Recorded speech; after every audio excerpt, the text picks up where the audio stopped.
In the corner of Akama, the newly arrived traveler stops for a moment. He rubs his eyes. 1, 2, 3? There's 3 identical children? The 3 children have differing smiles. One is beaming, one has a shrewd grin, and one is smiling serenely. Yet each of them looks just as mysterious as the other 2. Stranger, welcome to the Holy City. We will show you the way forward. Tribbie. This name has not been mentioned for some time. Only the elderly priests of Yanosopolis know the true significance of this name. High Priest, please guide us once again as we spread our wings on this long journey. As music from his hometown plays, the smiling children gather around the old man. They wish that the twilight breeze will carry away all tales of sadness. The end times loom like a dark cloud, hanging over the holy city's residents and shrouding them with worry. Hello, do you need our help? Like torches dancing in the wind, the children illuminate the alley. They wipe away the women's tears. Babies sleep amidst whispers. On the windowsill of those in prayer, their light footprints remain. The citizens call them the 3 pillars of Akama. Yet they simply shake their heads. There's no need to be so somber. How about we play a game together? Guess who we are? The 3 soared and landed in front of the townsfolk.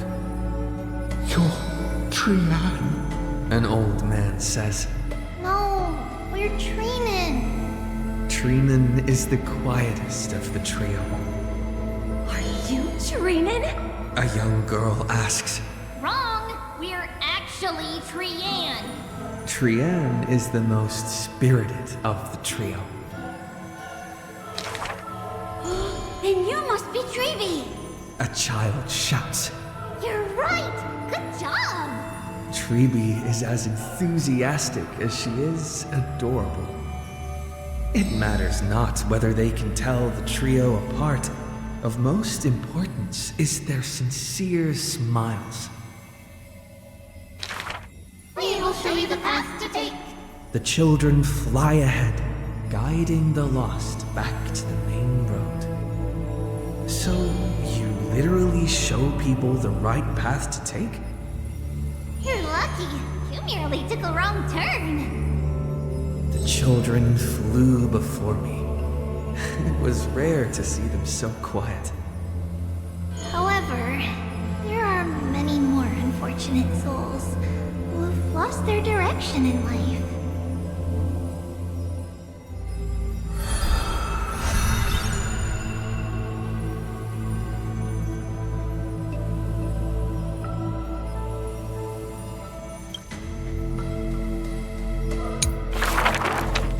There was once a dying soldier on the battlefield who wished to bid farewell to his lover in a distant city, far away. The child leaned toward the soldier and said nary a word as she listened to his final words of comfort. As for the other 2 children, they were in the city, beside a bed upon which a woman was lying in eternal rest, wailing uncontrollably. Not only do the 3 children share each other's senses, their souls are also interconnected. When one is filled with grief, the other 2 will burst into tears as well. Perhaps we should tell you some happy tales instead. The child wipes away her tears of reminiscence. Our greatest talent is performing Amphoreus' nursery. rhymes!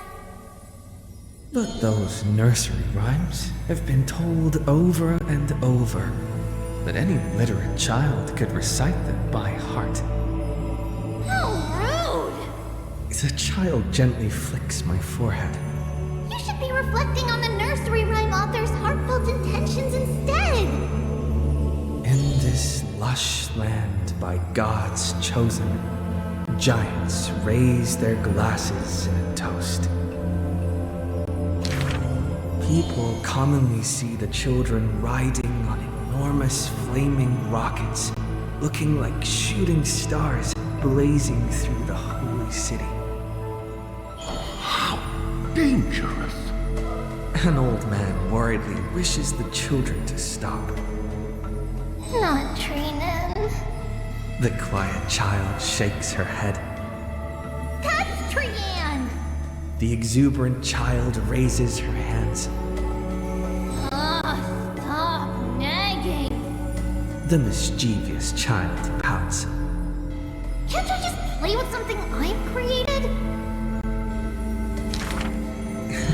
Every child in the world loves to play, and Trebios is no exception. Every child in the world is afraid of pain, yet Trebios tries to act tough. Initially, there were many more of us. The others have merely gone one step ahead. The children swore they were already adults, yet when they carelessly hit the city gate, they cried out in pain together.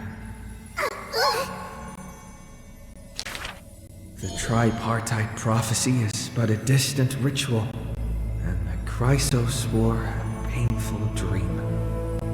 Echoes from the gate of infinity occasionally jolt her awake, and the distant travels of her identical sisters sometimes inspire uncertainty within her. A new journey only begins when the previous one comes to an end. Despite time marching forward endlessly, the children always manage to stay true to their hearts.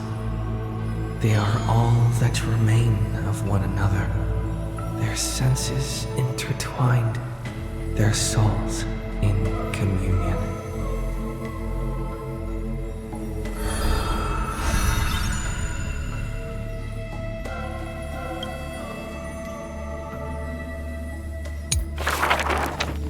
You shall part with your friends, with your enemies, with others, and with yourself.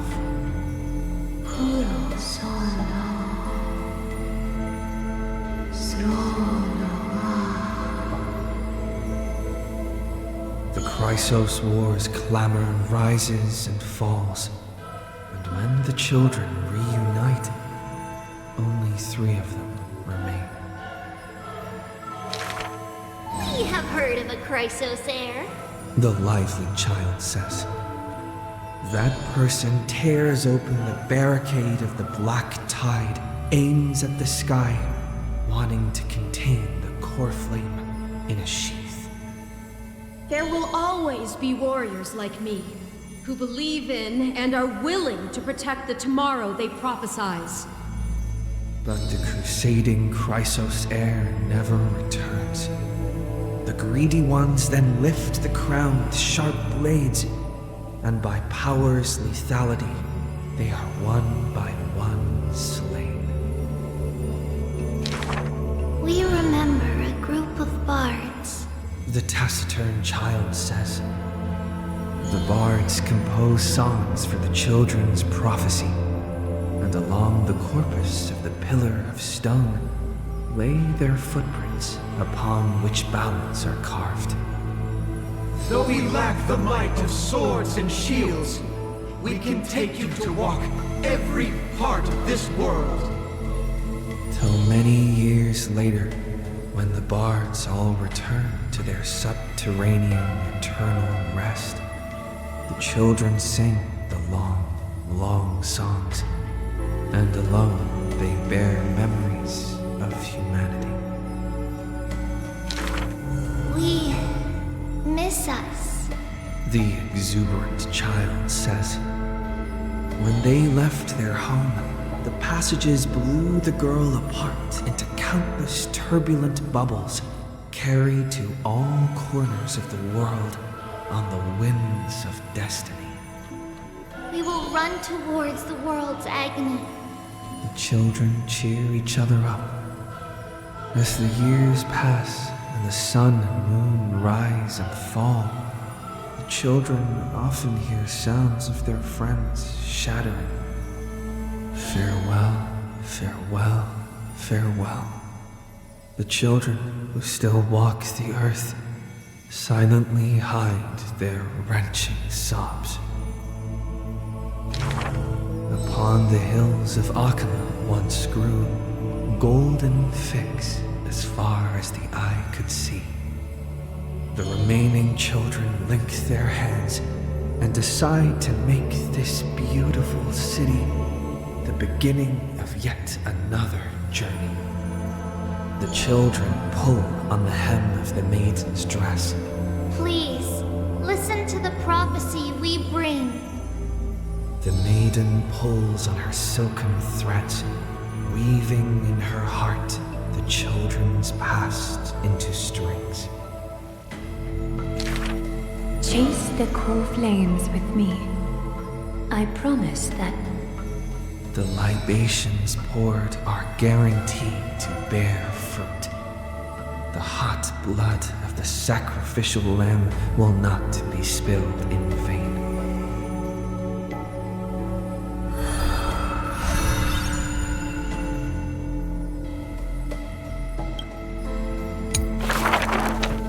The gentle mother silently dreams and brings to her child a scent from the west wind's shore. Then she quietly departs, and the only words her child hears is a prophecy of forlorn melancholy. The slumber of titans, the fragmented lullaby, the roar of the guards, all merge into a torrential black tide that carries the first demigod from the past to the future. And that was the beginning of this long dream. In this tiny room, she forged 20 years of her memories with time. Sometimes the child does not understand. The gates of worlds outside the window are so numerous, yet why can we not step within? And if one cannot leave the tower, what need is there to gaze into the distance via tones? The mother smiles and does not answer, only using bedtime stories to once again gild another golden sheen of destiny to the Amphoreus of the child's dreams. Alas, the golden light of destiny cannot illuminate the shadows of power and greed. All it takes to rob the child of her only kin is a letter of dark conspiracy. The culprit thought the murder had no flaws, but was unaware that the lamb willingly stepped into the passage's dead end. Before the priest met her demise, the only thing her eyes contained was spite. Yet she leaves her final warmth and hope embroidered into those dolls, leaving them behind for her innocent love. Loneliness stakes nightmares into the child's sleep, and the child hugs those dolls tight. At the very least, we will never leave each other, right? Ornyx softly sighs and carefully lifts the curtain of time, presenting a crystal given in libation to the brave, before the dull holding a blade. The Titan loves this child born into sorrow, but has no power to erase impending tragedy in the morrow Only can it dispel the evening wind of the palace, giving the child solace in sweet dreams.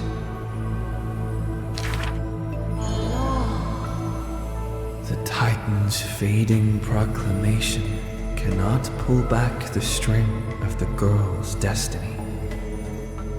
All shall bid farewell to one, and that person alone will witness the miracle. In the holy city adorned with falling flowers, the children recall that prophecy, besides their friend that has passed away. But the girl had already passed through thousands of crossroads and continues to sail toward tomorrow. Oh, for that bright spot beyond is the end of the west wind, where flowers bloom in spring.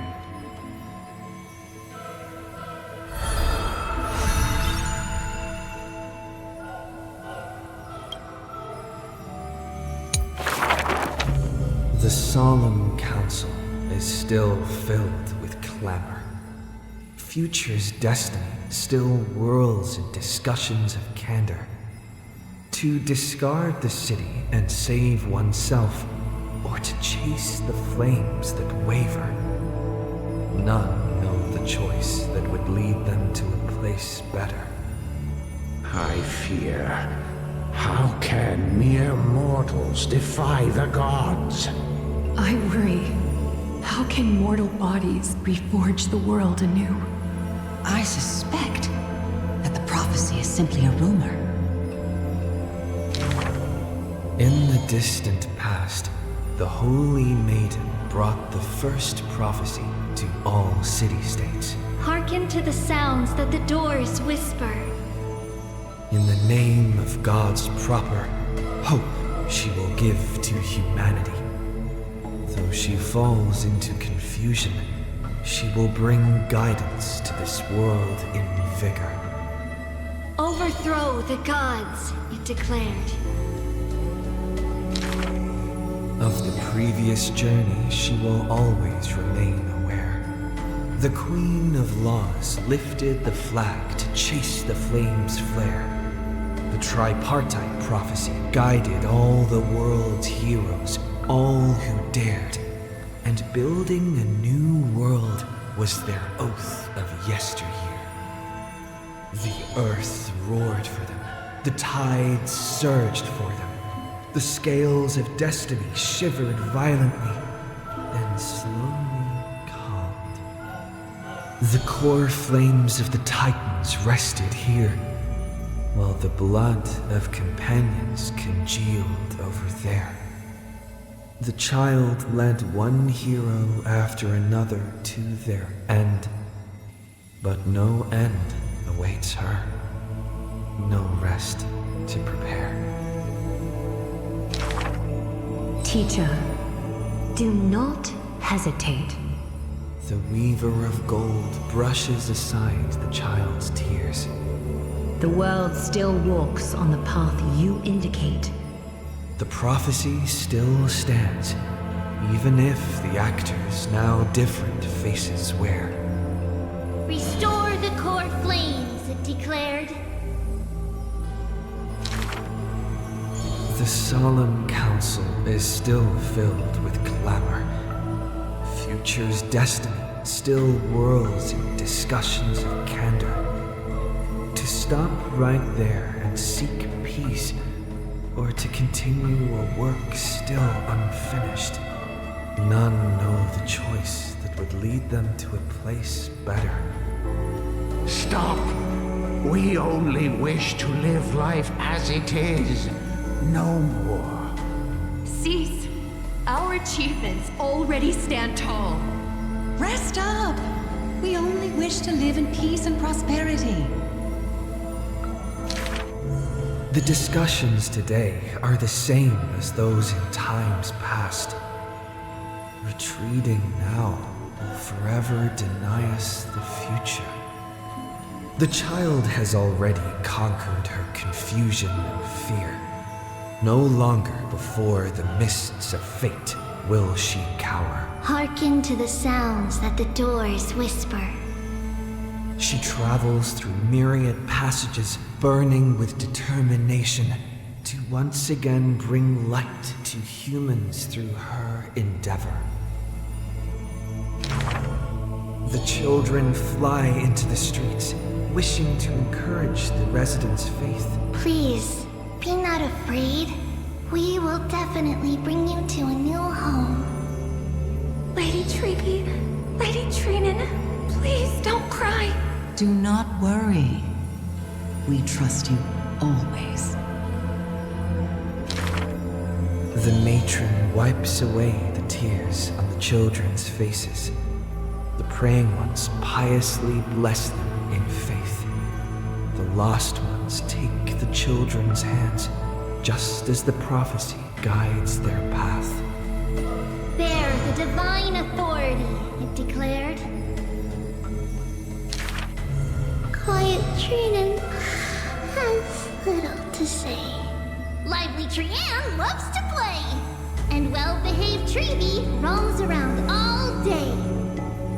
The people's encouragement rings sincere. The Chrysos heir's companionship lasts through the years, and Mother's embrace warms up every dream. Thus the child understands. Thus the child accepts, though countless farewells on her shoulders weigh, though destiny's blood dries like clay.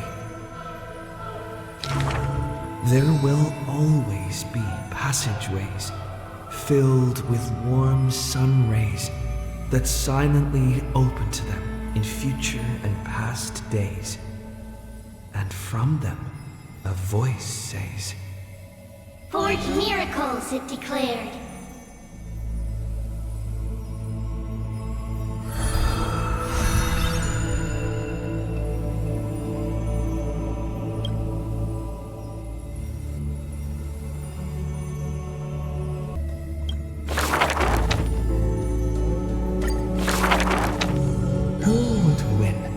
A young girl emerging from her sheath and showing her edge, or a tyrant who has emerged victorious from 100 battles. The black and white legions squared off on the battlefield, golden and crimson blood converging into a coursing river. The leader herself actually dares to step forth and face peril? The tyrant charged toward the exposed gap in the king's flank, and instantly fell into a trap of raging flames and iron rain. On the board, the king too is but a chess piece. If the king does not lead, how would any dare to follow? She lifted the king of the crystal pieces high, as though proclaiming the ascension of a new king. Who would win? The holy city that has stood for 1,000 years, or the foreign city-states invading from 1,000 miles away? Hollow hatred ignited the flames of war. The besieged walls of dawn tottered. Only a miracle can save us now. The cowardly elders barred themselves behind closed doors, while the trembling citizenry knelt and prayed. There is no need to panic. The miracle is already here. Under the banners dancing like waves, the burning crown shone bright as the wheeling constellations. Who would win? The general who saved the city, or the high and mighty with their privileged authority? The guillotine fell, severing the elder's life. The whispers dissipated, and the scales of victory tipped. From this day forth, I shall bring justice to the holy city. The people cried out her name and knelt in reverence. but were stopped by the sound of the scepter of authority striking the ground. Do not lower your heads beneath my crown. This was the first and also the only Imperator. Who would win? The heroes bursting with ambition, or the omnipotent gods? The Imperator issued the decree! The start of the flame chase journey is at hand! Perhaps drawn by the grand design to welcome the Era Nova, or perhaps convinced by that king's great renown. Righteous warriors from across the land gathered before the Imperator's throne. On the day the journey began, the sky was an expanse of fluttering banners. The people gazed upon the overwhelming military alliance, a golden city reflected in their eyes. As for the end of that chess game, the scholars debate endlessly, but such discussions always end with a sigh. The invincible Imperator faded at the pinnacle of power, the crown's flames extinguished in the lake. The banner once revered by the people, along with the broken spears of the heroes, now a tomb. The people said, "Even the sovereign that conquers all before her is no match for fate." Yet she said, In a war with fate, has there ever been any justice?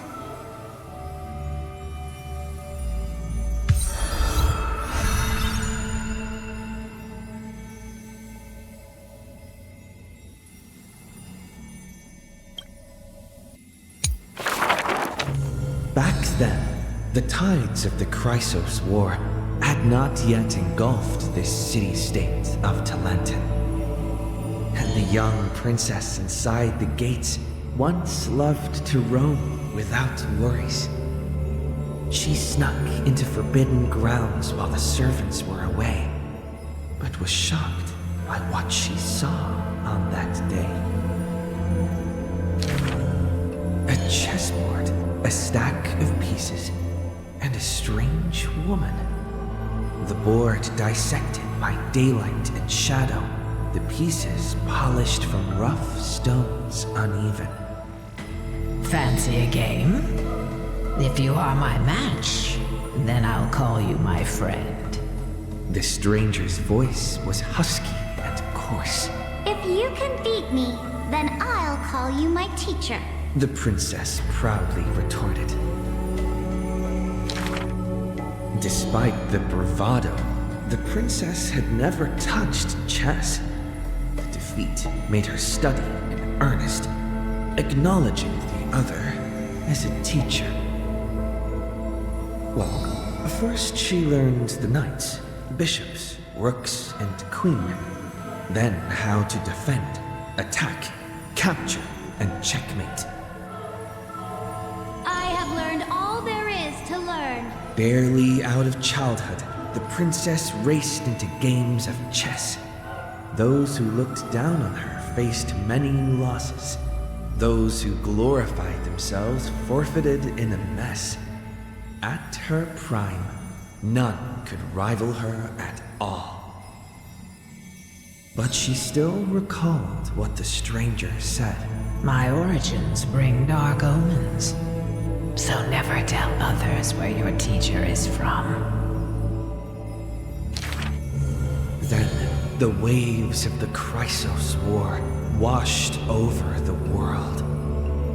The Achaemons welcomed a ruler. She was deemed Imperator and loved to play chess with herself. She regarded all things as pieces, whether Chrysos heirs or Titans magnificent. Before every god-slaying campaign, she thought of the stranger from her childhood, as if that woman had always lived in her mind. Is Isn't it lonely to play chess against yourself? The princess did not understand at the time. But now, she who bore the crown finally realized. The flame chase's beginning was like fuel being tossed onto the fire, and in the unending road of marching banners and war cries, she finally had the time to meditate. There were often jesters behind the king, curious about her past and her old city lost to time. One claimed the Imperator was cruel, executing her own teacher. Another stated the Imperator was biased, learning from an enemy hostage. Many such rumors abounded, with no origin found. No matter. That was indeed the criminal sentence I read out. The Imperator stated evenly, My teacher was an enemy hostage whom my elders had imprisoned.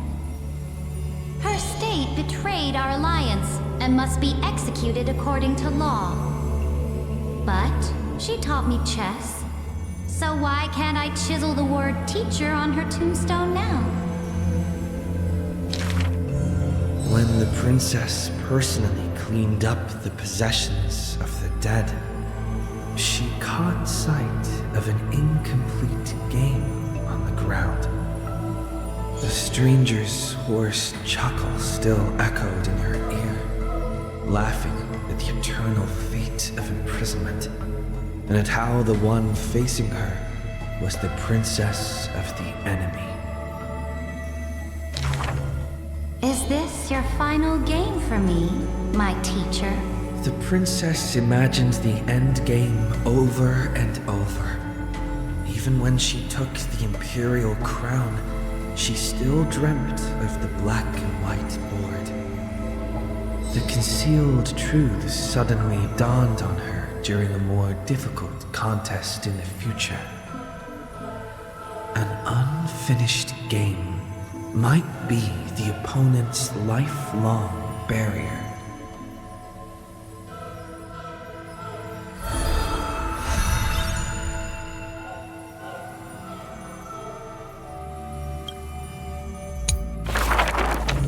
The Imperator's army stormed into the northern states for the first time, passing through city gates scorched by war. Another tyrant still! So exclaimed the angry child. The rock tossed from up high hit the girl's crown. The crowd shrieked and retreated, fearful of a ruler's flames of fury. The girl reached out, not to straighten the crown on her head, but to help up the child shivering in dread. I heard in the old laws of this land, whoever assaults the crown shall be punished. But I wear another land's crown. And your old laws should also be abolished. After many days, the Gold Weaver discovered in shock that wearing a crown or a hat to the side was now this land's fashion, likely to remain with the Imperator's name in tradition. The so-called heroes with golden blood in their veins all have the qualities to fight for the core flames. Who's to say this was not the gods' plan? To have the heroes at each other's throats so the divine could hide in old law's lair and laugh, play, and gloat.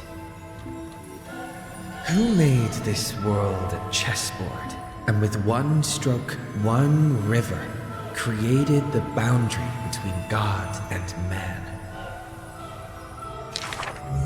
Dux Gladiorum, Dux Carminum, Dux Helcalithist, Dux Fragoris, Dux Brumalis.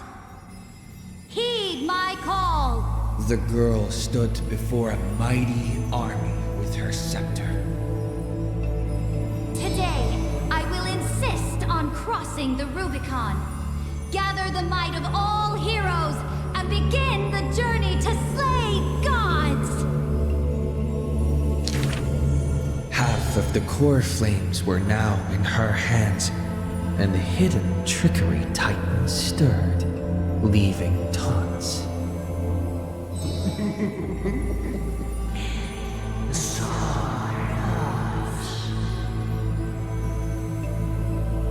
The Imperator summoned the heroes to discuss, finally stopping after much hesitation. As they had already pinned down the bones of Earth's beast, they let that thief live for a bit longer in bliss. The warrior of the fractured blade laughed boldly. Our sovereign is good at open strategies and struggles with trickery. But where is that live fish? The Imperator replied with a chuckle. Her? She probably disliked the scent of cats and submerged herself in the baths. The years spent with her dukes didn't seem too far distant. Yet only after the end of many wars did the heroes discover how the Imperator's form walked more and more alone. The road of a ruler is a lonely one. One day, we'll only be able to see her retreating form. The Swordmaster of Singing Waves was worried too. When all others had departed in intoxication, the two of them gazed into each other's eyes, towards torrents deeper than their fates, and sank into profound silence. Drink one more cup with me, my dear follower. In the end, the Imperator first broke the silence. When compared to the taste of salt and blood, I sometimes miss your ambrosia. About the destruction soon to be born and the eternally occurring extrapolation, the anti-Catherans spoke of all this in words unceasing. So this is the old world I must fight against. The girl's expression bore no sorrow or tragedy. Instead, she looked more solemn and ready than ever. Whoever stated that two kings could not meet face to face in chess? I am the sovereign of Akama. I once faced the gods. So what do I have to fear about the laws hanging behind such gods? I will chop up the old laws and let them be firewood for the new. No matter the cost. That was the Imperator's lifelong conviction. Never changed, always persistent.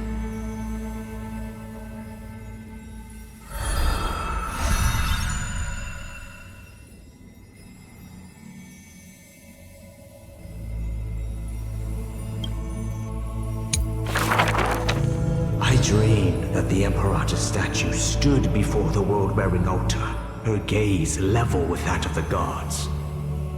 Then, blood gushed out from the statue's orifices, and the people, in cheers and elation, washed their hands in that golden blood.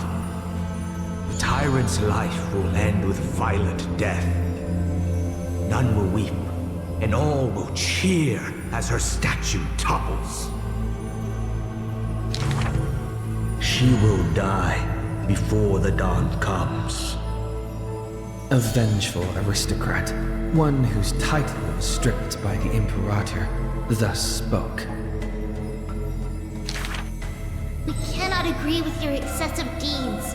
You have imprisoned Trebios' split selves, demanding that divine authority regress into the ruler's mouthpiece. We will reveal your future with the prophecy. And tell in truth, your crusade will indeed be a smooth path. Yet in the same breath, we see omens of your death. A demise in an absolute pure darkness. Even so, please excuse us, as our eyes continue to be drawn to your crown's flames. Dux Fatorum. We don't exactly hate that name. In the name of Yanasopolis' priestess, holy maiden, and oracle, thus spoke the Imperator's Dux Fatorum. Allow me to remind you, your life is now on a countdown with the fall of law, and you will become law. I must confirm, is our deal still going strong? Is the future I promised you more satisfying than the future in the prophecy? Ah, you are as resolute as always. Good. Oh, as ever, this prison of gods, Amphoreus, and all mundane and average worlds need someone like you, a daring ruler. Let us end this despicable extrapolation together. Amphoreus is Theoros, the Imperator's co-conspirator, Lycurgus, thus spoke. The Imperator betrayed the Flame Chase Alliance. And I was the sinner who paved the way for her achievements. Like how a deep-sea fish cannot escape the tide's push and pull, I granted her an end fitting for a tyrant. Her dying smile, gazed towards my tear-swelled eyes. She commanded me to wash away all sins and filth, and return a blinding dawn to the holy city. She commanded me to set up stones and monuments in lightless seabeds to commemorate our friends. But who will remember her achievements? I will rest with her in a lonely song. Electra, the last heir of the ocean, who played music on the waves alone, spoke thus. Please record the truth of my life, dear author. No need for words of praise or solemnity. Just as I once instructed Dux Carminum, the histories of rulers are not for recording our merits, but for warning future generations. As for why the Imperator died, and what reproach she would face in life and death, those should be left for the new world to judge. Now I have personally entered my end, a self-flagellation. Let the boiling gold covering the holy city be stamped with my name. For I am certain I have won half a move against the gods. And this unfinished game will be left to the future to reach completion. Cerydra, the only Imperator the holy city had ever seen, spoke thus.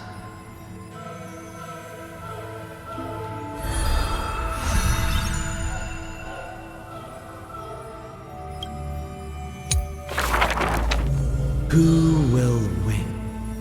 The fanatical followers of the Aeon of Erudition, or the audacious plots of the Monarch playing against heaven?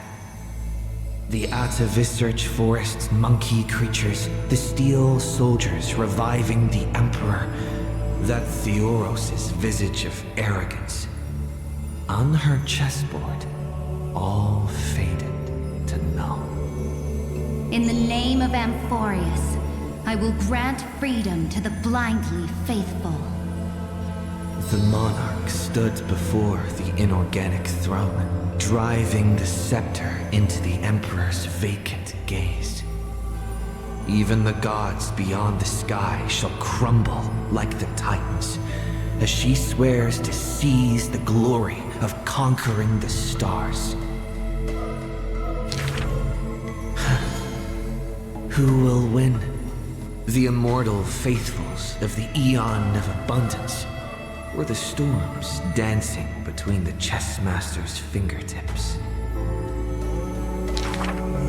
The pawns slay the birds, the knights trample the wolves, the rooks smash the trees, and the queen severs the head of pestilence. In the name of Amphoreus, I will grant eternal rest to the immortal.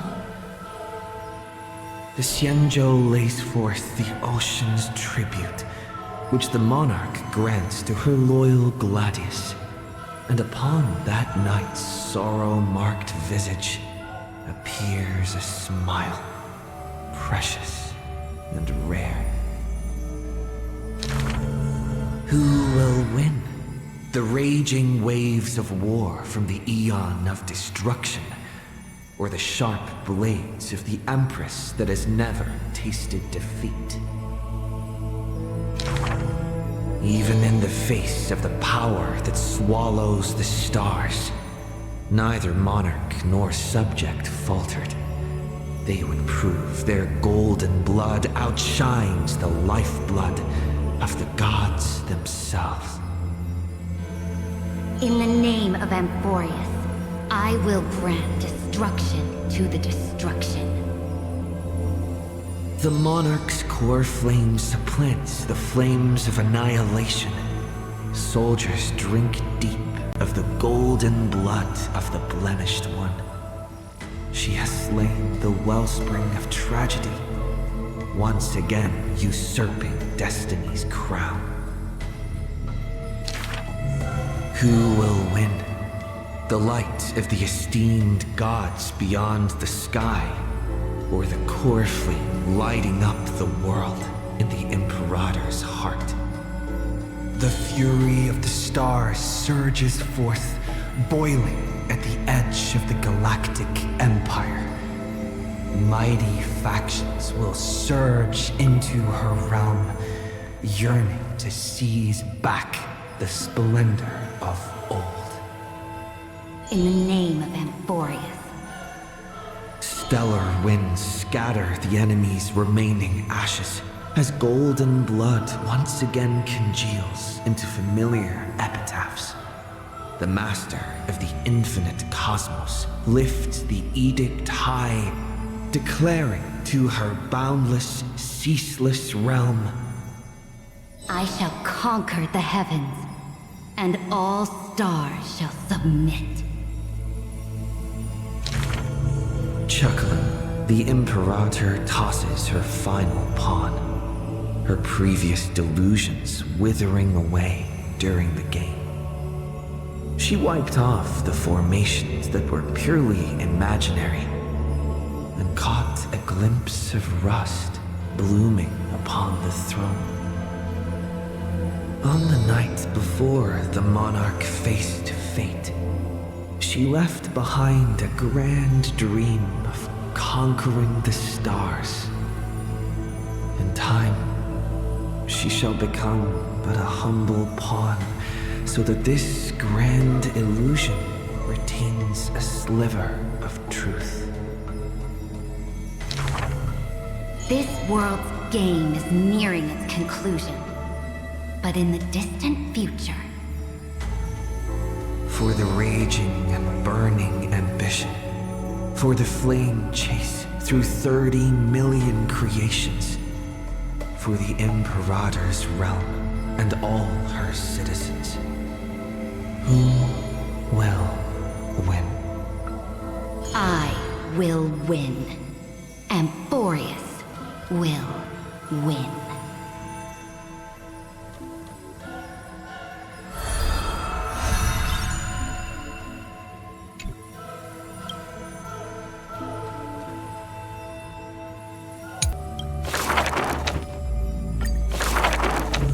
The gates of the Temple of the Three Fates gently open on the day of prayer, and the crowd crouched, whispering like the tide.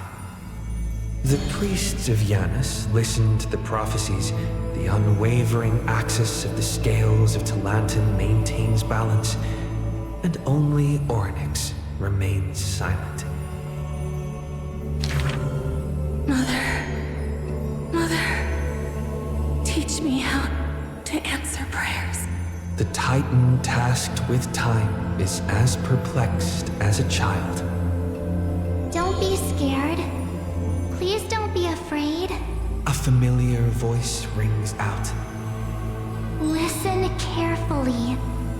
The future they want is in the past. Like the first light of the morning star. Really? In the past? The child sank into a peaceful slumber of recollection, whispering revelations in their sleep. Until the masses crying out amidst the flames of war were swept away by the sounds of sharp swords locking, the fires of ambition incinerating the law. Mother, usurper, assassinate the divine body. Memories are tightly entangled by nightmares with nowhere to run. Don't be scared. Please don't be afraid. An unfamiliar voice rings out. Go to sleep. The ending they want is yet to be born. Like the warm glow of the setting sun. Really? Not here yet? The child continues to sleep, waiting for the next waking dream. And when they opened their eyes, 2 of the 3 fates who once received offerings had already faded from the pages of history. Mother, I'm already all alone. The child let out a helpless cry. Don't be scared. Please don't be afraid. A familiar voice rings out in the mirror. Just wait. The stars that illuminate the night will visit in the end. Like gentle moonlight. The gates of the Temple of the 3 Fates now closed tight. People no longer pray to a Titan who cannot touch the world. Within the inescapable dreamscape, the flower stems nourished by the black tide serve as a swaddling embrace, drowning the young child's soul. Mother, help me leave this place. But this time, they didn't receive a response. Only long years of yearning and pain. Like the silence of the Evernight. Days and nights passed, the years turned. Dust covers the glory of the past. The priests have forgotten this Titan. Waiting. Hate waiting. They watched over the slumbering sprite, gazing at the dull mirror. But a fleeting mirage flickers in the mirror, the shining stars and the lights of the home, and a strange yet familiar voice. Wake up! Our familiar old friends have already arrived. Like the newborn dawn.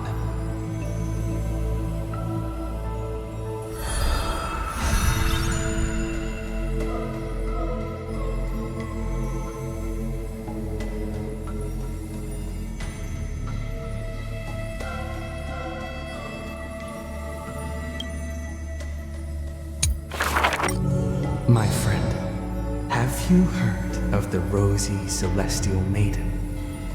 Whether in a corner of the archives or in the depths of a cave, you can always find legends about her. She had hair like a rosy pink dawn, and a smile that could thaw the most glacial ice.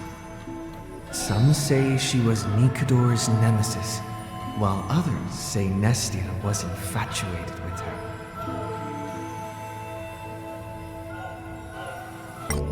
Oh, mysterious and beautiful celestial maiden, how I wish to turn into a slate, forever etched with your tale. Many claim to have seen that celestial maiden, either in the half-remembered dreams of early morning, or in the gossip and whispers after supper. She once whispered in my ear. She once saved my life. She gifted me an ice crystal! Her worshippers recite her deeds, even writing some into family teachings. Curious poets ask up and down the land, only to find that the details of these encounters are difficult to recount, even for the witnesses themselves. In the entire holy city, there are none who can provide proof of her existence. It is not known since when the Celestial Maiden was always mentioned together with time. People recite her name during prayer to beg for miracles to appear faster. It is said that even in the selection of priests of time, girls with pink hair are preferred. They still didn't pick me! Maybe I need to go dye my hair. The brunette candidate was upset, but the examiner responded with a smile. Don't forget the Healer of Twilight. Has a head of pink hair. She's a descendant of the sky.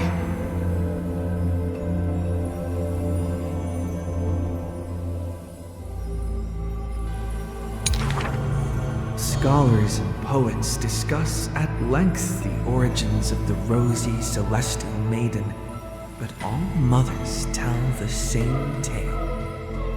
That princess came from beyond the sky. Her shooting star, like crystal ice, pierced the fog of the Veil of Evernight. She made friends with the Titan, and whenever the months of Evernight descended, they would meet again. The children love that tale.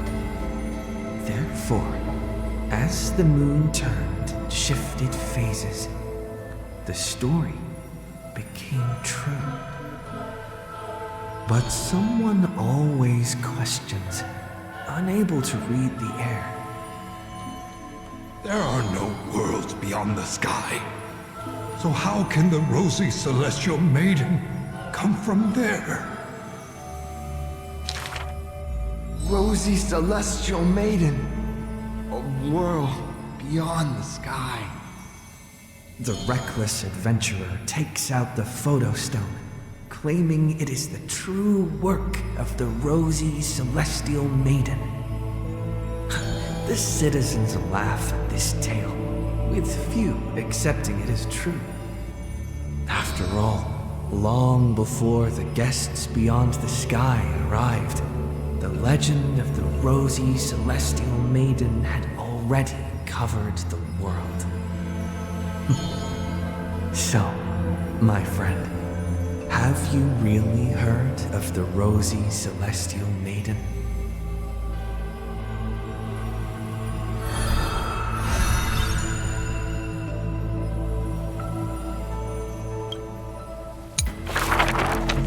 Before arriving at Amphoreus, our last stop was Dan Heng's homeland, a place called Xianzhou. Xianzhou is just a general term. This starship is called the Law Fu. I had some wonderful times there practicing swordplay. By the the way, which is stronger, the bow or the sword? I'd say the sword. It can cleave a mountain in half. You've been watching too many Immersia. I've been working my butt off just to avoid using a bow. Come on, let's become weapon masters together.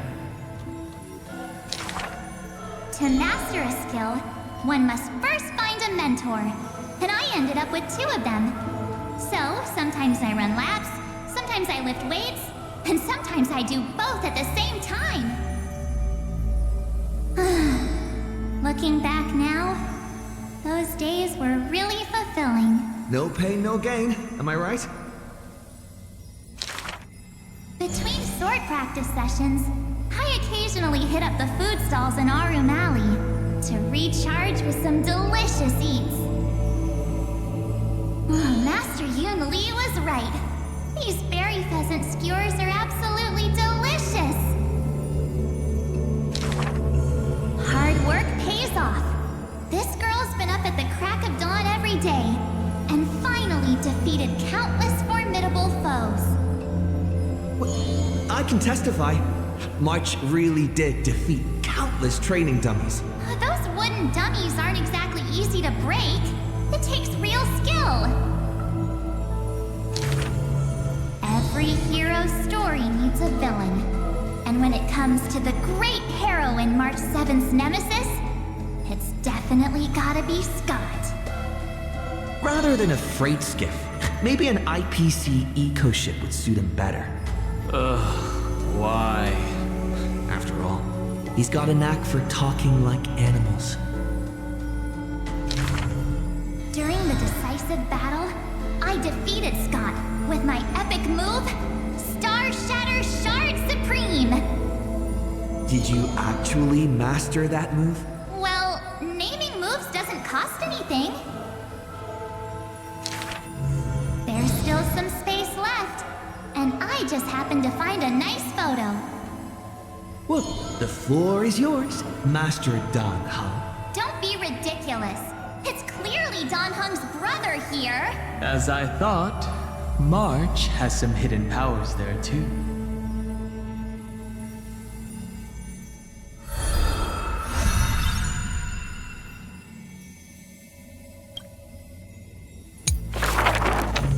In memory of our first Trailblaze together. The 3 of us. On average, we got a wanted poster for every 3 planets we visited. Why, if I could have used my hidden powers back then, they wouldn't have dared to draw me this ugly. Playing hide and seek with Hook was fun. Those kids under her command have quite the hidden talent. When both players in hide and seek are experts, it will turn into a contest of who can last longer without food. On the day the overworld and underworld were connected, I too took a seat on the first cable car. The chairs were so hard that day, my butt was killing me. Let me teach you a trick. Just keep standing instead. Then how can I call that taking a seat? For the sake of walking smoothly towards tomorrow, we sealed away the truth of the decisive battle, along with our memories, in a box. The juice that day was delicious. I want to drink it again. Ugh, that's Jim Roger bread soda. And what's with that March 7th themed blue and pink coloring there? That's just food coloring. Hey, you two! Don't ruin the nostalgic mood! Visiting Yarillo again for the Soulworm Festival, I put on some pretty clothes specially for the occasion. Oh, look!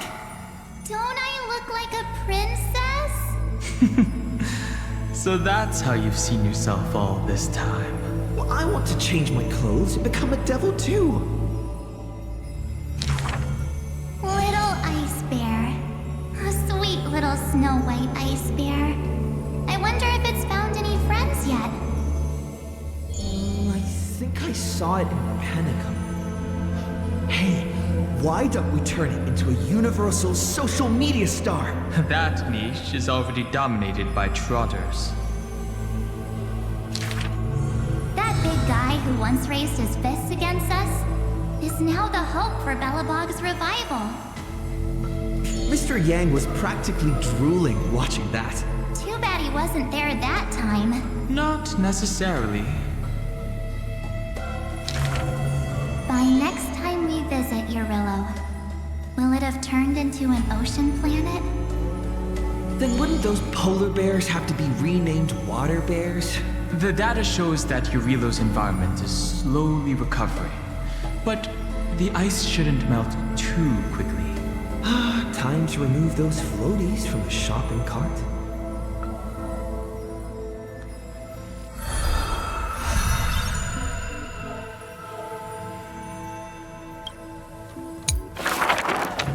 I heard I was once frozen in this ice block, drifting all over the universe. That's one way to go on a cosmic hitchhike. If the conductor hadn't hit the brakes back then, I probably would have punched a hole right through the car, huh? Stop being dramatic. The Express was the one that actively scooped you up. I remember there was some six-phased ice left after it melted. I used it to make a little figurine. Mr. Yang explained that it's called a figure, and then made me watch anime with him all night. That's the highest honor he can bestow. I want a figurine too. Every morning, the Express crew has breakfast together, but they're not always on time. I can't help it. I'm still sleepy. Next time, get up earlier and set an alarm. People who can get up right as soon as their alarm goes off are terrifying. This kind of person is capable of anything. My camera's full of Pom-Pom's photos. It's so much fun dressing up the conductor. Pom-Pom used to have a turtleneck uniform, but they've rarely worn it since March arrived. I love my room so much. I tidy it up every single day. Looking at it now, that photo wall must be the power of memories. By the way, I've been meaning to ask. Where's the wardrobe? Take a guess. I remember Tychean, my most trailblazy of trailblazes. That grand debut cost me quite a few credits. So, what exactly happened? I saw a ball by the road, so I just casually kicked it. And then, bam! It flew right into the ceiling, through the venue. And scored 100 points, too! We'll travel together, forever and ever. That line sounds familiar. Memories weave the past, bit by bit. They stretch long behind me, like shadows on the path I've walked. I wonder, what stories will the future me create?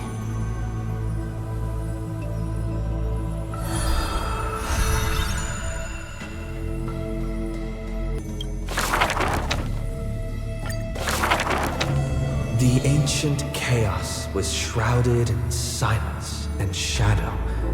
The giant dragon's offspring was born from the earth. Sweet dreams had smothered the giant dragon's eyes and ears, and as they slept, the 100 eyes of Aquila had already opened, and Fagusa had begun to stir the playful waves. Yet Georios remained weighty and silent. Layer upon layer of peaks enveloped the dragon, cradling them in a bed more grand than any in existence. the giant dragons spent their childhood in darkness. From the moment their bleary eyes blinked open from haze of slumber, they hungered to feast on crude iron and drink deep of molten lava. Until one day they raised their head and with a low, guttural voice pleaded to glimpse light.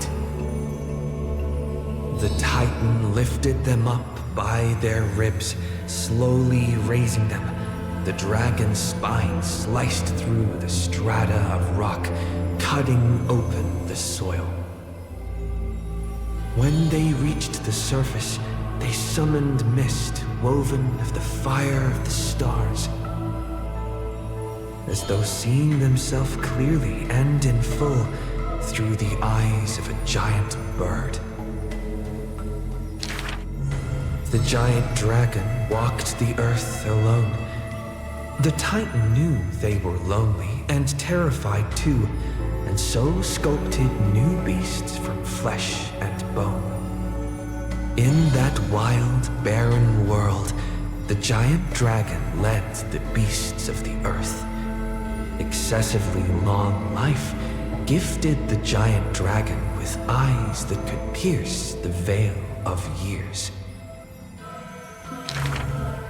They witnessed the separation of day and night, as well as the entanglement of reason and romance.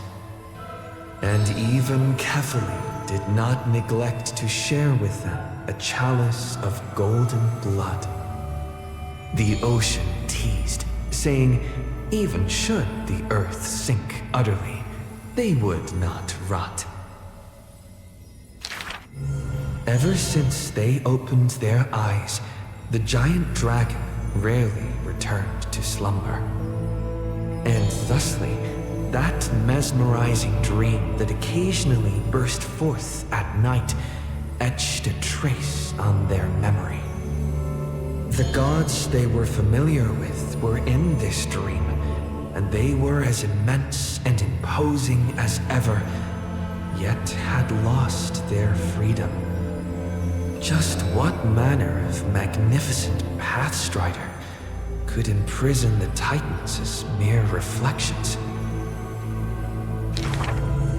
The giant dragon dreamed also of their own path, that great breath from the heavens, or perhaps from beyond even the heavens.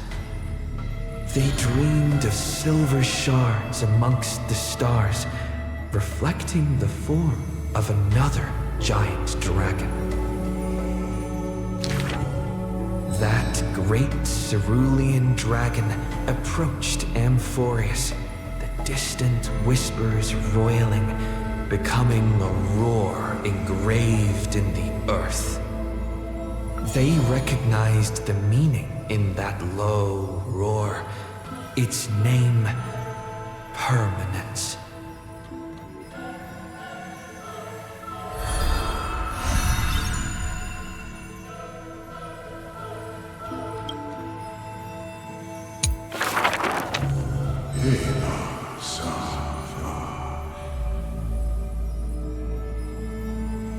In the years spent wandering the earth, the giant dragon always remembered the Titan's words for their worth. The beasts of the land surrounded it in protection, while twisted beings shuffled and roared, and delicate chimeras climbed up its shoulders. After, the tiny humans came into being. They dashed alongside the giant dragon, then, in the blink of an eye, disappeared across the land.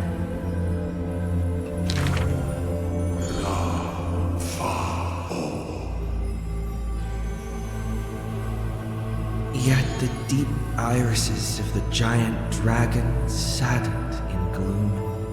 The ancient creature saw, earlier than the Titan did, hidden in the deep ocean, the incoming doom. The giant dragon recalled at the moment that Strife was born, the chalice of plenty sighed, and the heretical tide spread from the seabed.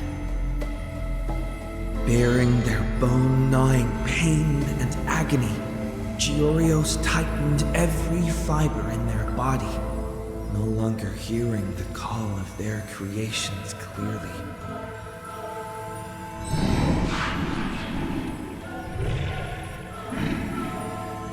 The giant dragon once swore an oath at the Titan's breast. And now, the dragon silently turned and departed, leaving the plateaus and mountains of a secluded world and entering the bustling cities humankind crowded. Thousands of years later, the giant dragon realized those tiny creations of Kefali had rooted their civilization in time. How can there be such a huge Dromus? Dromus? No, that's a walking mountain of gold. Curious residents were amazed at its appearance, while greedy brokers calculated its value. Yet the giant dragon simply walked in leisure, not harming a single building of any stature, nor paying heed to anyone. It quietly listened to the people's language, and its form dissolved in the flames of war. Many years later, Aquila closed their eyes, and the giant dragon's steps were finally halted. A swordmaster who broke the waves stopped its way, and a ruler, commander of the chessboard, looked up with inquiry. Are you the Dromus that has been attacking all states? The commander invited the giant dragon to hunt the divine flames together. The giant dragon nodded, but it did not look at the commander, and never mentioned where it came from. Its timeless sight had already seen past the flame chase's final plight. Georios shall be executed here! The Titan, in a painful daze, closed their eyes with a sigh.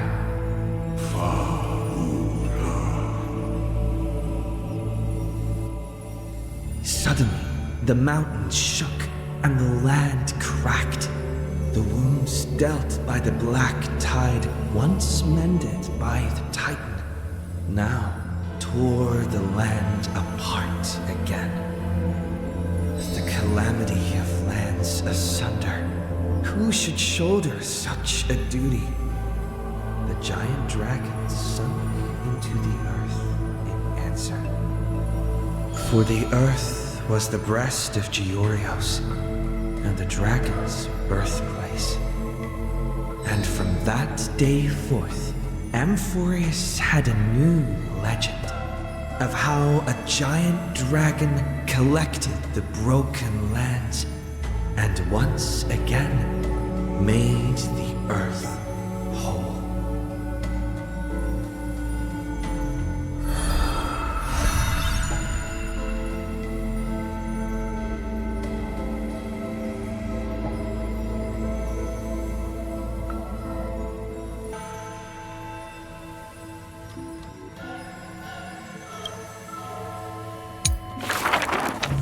Another century of the Chrysos War. Rust, wails, and the blood of living souls seep into the earth, into the giant dragon's decaying bones and flesh.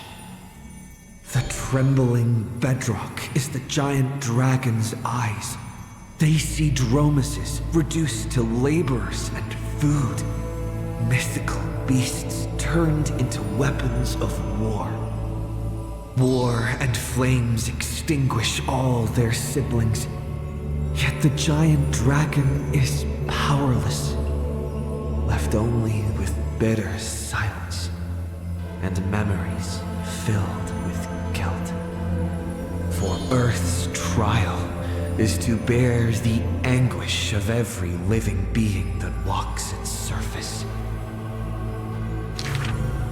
Upon the edge of doomsday, the giant dragon's will lies shattered, its scales broken. What greeted them is not a flower-covered era nova, but a long-fallen black sword. We are strangers. Please surrender the core flame for the dawn.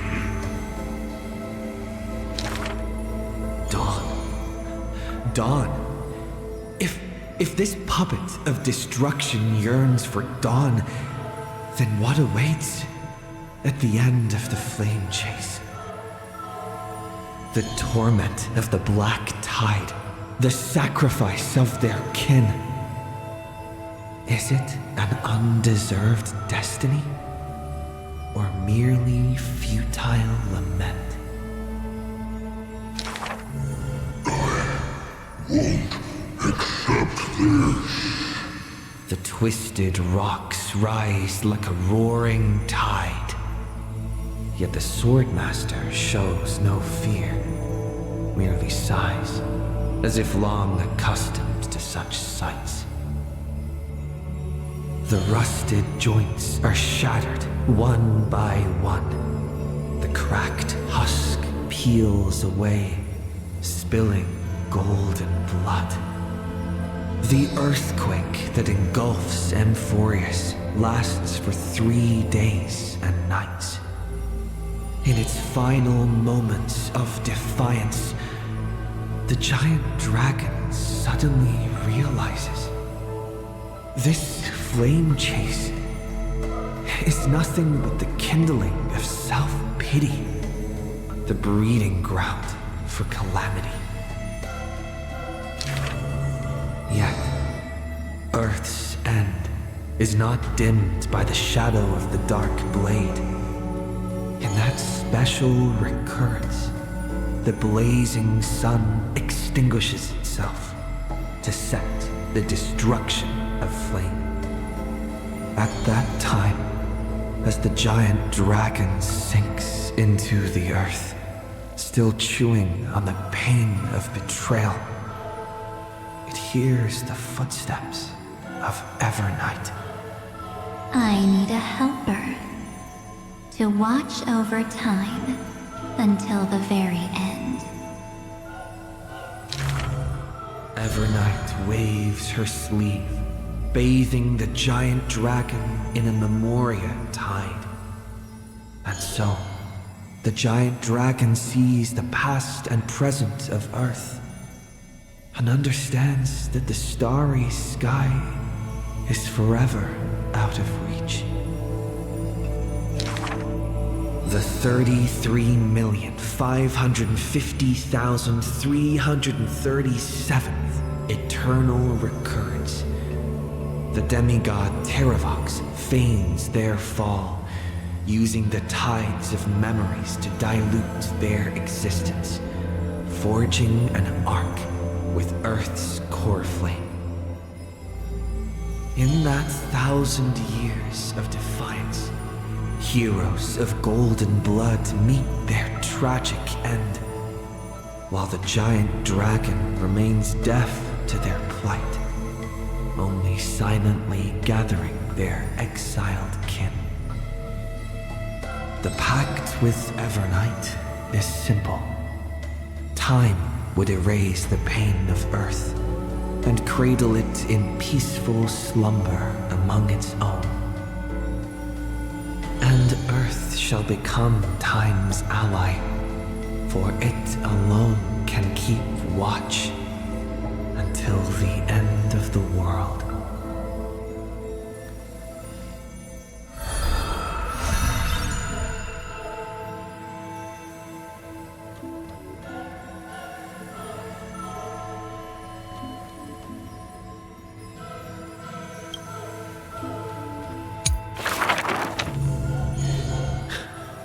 The flame-chasing heroes once scorned the giant dragon, for they refused to crush any foe beneath their feet. Oh, foolish earth beast. A heretic who refuses to serve the flame chase! After staying for several days, the giant dragon bids farewell to the Imperator.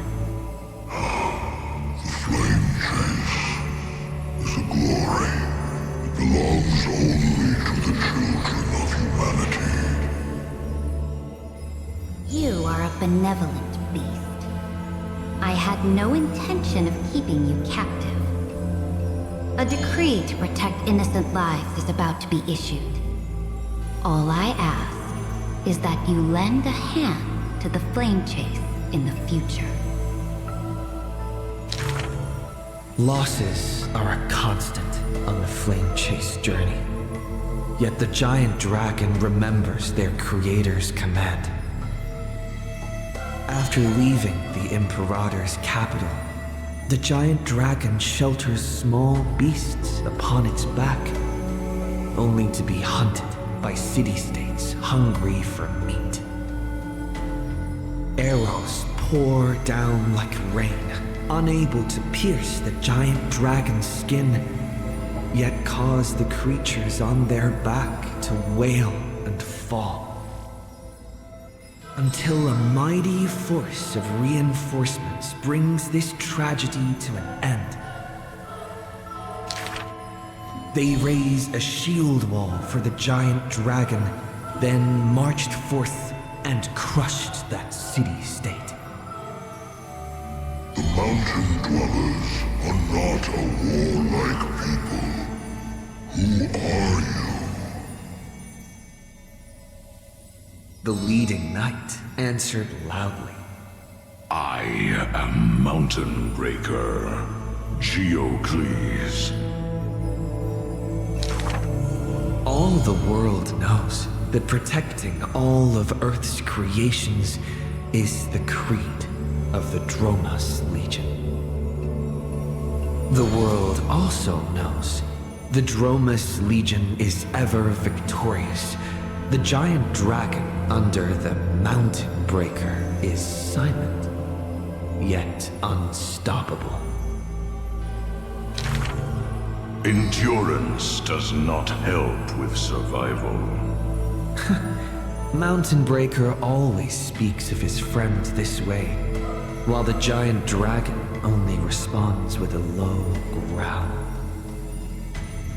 Soon after, when word came that the flame-chasing army targeted Earth, the Dromas riders set forth in full force, all to protect their creator.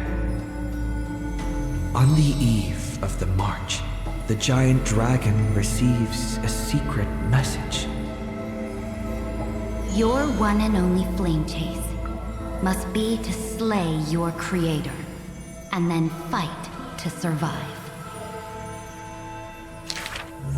Records state, in the Battle of the Abyss, the Dromas riders were broken after Terravox's betrayal. The Mountain Breaker shed his armor and fell from the cliffs to his end. Earth carved the memories of the betrayal into its strata, until Evernight would leaf through them. Oh, Earth. Time is willing to wash away that pain of betrayal. As a memo sprite, the mighty Mountain Breaker reunites with the giant dragon. His voice trembles in a whisper. That couldn't have been your choice. The giant dragon only responds with a low growl.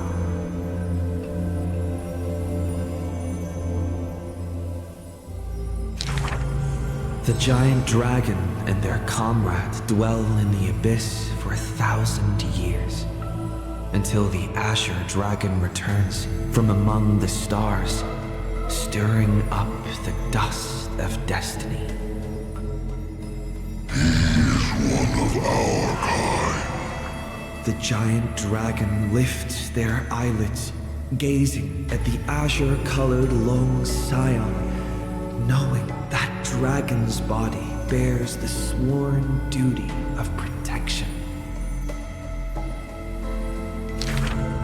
But in Mountain Breaker's eyes, there is only resolute determination. That is the permanence. The permanence can heal the divine form of the giant dragon. The permanence can guide life past its end. At the edge of the world, watching their comrade's silhouette fade away, the dying giant dragon shakes its head and sighs. The permanence is not a panacea, but rather a bridge.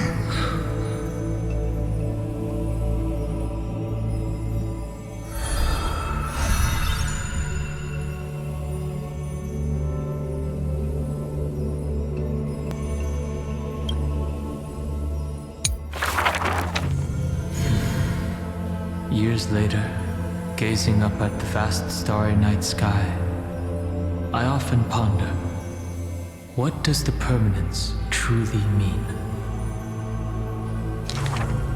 The countless souls entrusted by Terravox still surge within my chest, like an eternally burning furnace. I once thought about finding them a home, and tried to communicate with them in my heart. And yet, the living beings of this world, they are now inseparable from me. As if from the very beginning, they were a branch of my own bloodline.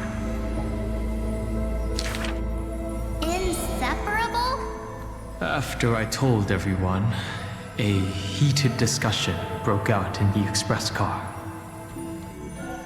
Will you turn into a little chimera and snuggle up in our arms? March 7th lets her imagination run wild. Maybe he'll become a baby seal. A magical beast would be fine too. I've always wanted to see that species. These are the reassuring words from Himiko and Mr. Yang. No matter what he becomes, Dan Heng will always be Dan Heng. His words are unusually poetic. But if you become a Dromus, you absolutely must let me feed you red soil. Don't you even think about it. Sometimes I have dreams like this. Countless beings flee alongside me. Behind us, black floods blot out the sky as if to devour all signs of life. In our darkest hour, the living beings form a bridge of dragons, and I lead them limping towards the starry sky. At the end of the vast procession, a lone giant dragon comes to a halt, watching us depart into the distance. The children of Earth will always find their own path. Thank you for being their bridge. Something stirs within me at the moment of awakening. Perhaps the legacy of the permanence lies not in recreating flesh, nor in the merging of bloodlines. One day, while browsing through the databank, I noticed an update on the universe's animal species. In an ocean-covered planet, a new species of seals evolved, with a penchant for bumping into things.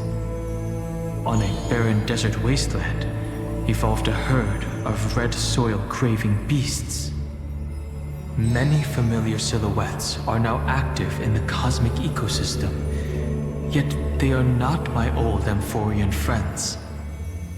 This is their rebirth. This is life's way forward.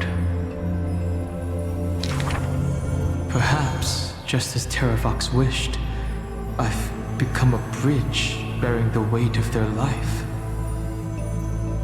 They once shattered the battle formation of the mountain dwellers, tore open Giorios' chest, swallowed the core flame, only to resolutely pass it on. Creation will always betray its creator, just as witnessed at the dawn of civilization. Frail beings betrayed the dark tides, climbing onto land, ascending the branches high, finally betraying their home and gazing upon the stars. The furnace in my chest still pulses.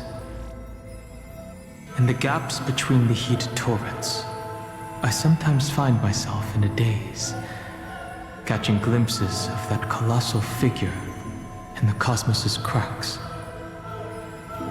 It was a giant dragon, named the Permanence.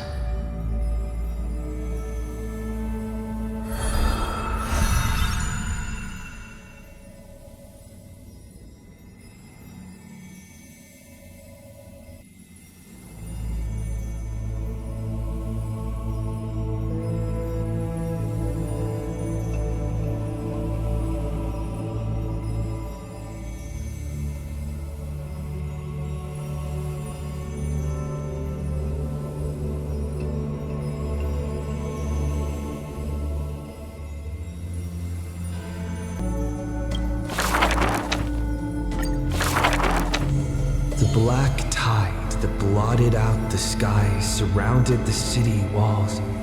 The soldiers manning the walls, battered from battle. Melodious chords of music were suddenly heard. A single swordmaster had overcome the waves of enemies.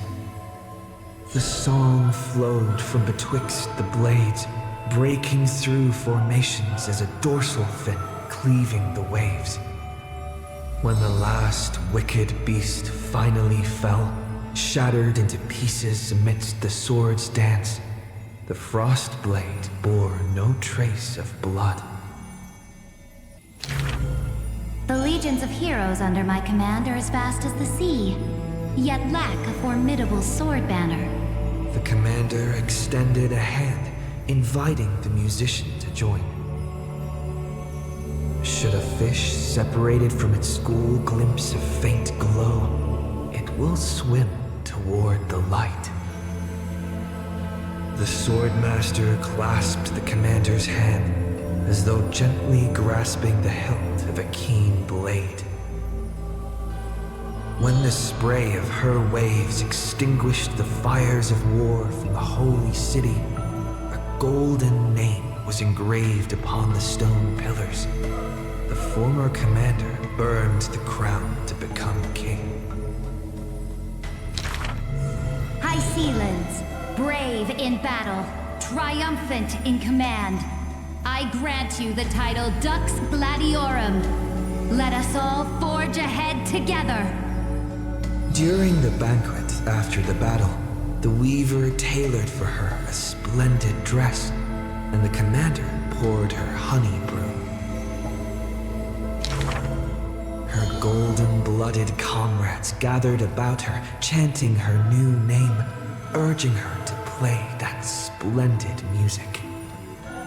The candlelight danced and mingled with flowing drink, swords and song ringing out in unison. Yet none knew that was once a lonely melody from the deep sea. The music of revelry continued for a long time, until the whispers of conspiracies were buried in the songs, until the roars of lethal struggle shattered the music. Legend holds that they who bear the weight of a pillar shall one day return to where it stands. Those who tug at the earth shall end amongst the mountains. Those who sow dawn and dusk shall remain eternal in the sky. And she would once again return to the pitch-black sea. And she would once again sing her music alone. The bountiful ocean, with the banquets of bygone days, stir as futile bubbles at the bottom of a glass. Many years later, the song once played by that swordmaster was played by future generations in the Holy City. The people knew the demigod of the seas was still a noble captain.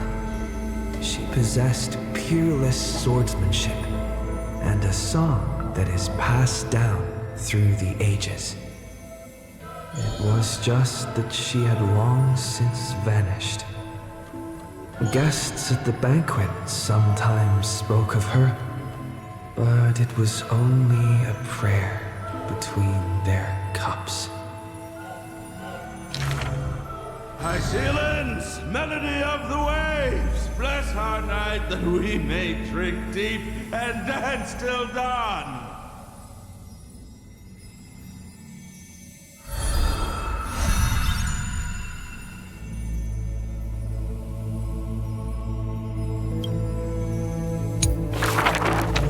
When entering the Flame Chase's currents for the first time, all the Swordmaster saw were colorful fish.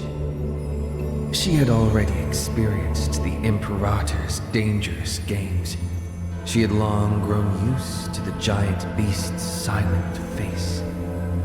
Carminum's charms and Helcalithist's gentleness warmed her like a spring breeze.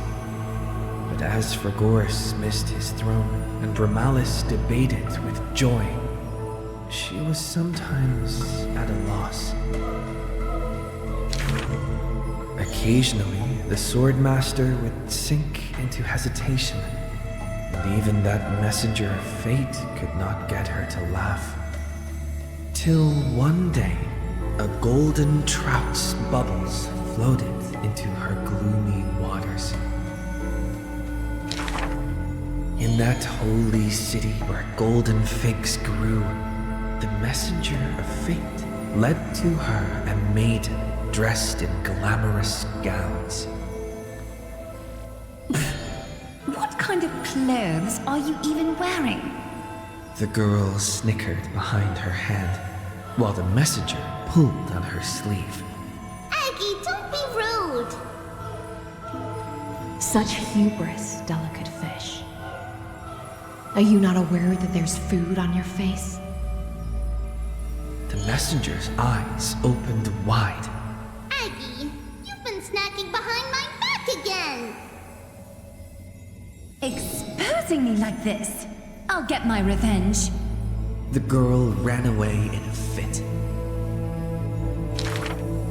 The Swordmaster smiled, and before she knew it, her hesitation was gone. After that first meeting, the richly dressed girl often came in greeting. So, you really came from the Sea of Souls? Do all the children of the ocean dress funny like this? The Swordmaster did not chase the girl away, but also did not respond. So the girl used her hands to meticulously measure the Swordmaster's torso all around. You can't be seen like this. I'll send you a new dress. Some days later, the Swordmaster appeared in finery at a ball. All were awed by her splendor, with only the Imperator thinking in wonder. How rare to see you like this. Oh, so lonely, Gladius. The Swordmaster's wardrobe grew full, and people praised Akima's Gold Weaver for her cheerfulness and splendid skill. But only the Swordmaster noticed that the smile on the girl's face gradually faded as the flame chase progressed. The calamity of lands asunder added to the girl's weariness. The Battle of the Grove robbed the light from the girl's eyes. Yet another feast arrived where the Gold Weaver was absent. The Swordmaster donned the most majestic garments and gently knocked on that door shut tight. The singing voice of Dux Gladiorum hailed the prelude of the feast. Guests clamored and cups clinked, and only the Gold Weaver had no thought of enjoying the ambrosia. Who would have thought? I've sunk so low that I need you to comfort me. She gave a bitter chuckle next to the bonfire.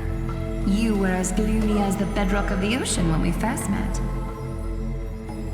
The Swordmaster held a tall chalice containing liquid pure, reflecting their two faces.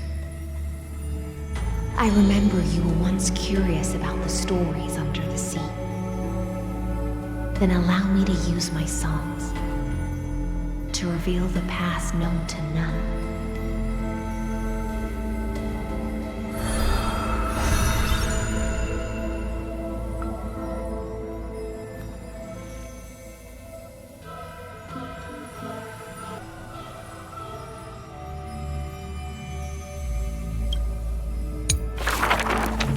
In the depths of the Sea of Souls was a kingdom of dancing ghosts. Its residents all had melodious voices, and music enveloped every ocean current. For the queen loved her people deeply, thus drowning out all sorrows and leaving only feasts and twirls. Only one rocky castle was silent, one belonging to the Princess of the Ocean, a princess named Electra. Were a monster of the depths to invade, the princess would raise her sword to engage. The people always rang her triumphs before she returned, for her swordsmanship was superb, never suffering defeat. Princess! Come enjoy the feast with us. The triumphant people raised their glasses, yet she declined, with a smile and a wave. The children of the sea thought she was shy, but little did they know that in the dead of night, her castle too echoed with music. Though that music was loud, twisted, and invoked spite. Before a song even finished, the princess was already biting her lips, and the sea foam brushed away her tears. All of your people sing and dance with skill. So why do I alone lack a good singing voice? The princess wept, her face on the queen's knees. The ocean's favorite child can control the waves and is invincible in battle. In exchange, Talantin took away your singing voice. The queen consoled the princess, caressing the other's hair bun. Finally, she relented and took a chalice. If you're truly troubled, then imbibe the honey brew in this blessed chalice and throw yourself into the feast at ease. The liquid in the cup sat still, reflecting her loneliness. Princess, come sing with us! The people outside her window invited her warmly still. She finally ceased to hesitate, drinking down all the honey brew in one swallow, and leaped into the crowds. She played music and sang, smiling and dreaming. When her song was over, it felt as if waking from a dream. The people rushed to raise their glasses. But as soon as the honey brew touched her lips, the princess plummeted to the ground, and her cheeks became rosy in drunkenness.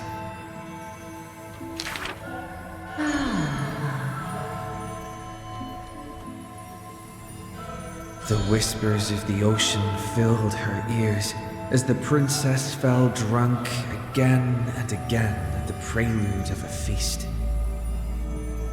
Seems like you still have not been able to get rid of that curse.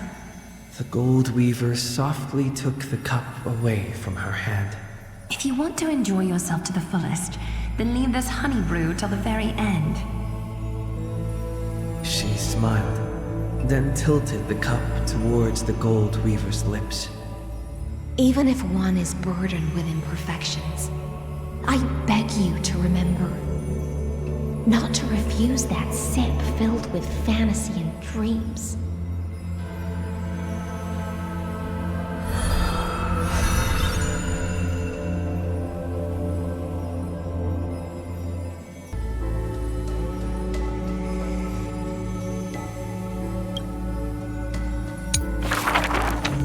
She returned home after many years.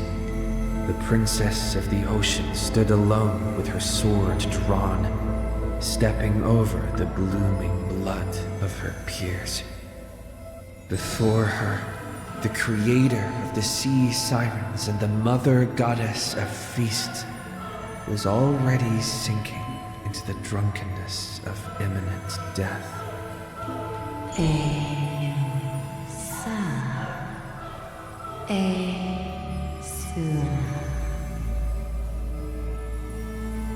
When the blood pact of the law won over the ocean's core flame, the sea siren once again lost her melodious voice. I'm willing to accept the final Imperial command. But it is a pity that our feast was ultimately a mirage. The deep sea became a silent place of dwelling. Hugging her knees, Electra locked herself in. Savage and fearsome monsters swam past her, but none dared to interrupt her tragic dream. Till one day, a golden trout's bubbles floated into her gloomy waters. Long time no see, Gladius. Hysilens. Now you have truly become the ocean's bedrock. Old friends met again, and new friends came in greeting. Many messengers came in company. The playful kitten hid behind the golden trout. The butterfly of the deadly shadow fluttered in courtesy. If you don't mind, The resplendent pearl sparkled. we hope you can regain your strength and sing for the world once again. Electra raised her violin sword in doubt, as the strings had long ago rusted and snapped. But a few golden strands cleansed all the filth around her, then stretched out to become new strings. The golden strings showed Electra that the world she loved was not yet silent, and the journey of deliverance continued still. Yet the path to the Sea of Stars would not be a carefree feast. The golden trout never met with her again, and the waves brought endless news of sorrow. Amidst the long wait, she remained bound by decree. All the flames had died out, extinguished until this world fell into eternal silence. And the wordless enemies in the deep sea were the audience of this rite, the Thors. You already know that the world is just an illusion. The sea siren gazed out beyond the heavens and once more raised her glass to fill it with honey. Since the mirage of pleasures can only disappear like foam, when you return, will you save some ocean spray for me? This was a city of festivities, where never-ceasing songs eternally filled the air. Chrysosers, demigods, and mortals all came to feast from the four corners of the world. It was beautiful and radiant, performing the sea siren's drama amidst the revelry. The siren once longed for the banquet to never end, yet she witnessed the music fade and the guests disperse. As a fish, she was destined to drift with the waves, whether amidst the surging tides of evil or immersed in the currents of the starry sea. Until a millennium later, when the fish from beyond the sky finally took their seat. I enjoy banquets. How about you, little gray fry?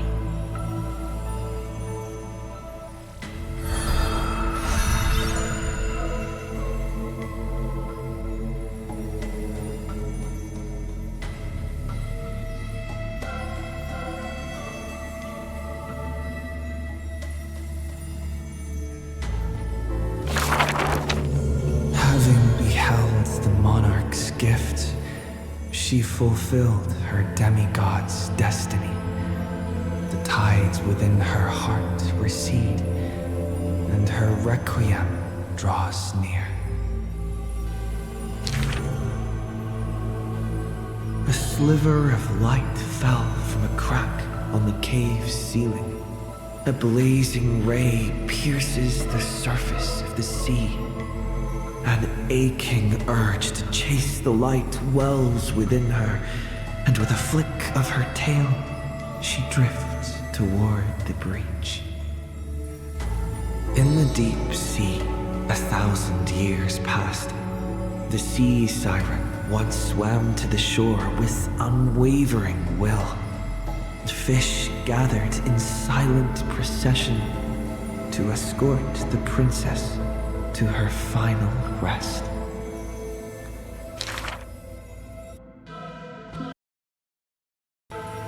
The moment she leapt free from the water, she felt the waves stirred by peals of laughter.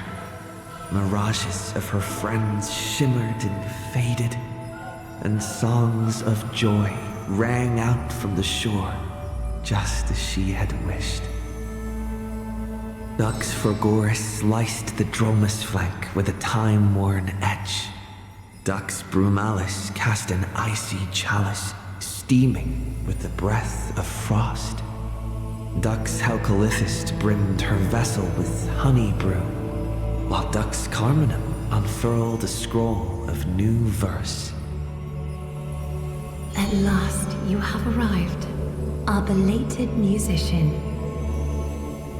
The gold weaver's silver needles hover in the air, weaving beautiful outfits for her. Electra accepts the gift that does not exist, as salty water wets her new attire. She knows this is not reality. Just like the world she loves, mere foam in the sea of stars. Even so. She drank down the warm glow in the cup as intoxication flew from her fingers into music and song.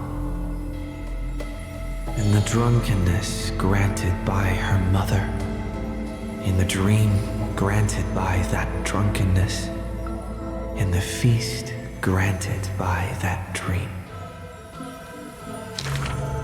I too shall have my fill of feasts. Now sober, she begins one last song. The musician plucks her strings in the spring, and the waltzing hem stirs the water into waves, revealing memories in throngs. She sings of the once awakened Titan, how the princess accompanied the queen to swim in azure waves.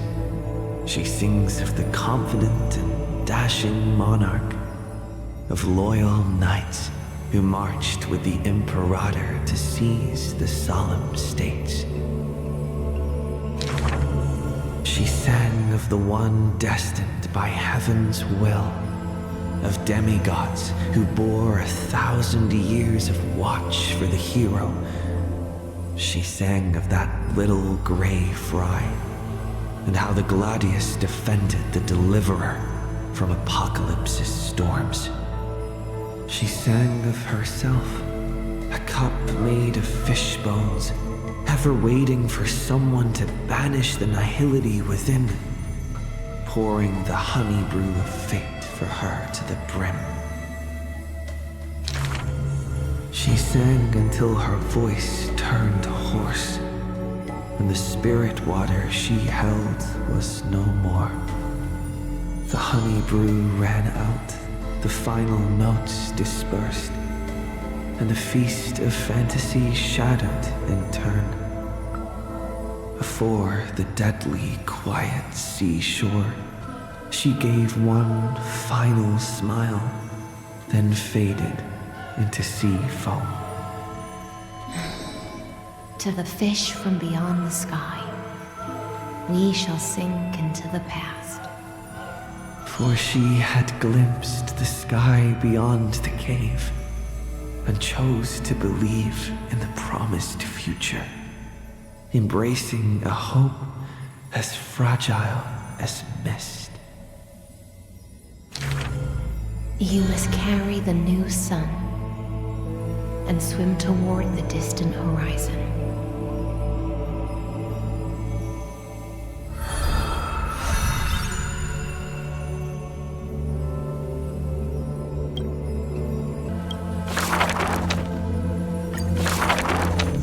On the leaves, the rustling wind plays a melody as the girl looks over this courtyard petite and exhales, gently dispersing the palm-held blessings. The entire yard is lit softly, like a dandelion bathed in sunlight. Is this courtyard a tad too small? It's okay, Clementine. As long as it provides warmth plenty. The girl makes the courtyard tidy, and in the Evernight lands outside the holy city, there is now a light curing souls' maladies.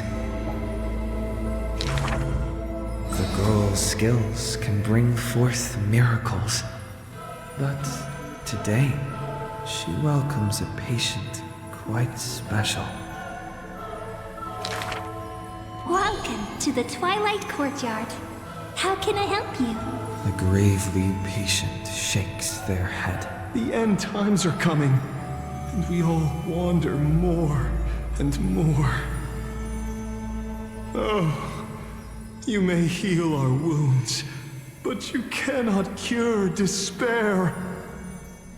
The girl watches the patient leave, and her heart swells in sorrow. Clementine, prepare some things with me.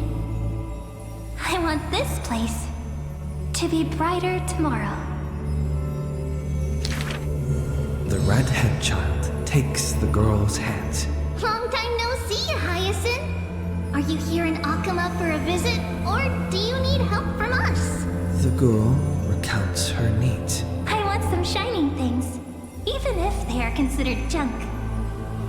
Multicolored paper bags, crystal clear glass, cottons variously dyed, and jingling wind chimes. The girl brings them back to the courtyard and spares no effort to decorate all around. And when some fireflies wander in, the girl is all smiles. Little ones, thank you for your light. The patient returns here and opens their eyes wide.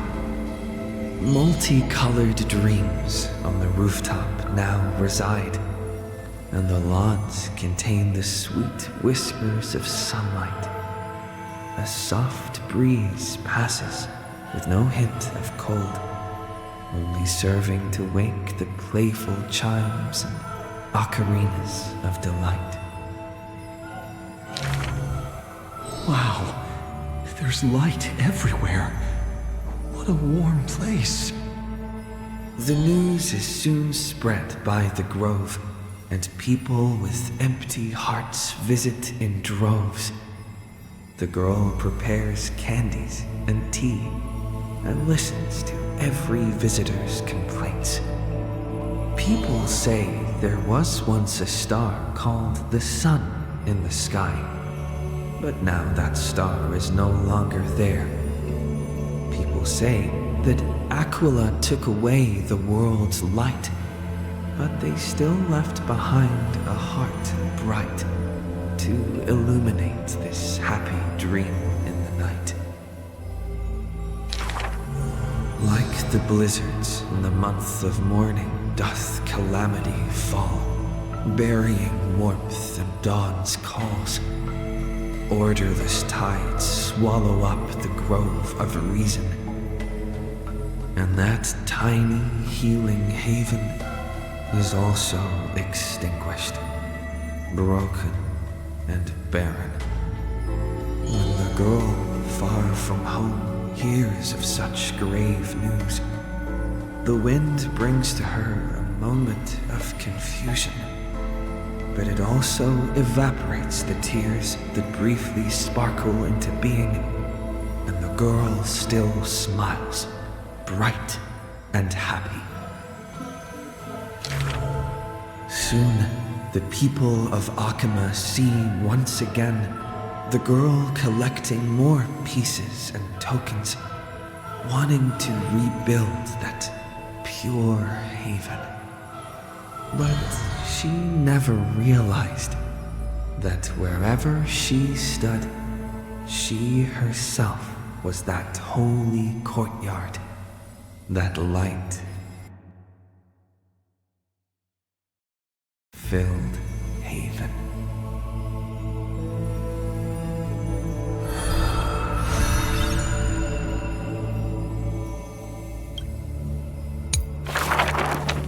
This world may contain thousands of ills, but the number of sufferers is countless, like ocean-going sails.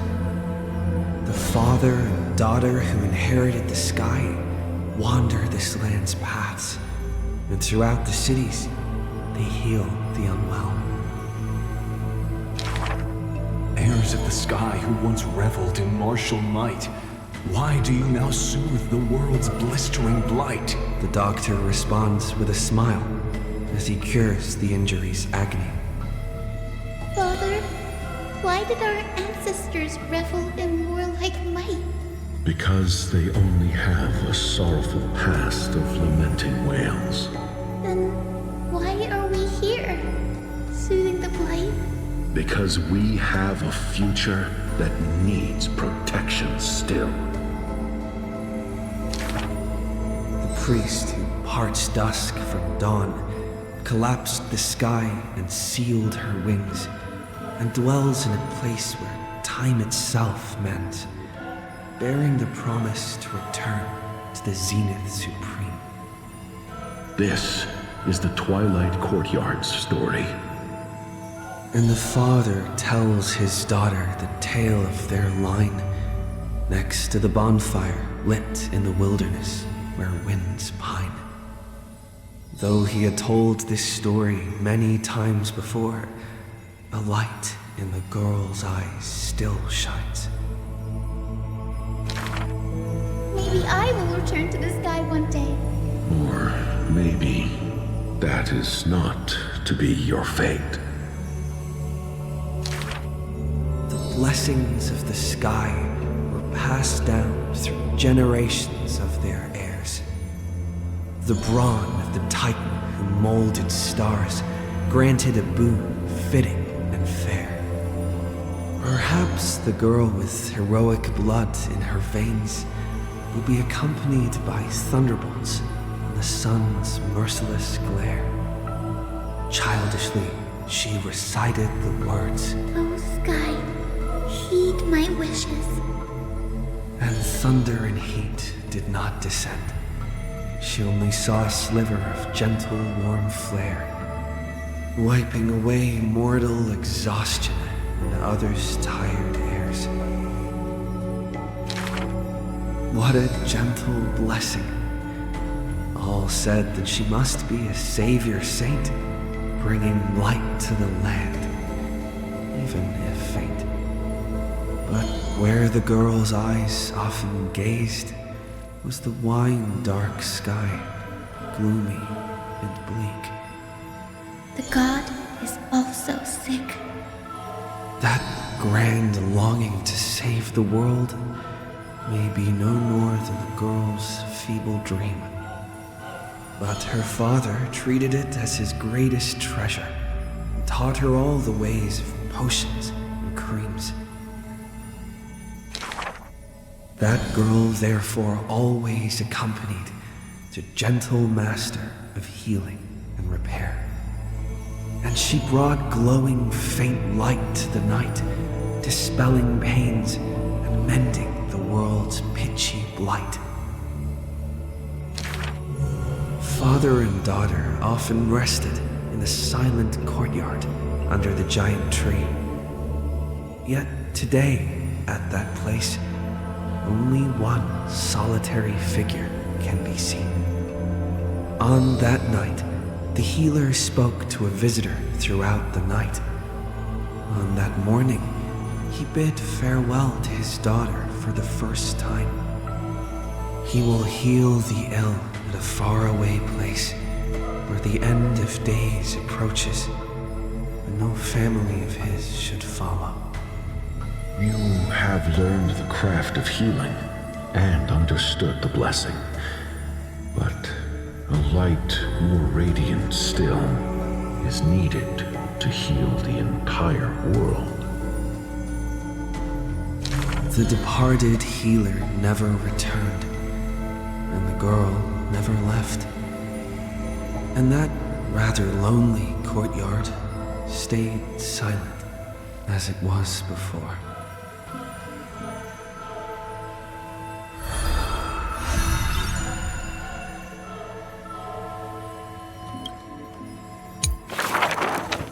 A good student who often did stupid things, Was the assessment from the Lotophagist sage. An excellent healer who fails at all scholarly means. Was the assessment from the Noticed sage. A shining child who also burns away her own life's rays. Was the assessment from the Erythrocaramist sage. A fool who was always wreathed in smiles, while drowning in a weighty and pitiful dream. Was the assessment from the Neusporist sage. The girl had visited all the schools during her time studying in the Grove. She refused to become a scholar, despite her exemplary grades. Instead of increasing this world's knowledge, I prefer to reduce its pain. While the sages faced her words in silence, the Neusporist sage alone decided to hire her as assistant post-haste. An apprentice who spends wisdom is more precious than scholars who hide knowledge away. The faded twilight courtyard, long eroded by time, now shelters a girl, the sole heir of her lineage. Loneliness accompanied her days, till the sage of the Caprists visited her and brought her a chromatic pony with a grin. It may be the Eye of Twilight's creation in times gone by, for it shines with the sky's rainbow hues within. Could it be the warlike winged beast of her father's tales? But the sleepy, dreary-eyed pony before her was soft as freshest plucked cotton. The girl still took this gift, for from the little creature she smelled the scent of clouds distant. If it weren't for her, I would have suffered more accusations. The new Sporism sage says in admission. The scholars coming to deliver arguments and reproach often stopped before the door, not coming to fruition. For the girl before the door soothed their blazing anger, like the soft clouds, gentleness in cumulation. Do you know what sacrileges he has committed? The girl muddles her answers, yet her heart knows in full admission. Like you and me, he too wishes to heal all of this world's afflictions. The girl treated ailments for many years in the grove, composing her medical treatises into tomes. When scholars seek medical help, she realizes with a startle that kindness too can grow into its own bloom. By that time, the twilight already lost their eyes, and the world drowns in evernight, while the girl and the healer again traverse the world in gloom. Seeing the golden thread and ivy in the night, it has been long since she recalled her past. She once again thinks of her childhood dream. Should the sun be dimmed by destiny's decree, then the dawn that heals the world I shall replace.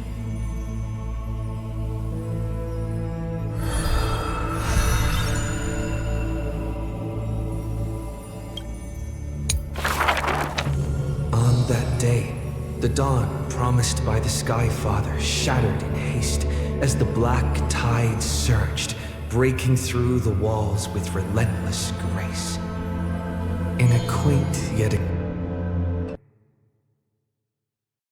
exquisite courtyard, two bitter foes meet at journey's end, their fates entwined in fate's regard. With no escape, no road behind, they trade a weary smile in kind. Together they gaze at the heavens of fire. If I can ever see the faint light again and stay alive. Then, Outlander Nemesis, you I will forgive. Not long ago, as the romantic demigod closed her eyes, the girl bottled her tears in sorrow and once more opened the dim-lit garden wide. Two figures step into the courtyard's gate.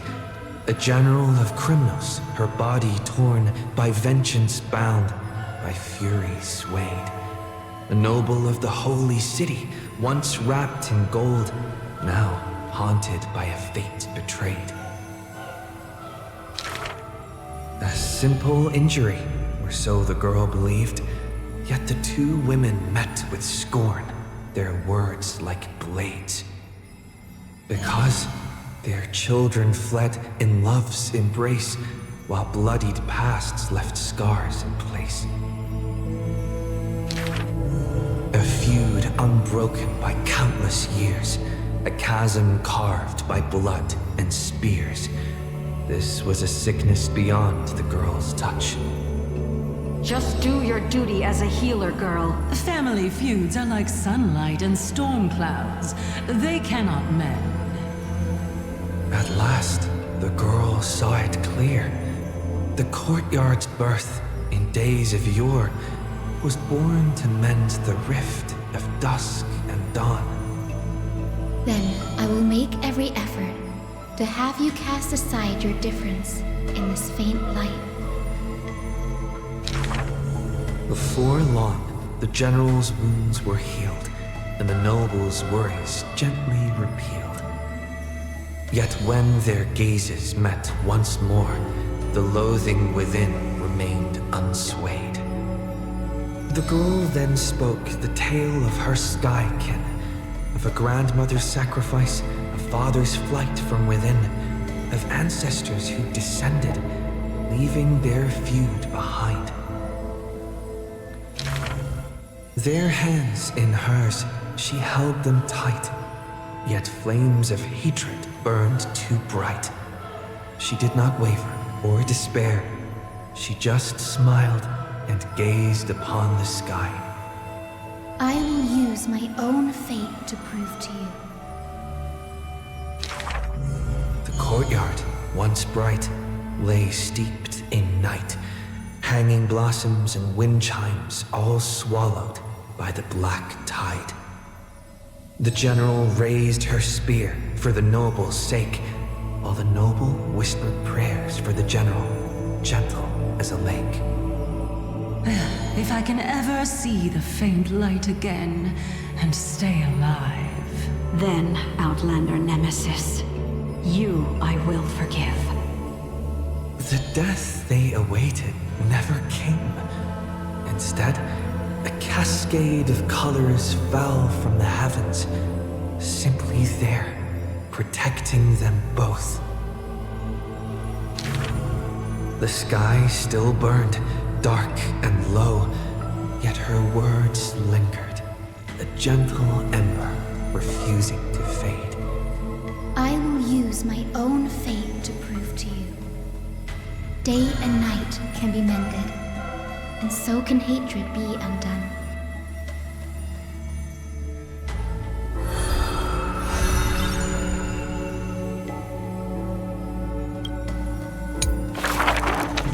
Sky Castrum, its ruins like a blind and weary eye, gazes upon the earth in its dying sight.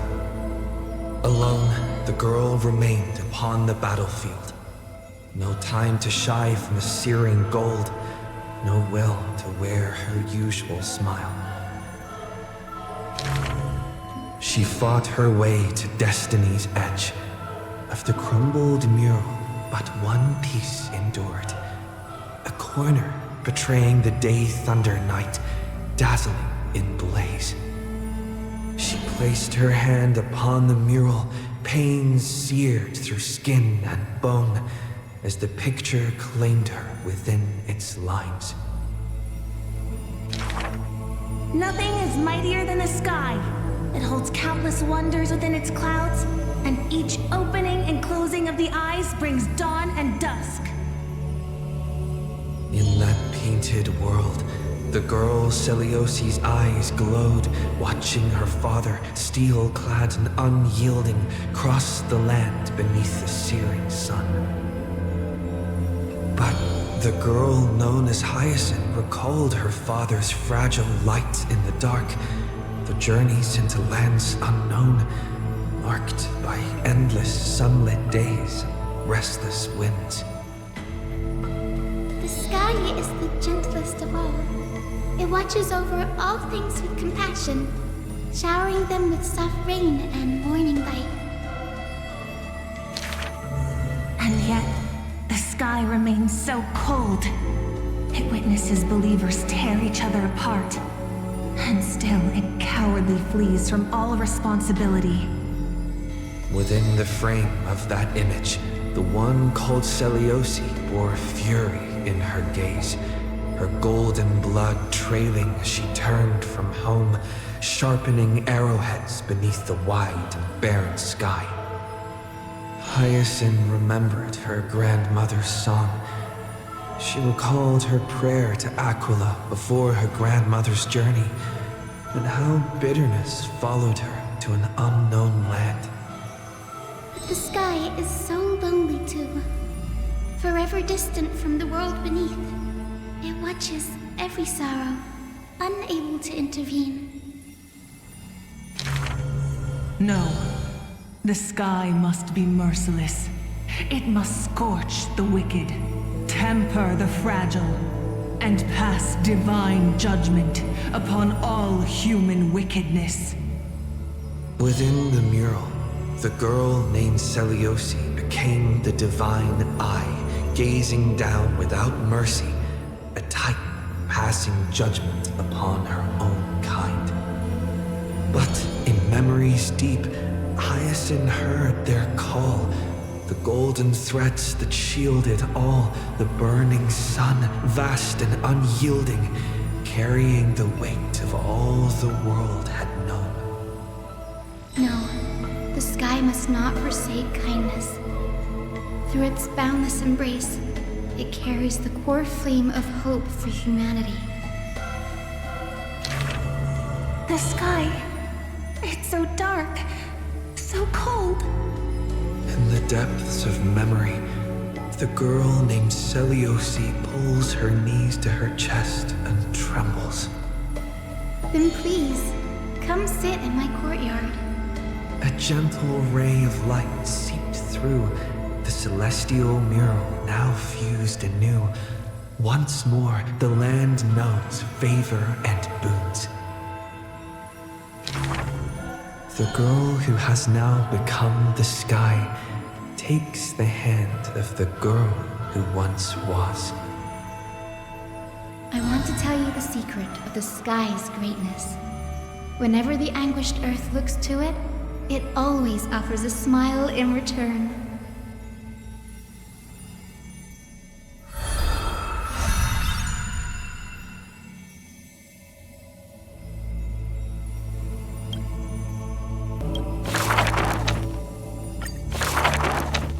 In Amphoreus, untitled statues are a prevalent sight. As for the inspiration behind these statues, they are said to be the clay figures that Khaslana made at the world's creation. They made clay figures in their likeness, bestowed upon them the breath of life, and allowed the golden divinity of their blood to course through. Thus, the very first mortals roamed the earth, receiving the gods' mercy, while realizing the sorrows of this world. In front of a statue, the people of the holy city beheld a man, Phainon of Ides Elysiae. He never spoke of his origins, only using this name to nonchalantly identify himself. That's not really his name, is it? People cast sidelong glances at him, their minds swirling with doubt. The man merely responds with a breezy smile, neither confirming nor disproving their speculation. Phainon is a soldier, one with divinity coursing through his veins. Responding to the Gold Weaver's rally call, he traveled long and far to reach the holy city, eager to bring light to the hero's path. Losses are a constant on the flame chase journey, where life too seems as small as a speck of dust. Ballads reach him through the breeze, as though soft voices meant for him, and he responds in kind. No matter. My existence is of little consequence.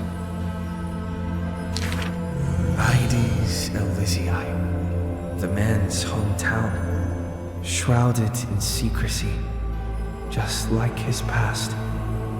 Some have searched for that distant village, yet found it neither written about nor passed down through song. In every nostalgic reflection, the man crafted a vision of paradise with his exquisite poetry. Yet, within the ancient texts of the Holy City, the history of that frontier village remains more obscure than the days to come. In the far-off future, the land of Amphoreus will bear the marks of the hero's footsteps. With sword in hand, the man will inscribe an eternal mark in the Chrysos epic. Yet his real name may never be heard in this world again. Losses are a constant on the Flame Chase journey. Some, too, losing themselves at the very beginning of their journey.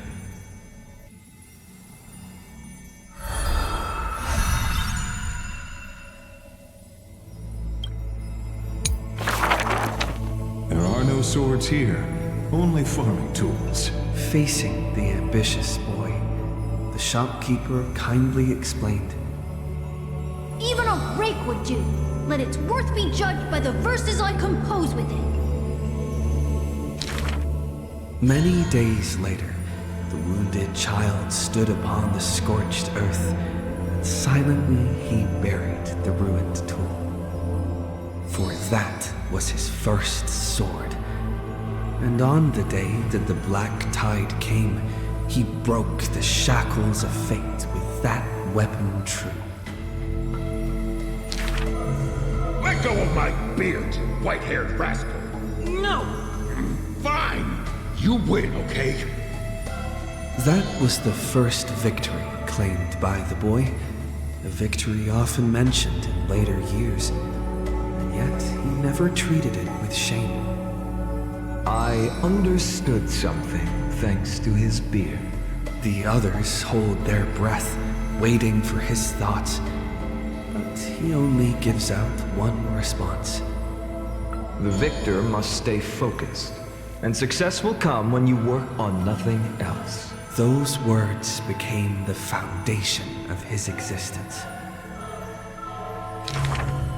Knowledge is also a power used to smite. While studying at the Grove of Epiphany, he etched this into his heart. So he devoured thousands of books, skimming through to glean the martial powers of might. But unenlightened wisdom is merely dust. And when the next calamity approaches, all he recalled is flight. Thus, his books are always worn into shreds, for each book was read endlessly till he remembered every detail slight. When first arriving at the Holy City, he was no more skilled than a soldier, except his ambition. Even the deliverer from the sky must have their beginnings in the soil of the nations. The elders in the Holy City scorned, casting him into barracks in derision. But none expected this new recruit of unknown history made his name in one mission. Some asked him, which teacher caused such improvement?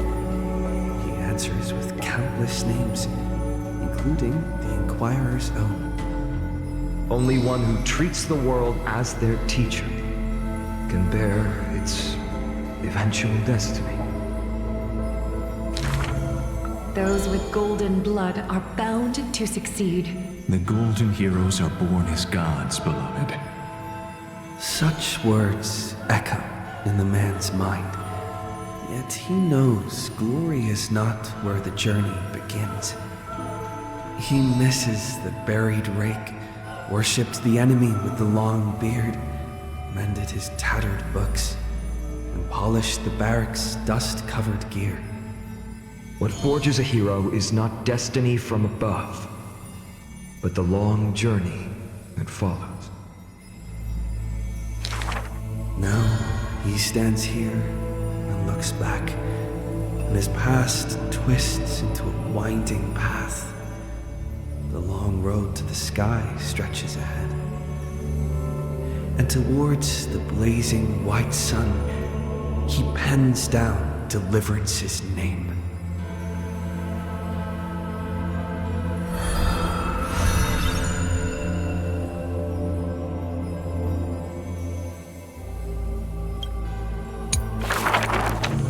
Phainon?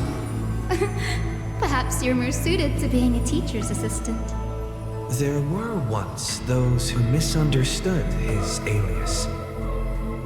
Phainon, an eventuality for students, a test for knowledge gained. It may bring wisdom to light and illuminate efforts, but the word's more common meaning is nothing less than the end. That's quite ominous. The man pretended to be surprised and responded with a smile. Though it does dovetail with our destiny.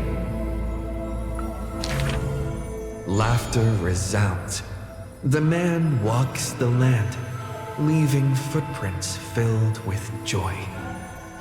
Despite the weight of the past, he can always laugh it away. Those nearby glance at each other, unsure of how to respond. Perhaps I was just born easygoing. His explanation is just as carefree. Look at Mydei and Professor Anaxa. Boys all grow up into serious adults. But as long as I keep smiling, Akuma will always have an upbeat, shining young man. Though, having said that, he too has quiet moments. Each time he gazed long toward the coming dawn, a smile remained fixed on his lips, paying no mind to anything else. His eyes were painted with the azure of the sky, gaze fixed on the Titan bearing the world. I was just imagining. He explained his own trance in a comment. Kefali too was once in mortal flesh and raiment. Now, when the man comes with sword in hand, there is no need to doubt he will swiftly win victory. But his smile is pure. Ever since the start of the journey, he is still called a youth in this story. Youth is always ambitious, with lofty goals, but it seems that in the man's heart, only the wishes of others are held. Apart from the ideal of deliverance, what do you have left?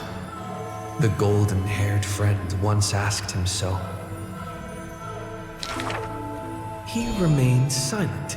Then, as he was wont to do, he simply smiled. As long as I don't ask for too much, everything will unfold as desired. In Amphoreus, untitled statues are a prevalent sight. As for the inspiration behind these statues, they are said to be the clay figures that Kefali made at the world's creation. They made clay figures in their likeness, bestowed upon them the breath of life, and allowed the golden divinity of their blood to course through. Thus, the very first mortals roamed the earth, receiving the gods' mercy while realizing the sorrows of this world. But that sorrow was, in the end, only the sorrow of the world. Nobody ever cared what lay behind the smile, what the clay figure thought.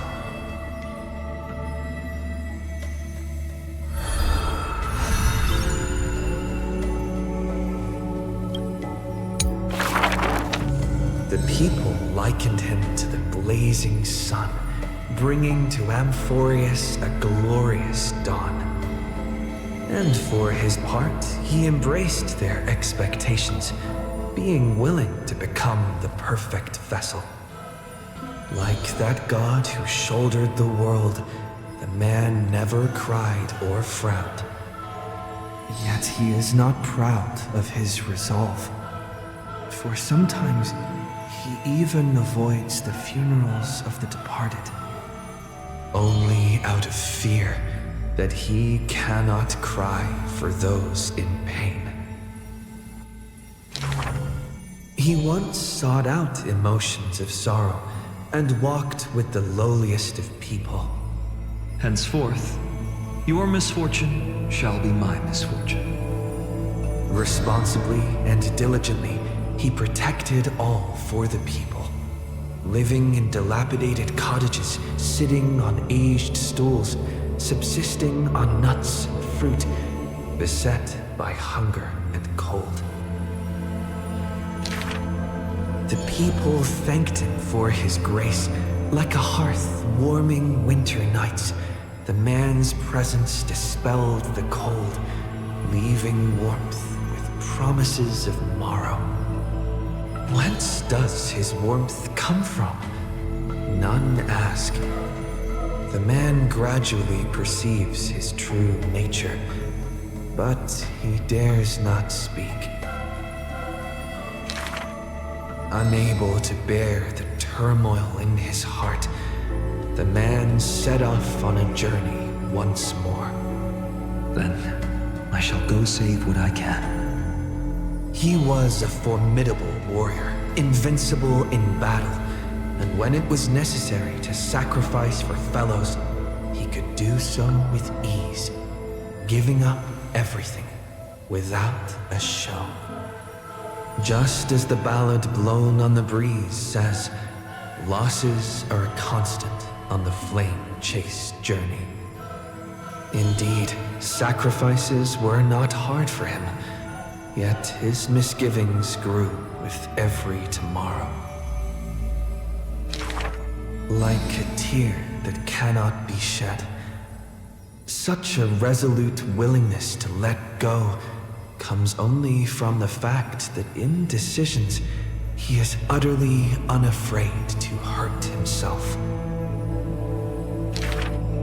It is because you suffer that you are so much stronger than any ordinary person. There were also those who could understand him, among them, the Crown Prince. But he smiled wryly in response. Perhaps everything was just human nature, yet his misgivings never dissipated. This unknown man in an unknown corner, from time to time, is swallowed by terror. Could it be that, unknowingly, the path I walk is by no means the correct one? Fearing only that the greater the burden, the more the mistakes. The road trod by heroes need not be that beset by thorns. Finally, at the terminus of that road, in a desolate, empty place, the man's arms tremble. The power is beyond control, savaging all around it. This is the end of his road, but perhaps he had long foreseen it, but was doomed to be powerless to change it. I am willing to shoulder this world. That is no lie. But before the tears could flow, they were vaporized by the heat. His light blazed brighter than the sun, but beneath it, there was but cold destruction. The nameless hero, Khaslana. He had never loved himself. Why would he love this world?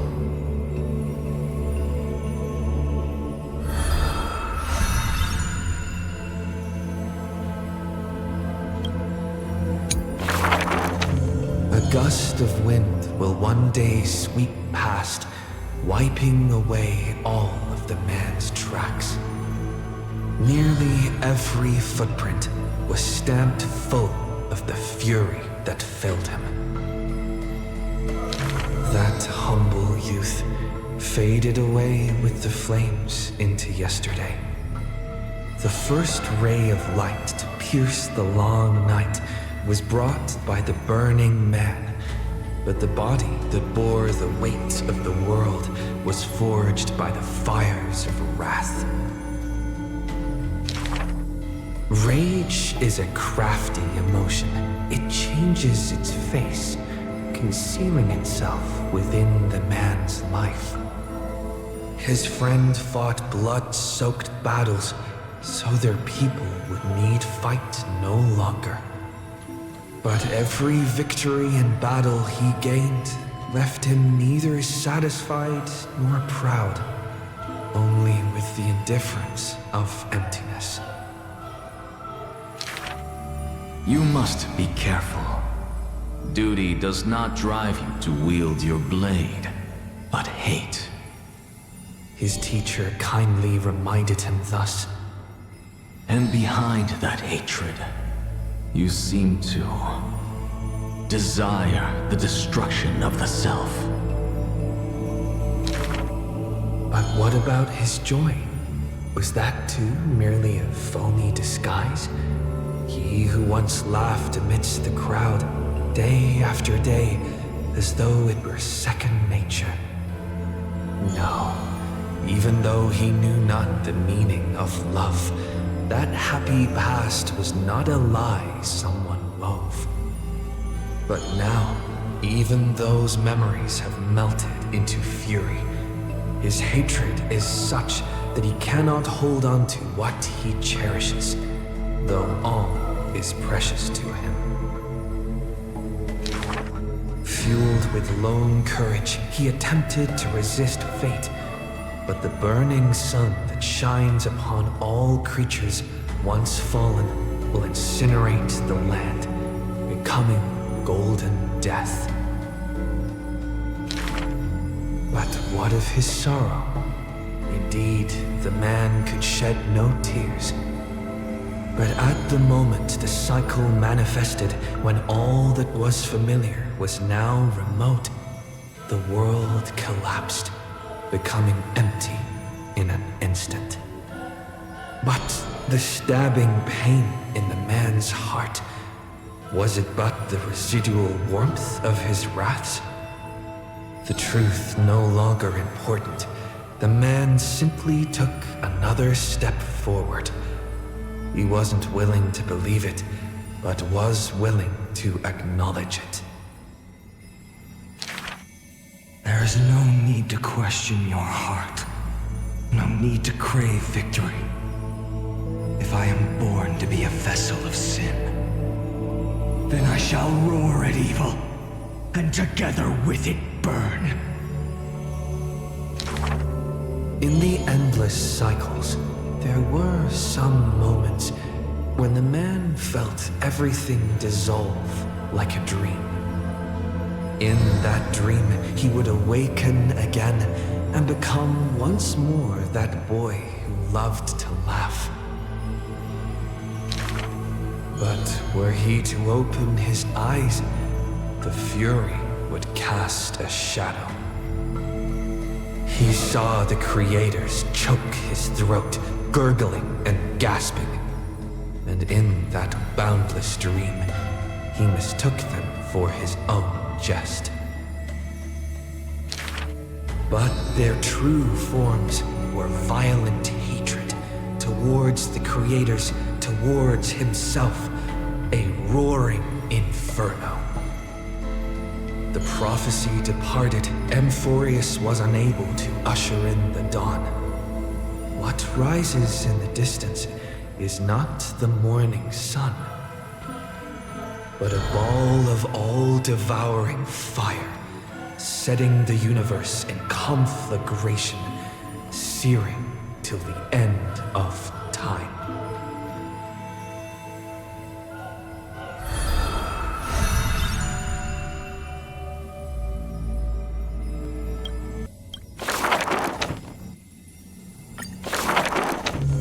Before meeting death, the scholar already composed his own epitaph. This person's name was seldom mentioned by others. Incomplete, just like his fate. He would sweep his own grave at the beginning of every month of weeping, staring long and hard at his stained hands. Hands that never seek the benediction of gods, accepting only the tricks and plots his brain presents. Keep your distance from that blasphemous one, lest misfortune follows you like a shadow.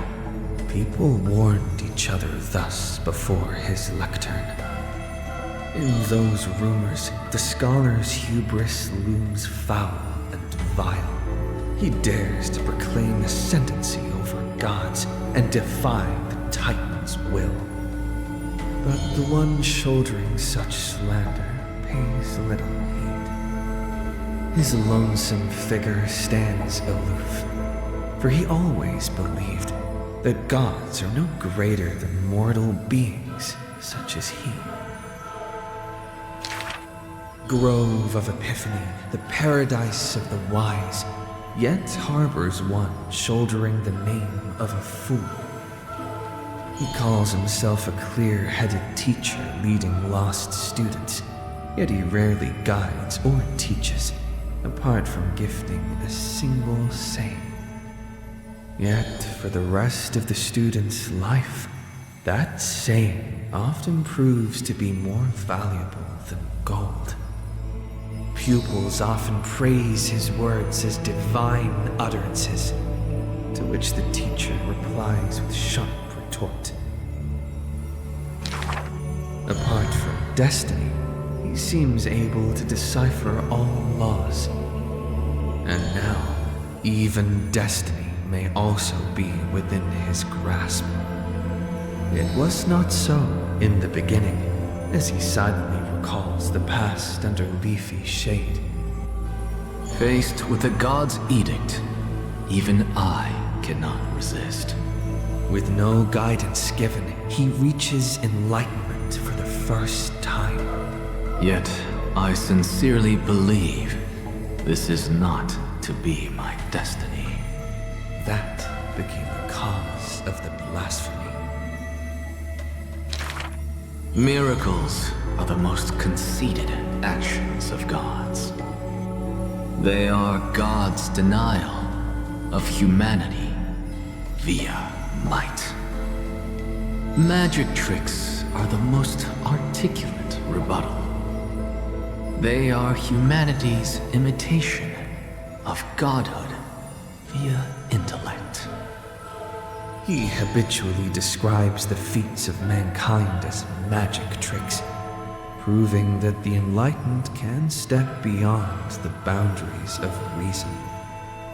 But magic tricks cannot afford to fail, even after 1,000,000 times, and for that, the blasphemous co-conspires with a god. Using the final trick, they wish to create a miracle to end all miracles.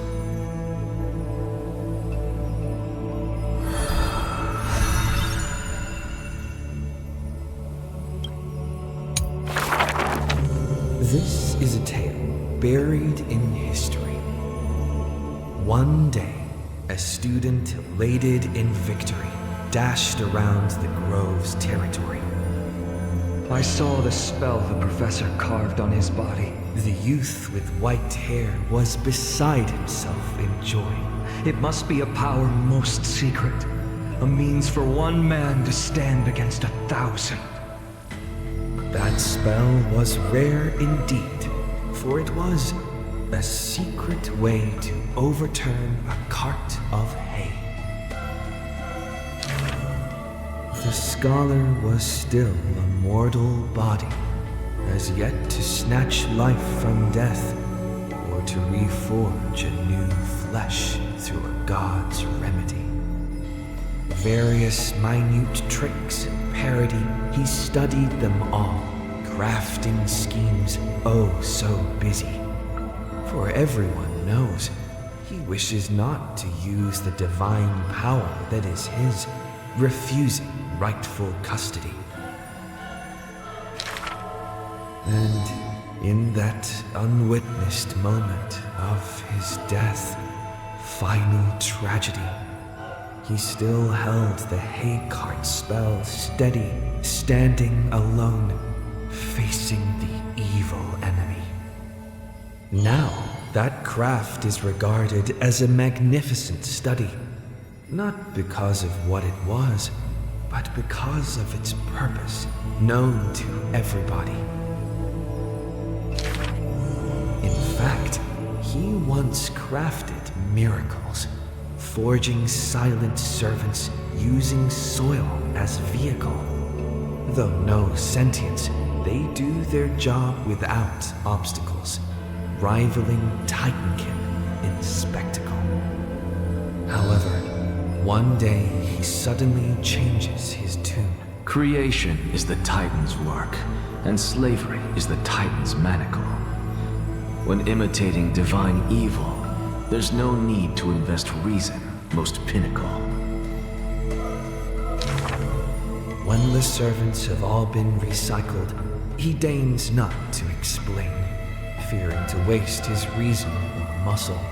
So he jokingly concludes the questioning with a chuckle. If it's just for odd jobs, students are a better gamble. The way he addresses himself comes from elsewhere, an imitation of a divine machine with some flair. He happily answers 5 questions for those unaware, knowledge seemingly given with stingy care. For a wise one, 5 answers reveal creation's secrets, the truth hidden and bold. But a fool learns but not, and is left in the cold. Now, inquire. That is, in fact, the scholar's crafty snare. He hides the answer he seeks behind questions posed by those unaware, doling breadcrumbs as bait to lure and compare, whether the inquirer may be worthy of his wisdom to share.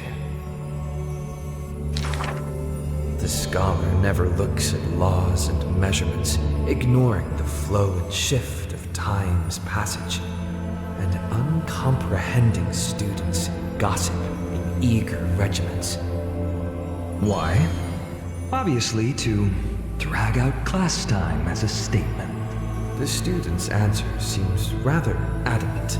He is panicked by the flow of time, for his work is yet done, yet to implement.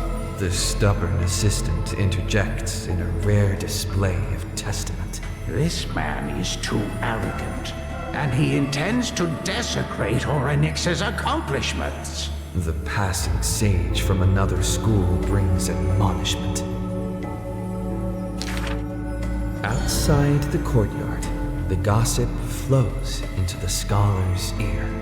He silently gives a grade to every question and argument, but none know the true answer, according to his judgment.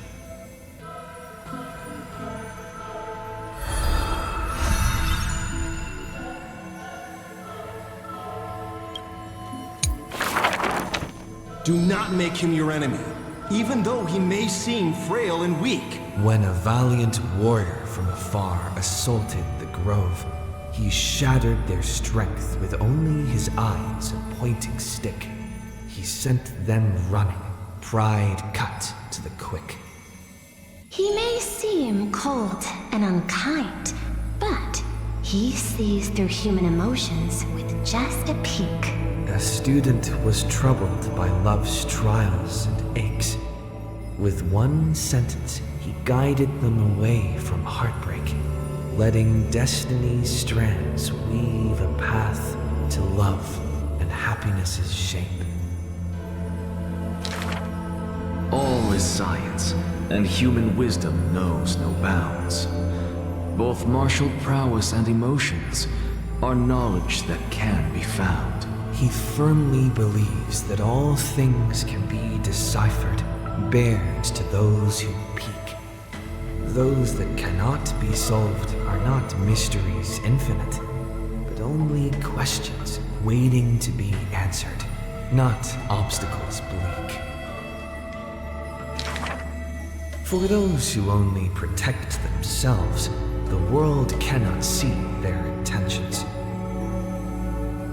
In sorrowful parting hours, the scholar refuses trifling matters. Isolated in a corner of his library, he fiddles with instruments of crafters. Colleagues suspect him of creating new blasphemies, while students believe him to be making new miracles of mastery. The curious one's gaze through the window beholds, seeing a small wooden bird on the table, wobbling in comfort, swaying in the scholar's hand, an endearing cohort.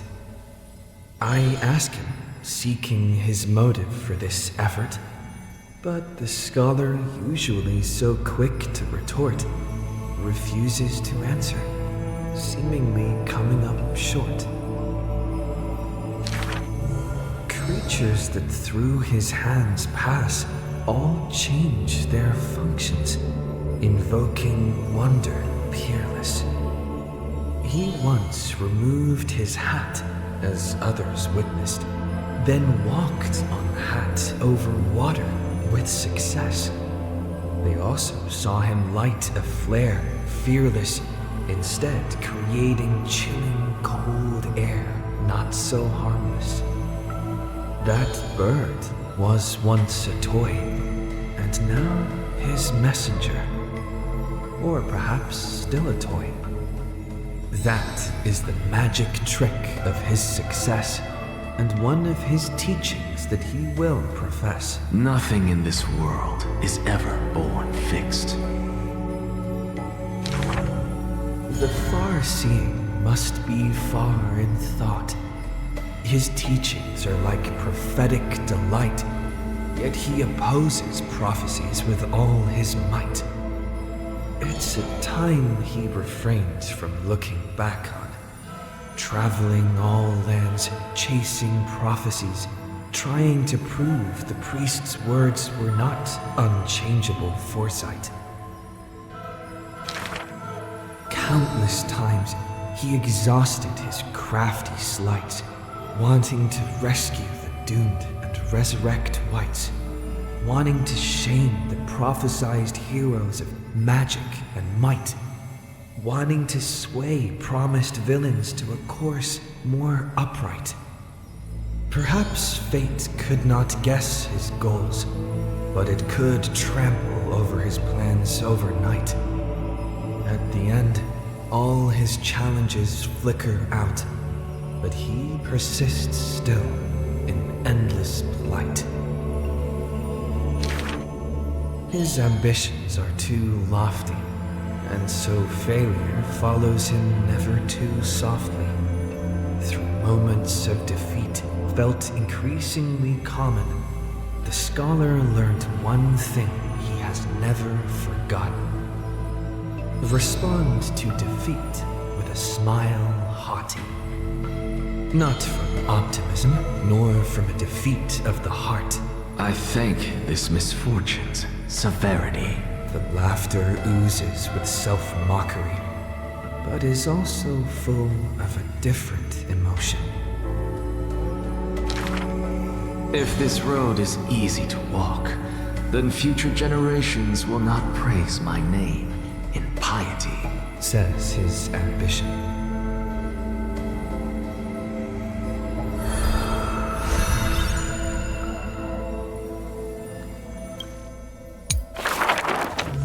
On the day that the grove fell, he accepted his defeat and demise, as if embracing truth and heresy. Believe in Titans, and you'll have a happy death. Deny the Titans, and you will have a fulfilling death. Yet, as the lightened soul bids farewell to its heavy shell, a Titan made an untimely call. Do not be startled, child of humanity. You have a final query in this world. You finally came. He does not seem shocked, and lets the core flame take over his shell. Be more punctual next time, if you will. Upon his first meeting with the Titan, the blasphemer is already on his best behavior. And towards the suggestion to reforge his body, he paid no mind. I have so kindly offered you the best body. So why do you insist upon your mortal imperfection? The scholar replies in candor. Only by retaining the various flaws can my humanity be preserved in rigor. His form remains in the mortal realm, while his spirit walks the river of souls' shores. Between life and death, he fatigues, dwelling in the child of humankind's thoughts and senses. The Titan cannot bear to remain a mere spectator. Why not ask me your questions, child of humanity? I am rich in wisdom, and shall speak with no ambiguity. As though an unspoken pact, the scholar asked the god about all things, feigning a humble quest for knowledge. Do you treat me just as a way to answer questions? A mere machine? The Titan got what they asked for. You should thank me, for good questions are rarer than good answers. Compared to the joy of a new life, the scholarly breakthrough carried home alongside death filled the scholar's heart with more fervor. He returned to the Scourged Grove many times, and the black tide followed. Despite his defeats, he never sought help or permission. But at every desperate moment, the Titan would eventually take over one half of his body. The union of man and God. A flawed and clumsy choreography. It happened but once, a perfect harmony. One man, one God, speaking in one breath. Stop stepping forward at the same time as me. The Titan once revealed the secrets of mixing life, a boon seemingly a blessing, but full of malice. What a tempting bait. But that's not my desired chalice. Divine power is within his reach, but the scholar is not moved by that essence.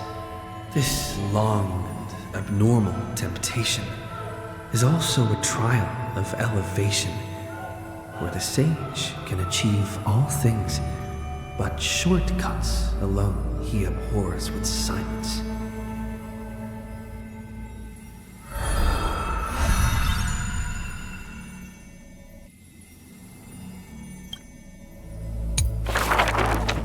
Teacher, in this tumultuous world, have you thought about your will? It was just a joke, but the scholar, still at the grove, answered with extreme caution. He has much to say about his posthumous affairs, exhausting all, fearing the smallest omission. Teacher, could it be that you fear death? The assistant asks in concern. It was a question needed, yet he gave no direct reply.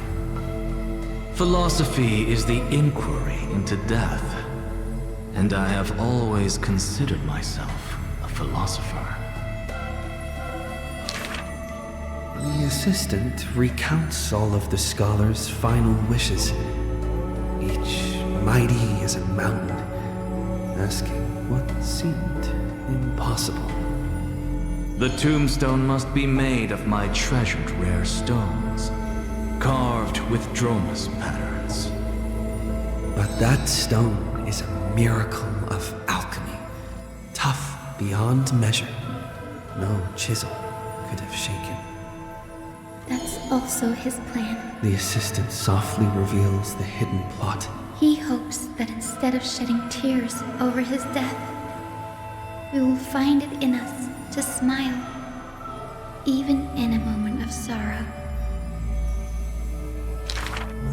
It's rumored that in the depths of the grove, the scholar left a teaching ingenium, imitating himself to the utmost detail. Go back. The living have not exhausted their thoughts. Go back. The dead have no desire to teach their works. The ingenium's words are cold and detached, like the deceased man himself. But if you have no one to talk to, fine. You can sit and converse. Now, the grove is no longer bustling, and the scholar has returned to dust. Thus, few in this world now know how he was also troubled by solitude in life. Someone once suggested, perhaps your ambition should also find its place among your final wishes. Pointless notion. He dismissed in derision. Unveiling the countenance of the gods is a task for the living. Perhaps that is his haughty position. Such a melancholy topic, yet he insists on feigning a twist, avoiding it altogether. Perhaps these chapters should not be retained. Most are from the scholar's handwritten drafts, shown without his permission. Yet there seems to be a voice there in remonstration. It's just the past. What harm is there in revelation? Even in passing, his hubris still resounds in reverberation. The smaller a thing is, the more it shows its weight. The more foolish my name is, the more glory my achievements will be in comparison.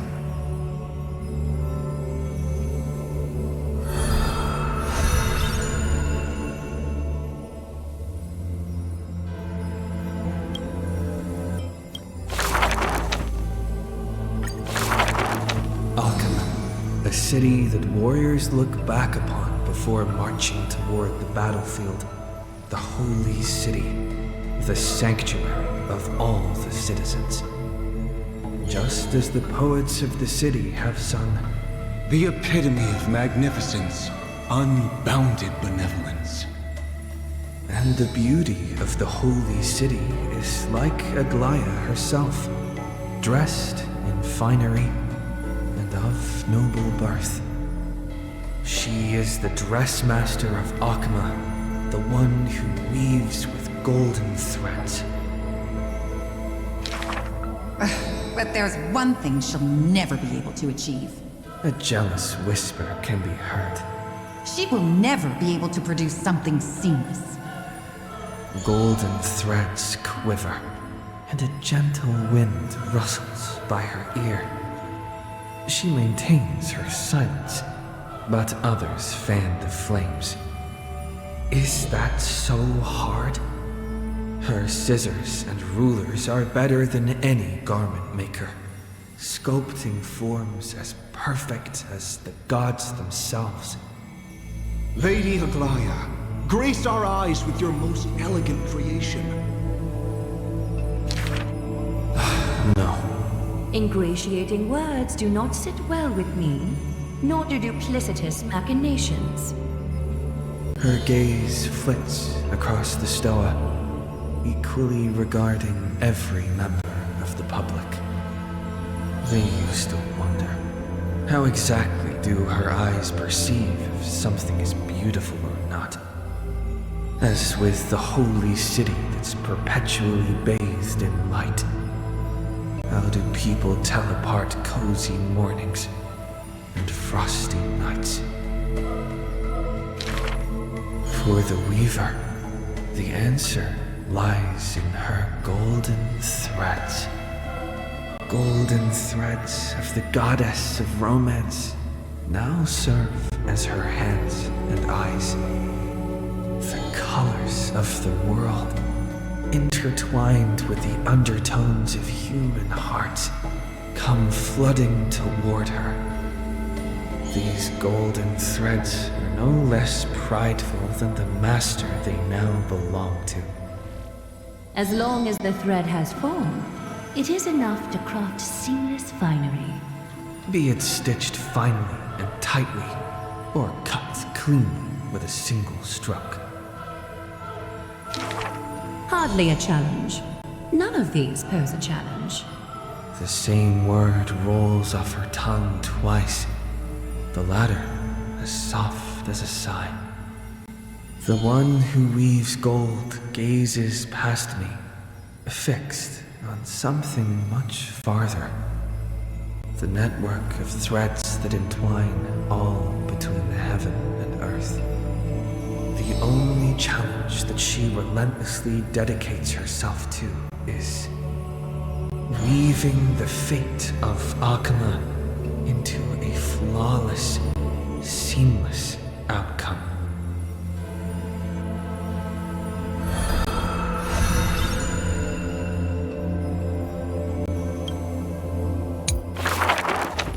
A long line stretched across the square. Merchants, shopkeepers, and even high society elite, all lined up together without distinction.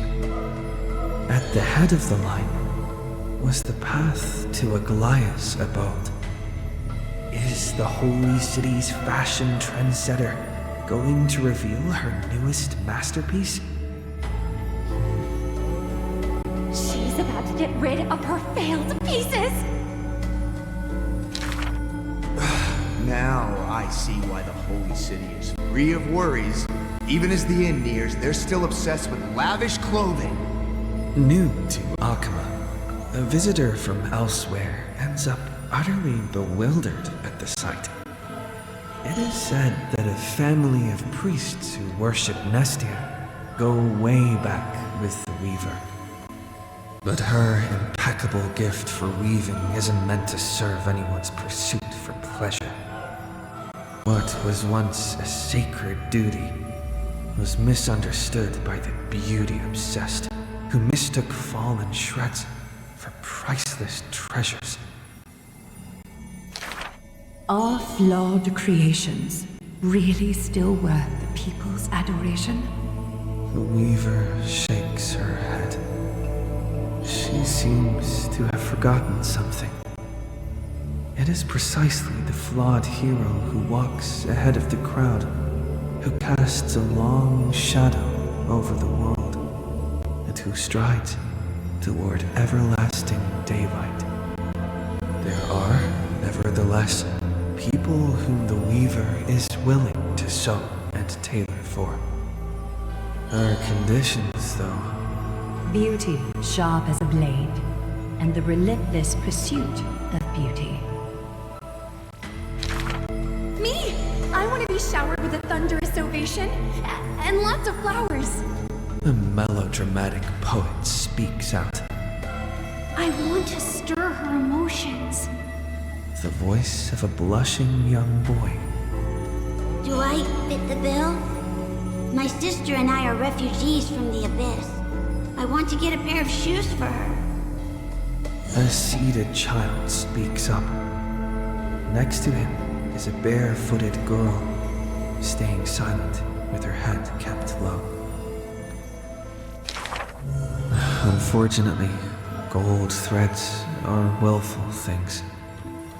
They are never swayed by sympathy or pity. A tense and worried look surfaces on the young child's countenance. The specks of dirt on his face brought back memories of a past encounter. Go. The Weaver begins. Go to the 3 children in the city. As messengers of Janus, they will bring him the shoes he hopes for.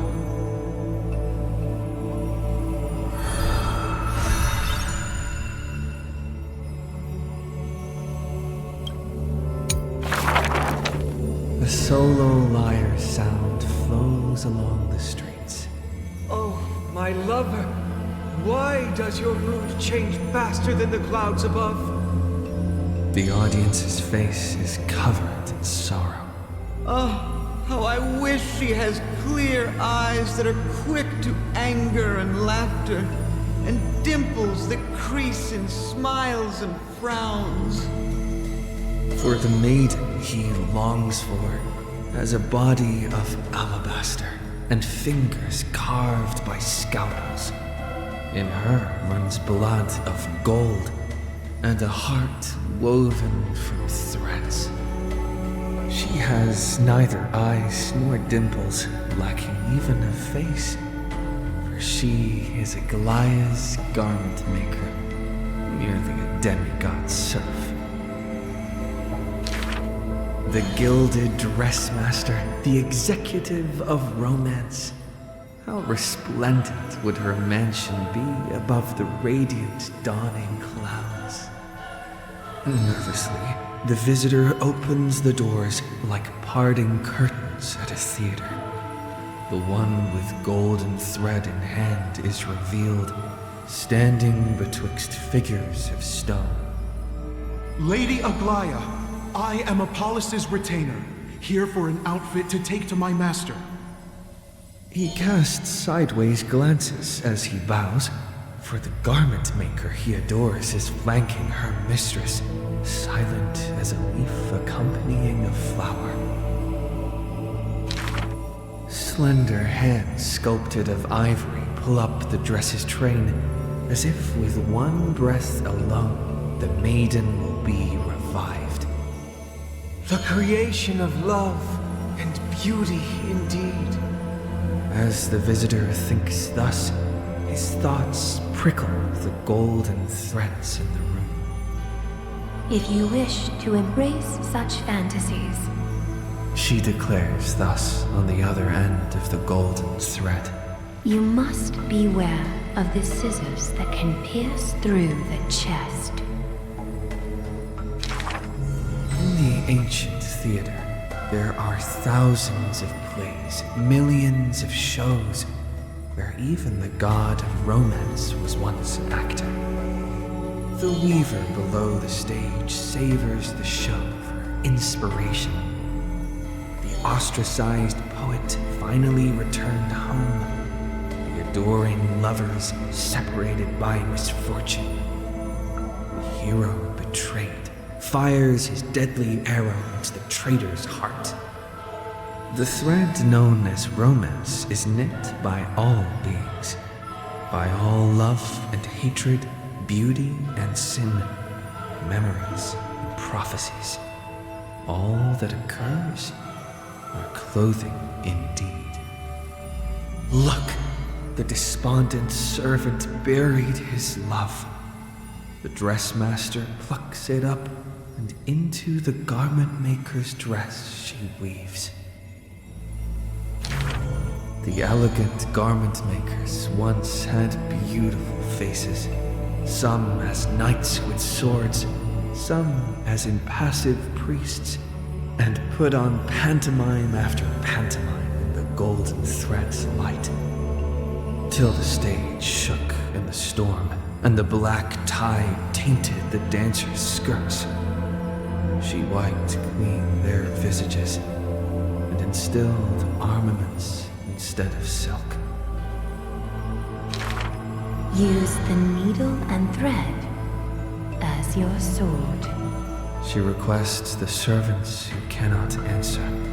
The garment makers are elegant still.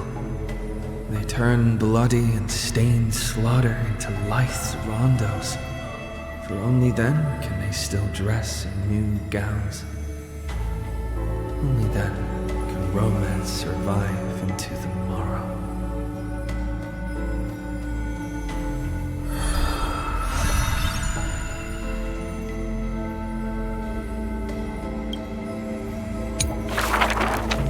In the past, when strife swallowed the earth and schemes disrupted the hearts of friends, the maiden who was yet a weaver was wrapped in a cocoon most grand, untouched by the storms sweeping through the land. She spent her youth in a palace of romance, surrounded by treasures, with even maids beautiful beyond belief, often bathing in the praise and admiration of wealthy nobles. Till warfare set the threads aflame, and the devoutly praying priest was slaughtered before the altar. The family adored by all perished before their courtyards, and the blood of her maidservants dyed her golden mantle red. The golden threads covering her eyes snapped, and the concealed truth finally appeared firsthand. Before a strong wind, a weak nobility cannot stand. In the long, endless war, the Gold Weaver family was shattered by the sword, and the legacy of romance became a tragedy. She had a broken mansion and an empty house. The nobles who once loved her, none now willing to help her. All the romance, talent, peerage, beauty, what use are they in a disaster? As she closed her eyes in melancholy, the maidservant pushed a broken loom to her earnestly. Miss, would you like to pick up the shuttle again and weave for me? The young miss wanted to laugh, but could only respond with shock. For the maid's face was now covered in scars, as she fought to protect her mistress's safety. Though I can no longer see, I still want to don the garments you weave. And yet, when she heard this, the desire to weave overcame her fears. Therefore, in the broken shadows of a house, the loom of romance moved once more. The garments were exchanged for copious gold, buying back her renown of old. Yet beside this mistress most noble, there was always a blind maid in tow, dressed in luxuries unfitting. As the weaver attended banquets, the praises of her youth returned. That majestic lady must be Nestia in the flesh. But harsh words also joined. The mistress's beauty is quite reduced by a maidservant so unsightly. The maidservant apologized in embarrassment, lowering her head. My mistress, I have brought you shame. Yet her mistress brought her to the middle of the ball, having her garbed in the latest dress as the model. She now knew that praises and ridicule were both untrue, and that romance cared not for beauty of the face.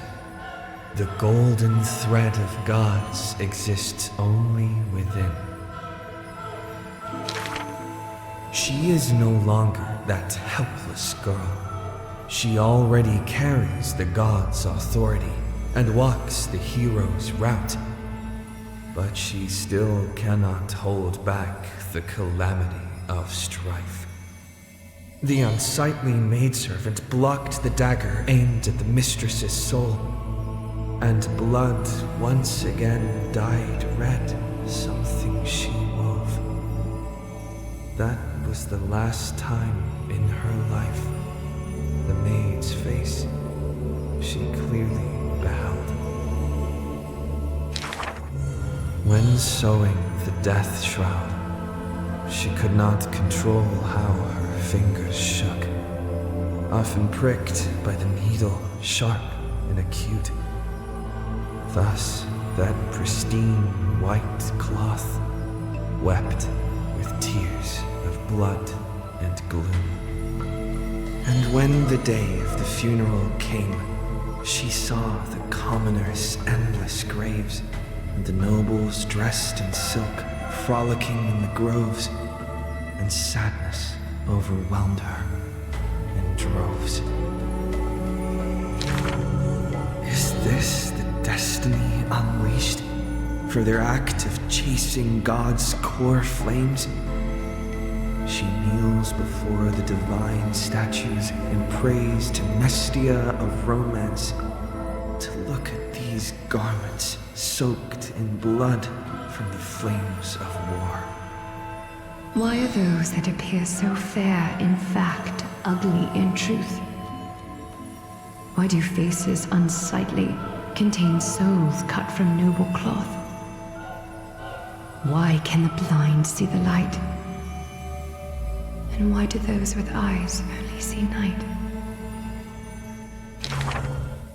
The dying god remains silent. If you no longer have the power to see, then with my destiny, she grasps the burning core flame. I'll exchange for eyes that can see everything. Warm liquid flows from her eyes that now see all. In that instant, she is sure that she saw the manifestation of beauty.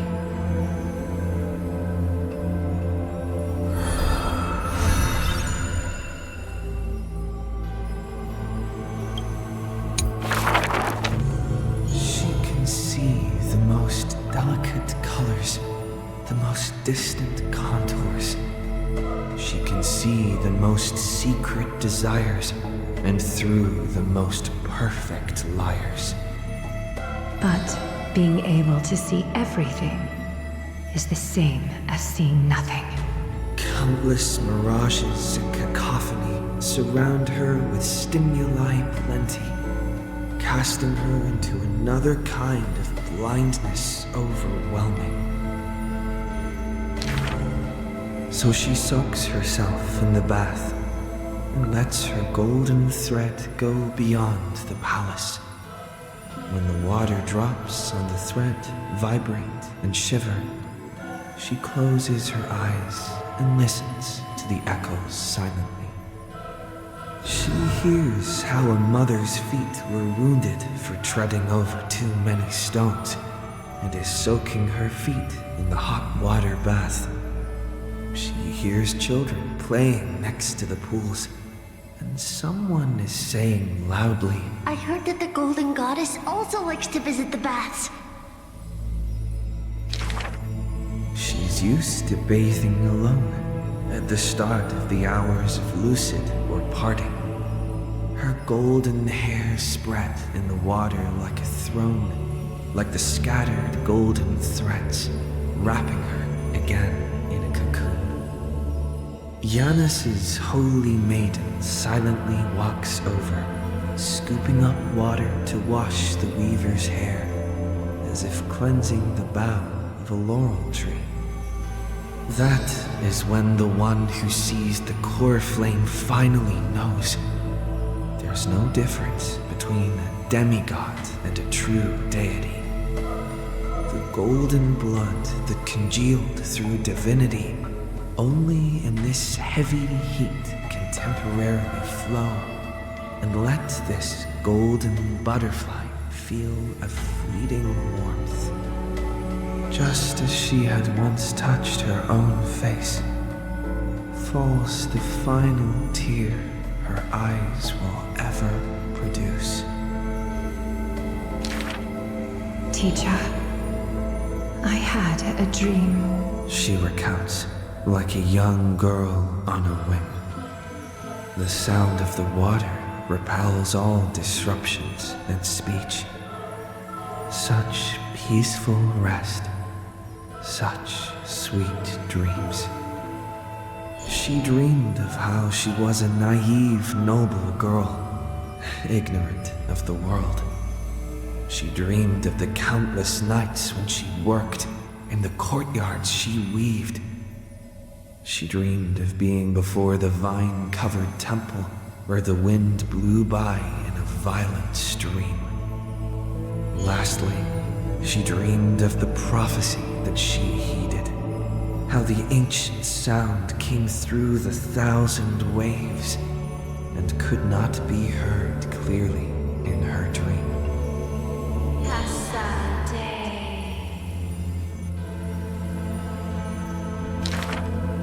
The dawn device is always glittering, and birds are always chittering. The children of Akama like these kinds of songs. Why not trust in the promise of an era Chrysia unending? Like how children believe in fairy tales passed down unceasing. But will the dawn device truly shine forever? Will the voices of songbirds not one day turn hoarse? In the golden bath in times gone by, she pierced her eyes, for she saw the all too dazzling future of everyone. That future was nothing compared to false promises.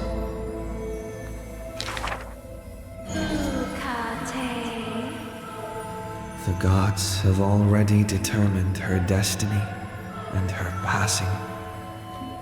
She knew. She has long known. The red-haired child appears worried. You are aware of everyone's fate, yet never speak of your own future. The child who passes along the prophecy understands that to lay such a heavy weight on one person is comparable to the dawn the world bearing Titan's shoulders. There's only one future for silken threads. That is, to weave magnificent clothes for others. She takes the children's hands, inviting them into the pools, intending to use warm water to wash away their concerns. Yes, before the toll of the bell that announces the hour, before the meeting to judge the flame chase begins. Do not waste the rare good dreams, or the languid waves, warm as tears.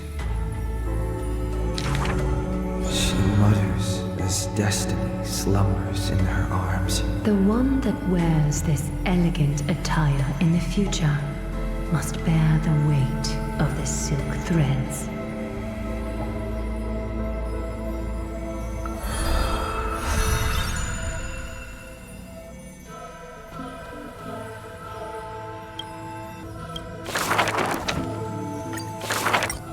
Among the soldiers, there was the famed city-state Kremnos, a place every warrior longed for. To be crowned champion of the Kremnos festival was an honor that only the cream of the crop could attain. There's no glory to be found in an accolade only obtainable through slaughter. A man blocks my way. His name is Mydei, Crown Prince of Kremnos.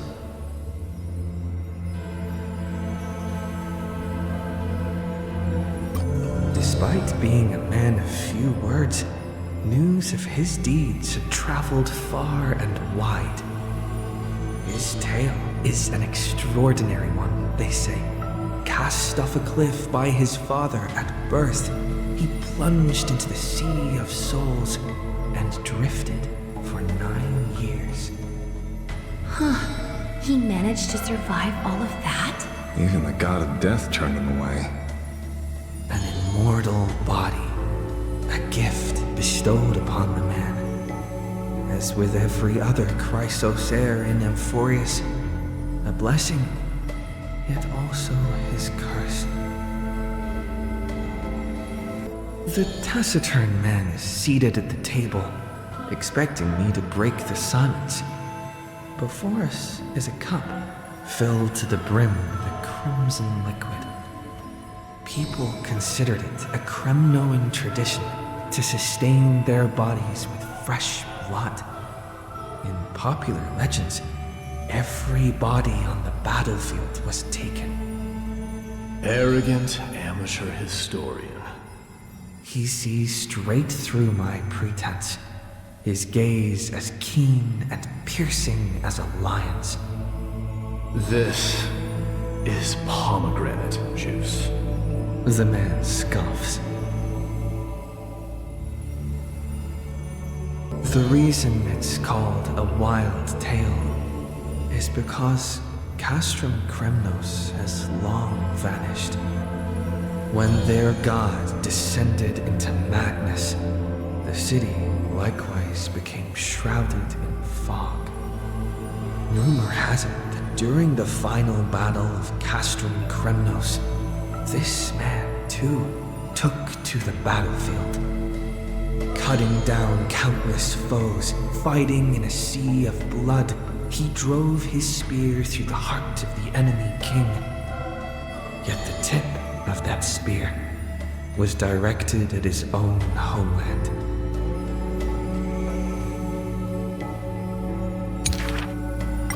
A chatter breaks out among the people, and the man rises to leave. The truth of such rumors he speaks only through his distant silhouette. A silhouette of a body that has withstood endless trials and faced death innumerable times, but bore not a single mark. Mydei, a hero of yore, now a traitor to Kremnos, the patricidal crown prince.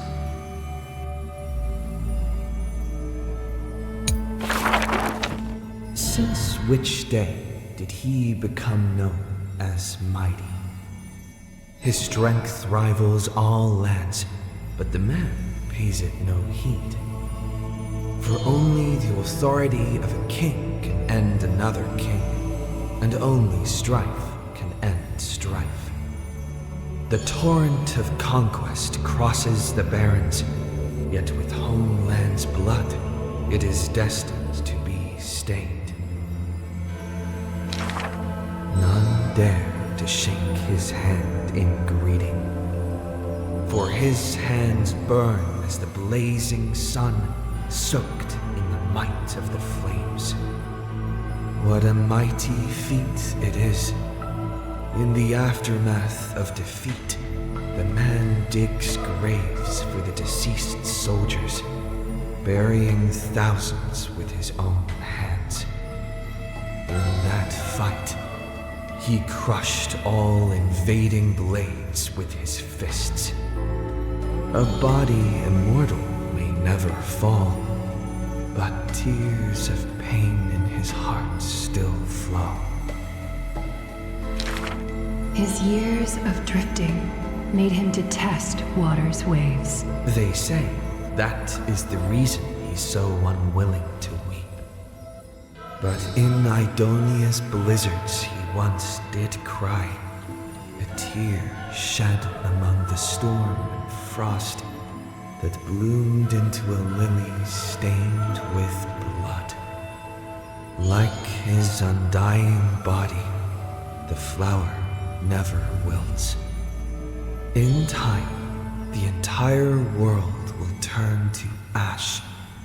This haughty man shall be the one to leave behind the world's final beauty, though none are willing to believe. Unlike his kin, Those patterns are carved with his blood. A matter so suspicious, it stirs the ambitions of the mundane. A blade that can cut through the mighty must be enough to slay gods. The people to this day still seek it, yet it is simply a tradition he follows closely. Do not let your enemy notice that you're bleeding, and thus convince them that you are someone unsurpassed, a warrior supreme. The stories of the past forged his body. Apart from Kremnos' traditions, what do you have left? The white-haired friend once asked. The man goes silent and still, his gaze burning into the horizon, looking for a distant past. In his days of wandering, this same question was asked by thousands upon thousands, and he never denied. That is why I walk on this path.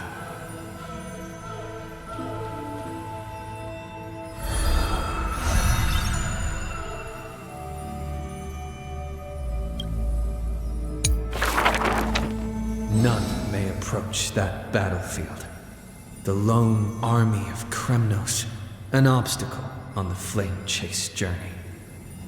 He ordered his troops to stand aside. That was the first meeting between hero and prince. The two men fought for 10 nights unceasingly, till the combat drew to its end. Neither scored a single victory, nor conceded a single defeat. None know why this man's fate is always overshadowed by a lone number decreed. Just like how none can ascertain how the flame-chasing heroes convinced this man. It was not mutual appreciation.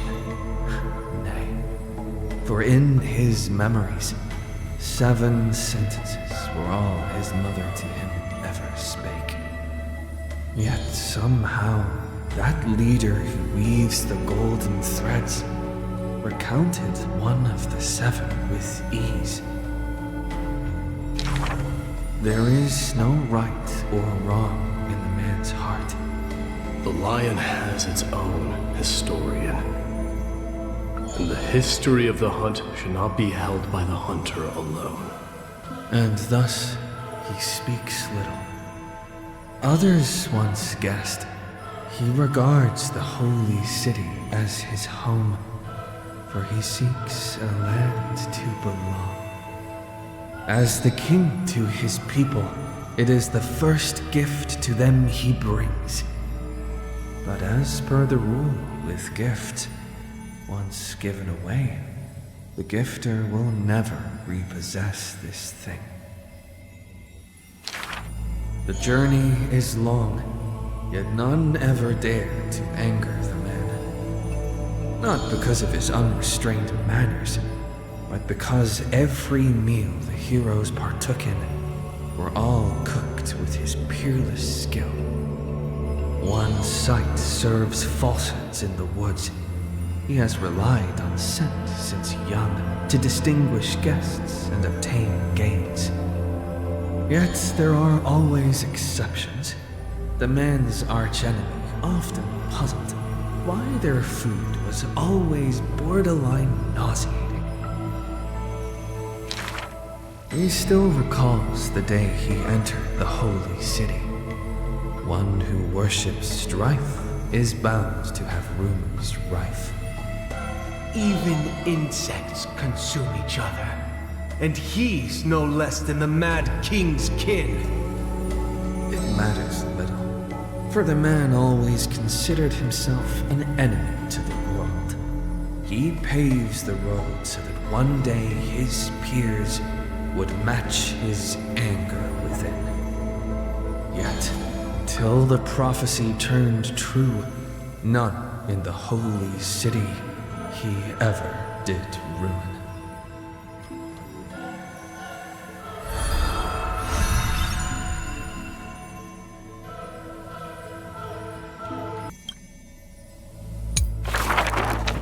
To die for glory is not eternal sleep. This is a lie all Castrum Kremnos keeps. The world after death is superior to reality and basks in light. But such vague poems the Crown Prince would not easily believe.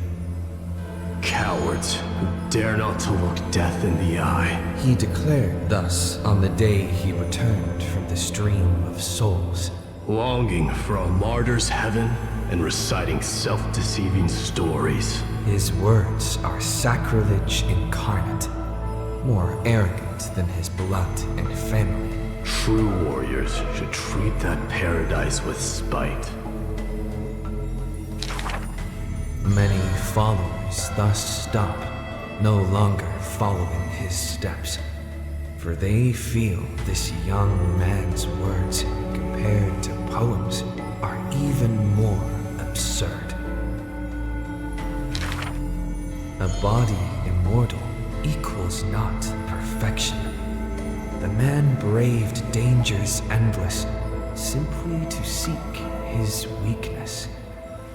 In his greener days with more amateur skills, in crises where death denied him even after kills, he learned why curse is a synonym for blessing, for he saw that visage of terror at life's closing. The man seems unmoved when this past is mentioned.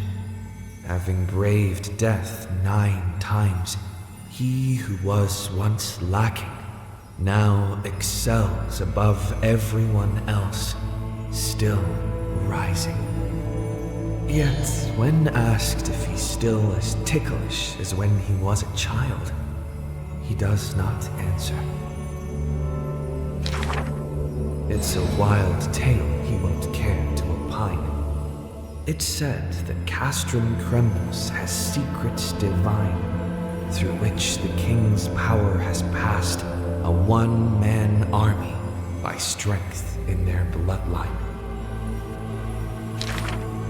Therefore, a traitor who does not inherit the throne is a king most infirm.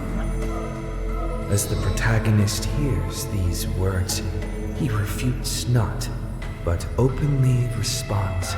These are not rumors unfounded, but will they matter if my deeds eclipse those of all other kings, achieving glory beyond? Never turning back in war, he seizes all our glory. That rumor in the war camp of fury often casts a shadow on a man's heart, indestructible and fiery. When campaigns become mired in terror, he sends his army to places safe and secure, yet alone he goes to fight, knowing death can touch him ne'er. The Kremnoan detachment who follows him in livery all die in bed, devoid of glory. They have their share of grudges upon death, but the man has no regret, none necessary. Your glory lies not in death, but in my hands. The dust settles, and strife calms. A deathly quiet covers his father's realm, and the man alone returns home. A question seems to sound from shadows of the past around. Did you already walk that flame-chasing road, O King? Atop the throne, the man mutters alone. There's nothing else worthy of the hunt, for I am the blazing fire at the journey's end. As it has been foretold, he killed the king to become a king, and killed the god to become a god. His eternal destiny is to be crowned in blood.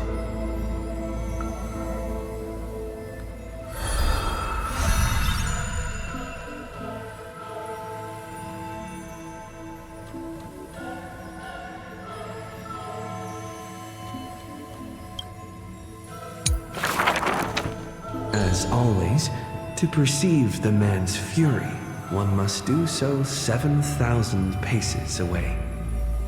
The Kremnos he guards is once again shrouded by mist. Rust, blood, and fire are the ceremonial ode to the demigod. There is no one to witness or to give cheers of glory. The final Kremnos festival goes on without end. The victor shall embrace death and silence, and his glory will only be remembered by the defeated array. For that man, laws and seals no longer have meaning. War and battle never cease for a single minute, each passing day indistinguishable, morning and night entwined. The corpses pile up, filling ravines, forming mountains strong. He carved time with peak's edge, and counted the fleeting years by fires of war. Sometimes the lion would climb to the hilltop to look down on the world and search for friends in longing. The distant heavens and earth stretched vast and boundless, but their endlessness felt ever more remote. Like Nikador, he cannot escape madness's clutches. Guarding the city alone and embroiled in war, the murmurs of the black tide constantly sound in his ears. Yet a flame soars up his chest every moment, casting light upon the indomitable path behind him. Memories seal the echoes of the past as the man strides into battle, fists clenched fast. He is the wound this world must bear, the new king before whom old gods despair. As stated in Idonia's poems, humans are born with eyes closed to accustom to this world's light, and their sight fades in old age to reacquaint with night's anthems. But the man did not bow to the decay of time, rejecting the lure of death's call. With each return from the brink of death, his eyes burn with fury, fixed upon his foes, until everything suddenly faded away, like a surging black tide swallowing all into nothingness. The world dissipates in the roiling black tide's requiem.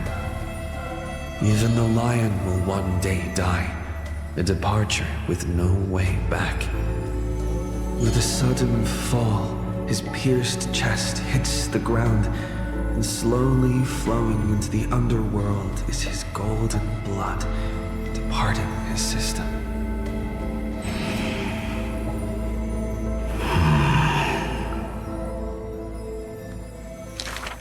But that gaze, fierce as flame, never dimmed, not even in death, looking beyond those flame-seeking figures, reaching far toward the endless horizon. In the morrow sky, the stars will chant, the lone king of Kremnos is called Mighty. His journey was one of ceaseless, eternal warfare, and behind him, he left a world ablaze with glory.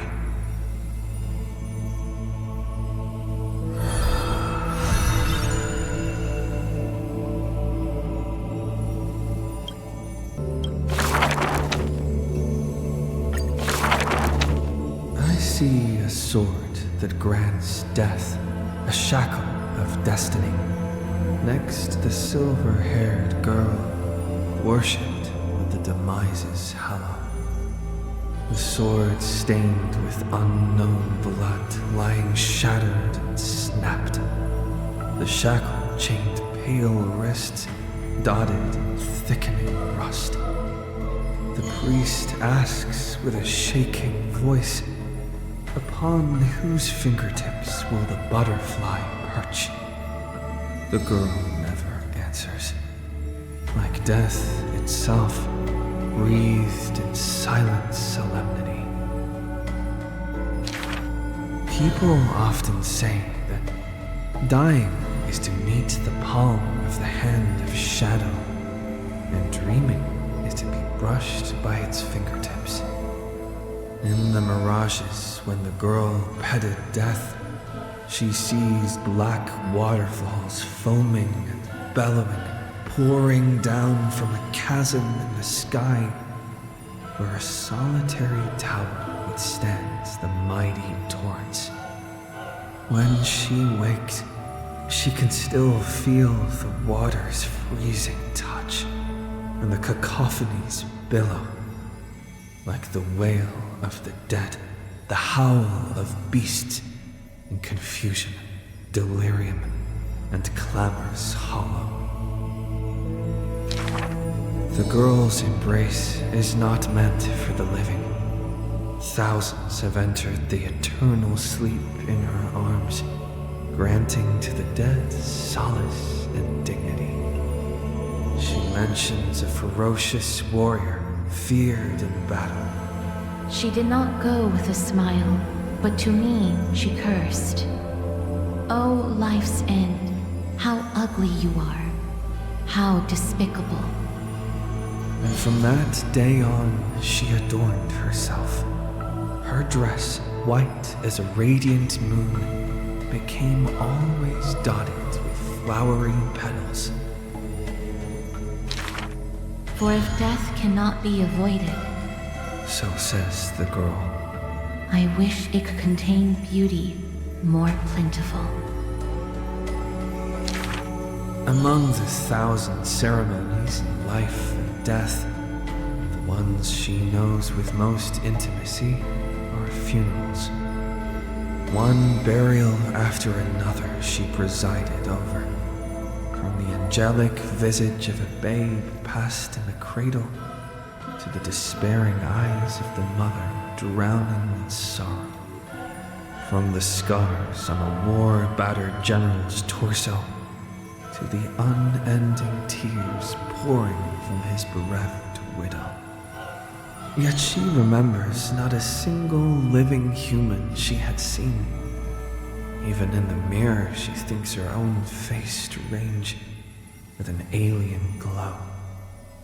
In the countless words buried in forgetfulness, the only thing she manages to glean is a mockery to fate, a sarcastic whistle. Stay alive. When she cast aside the shackles and stepped beyond Idonia, a deja vu most violent seizes her whole. Did she, perchance, conduct some previous escape? Illusions dance across her eyes. She had once drifted in an endless river, then drove her single boat out of the deluge. She had wandered in the battlefield covered in corpses, then recovered the path back to life. Why must she escape over and over again? She now knows the answer and quivers, for it is a ludicrous surmise. The woman embodying death walks this world only because she knows she must stay alive. But alas, at that time she knows not that death is not the end. It is only a butterfly landing on a withered branch, utterly meaningless profoundly trite.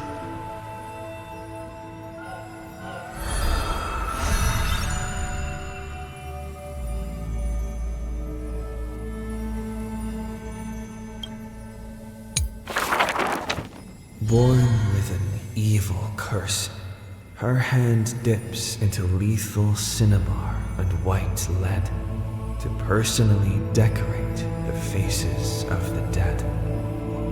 Her skills are said to bestow beauty on anyone, even transforming their appearance completely. Many skills were born out of her seclusion, but it painted her dwelling in a gloomy vision. Only a select few have set foot in this mansion, and the thief and the weaver were two such lucky persons. The girl converses with all items in the house, with specimens, tea sets, and even pillows in profusion, as if she can hear the responses of these non-living things. I have always lived in isolation. Out of courtesy, this is how I practice my words and actions. 'Tis hard to believe her explanation. Her face when talking shows such a gentle disposition that unless she is telling fabrications, she must regard her partners as mere children. Thus, people passed these rumors down. Within the area of her encirclement, all things became frozen, escaping time's increments. It is an exaggeration, that is certain. People only found an ancient lion's head in battle's ruined armaments. Those words are true. The head itself was nearly dead. Though they won in fierce battle, the warriors were powerless to turn the tide. It was the embrace where death dwelled that gave early release from their pain.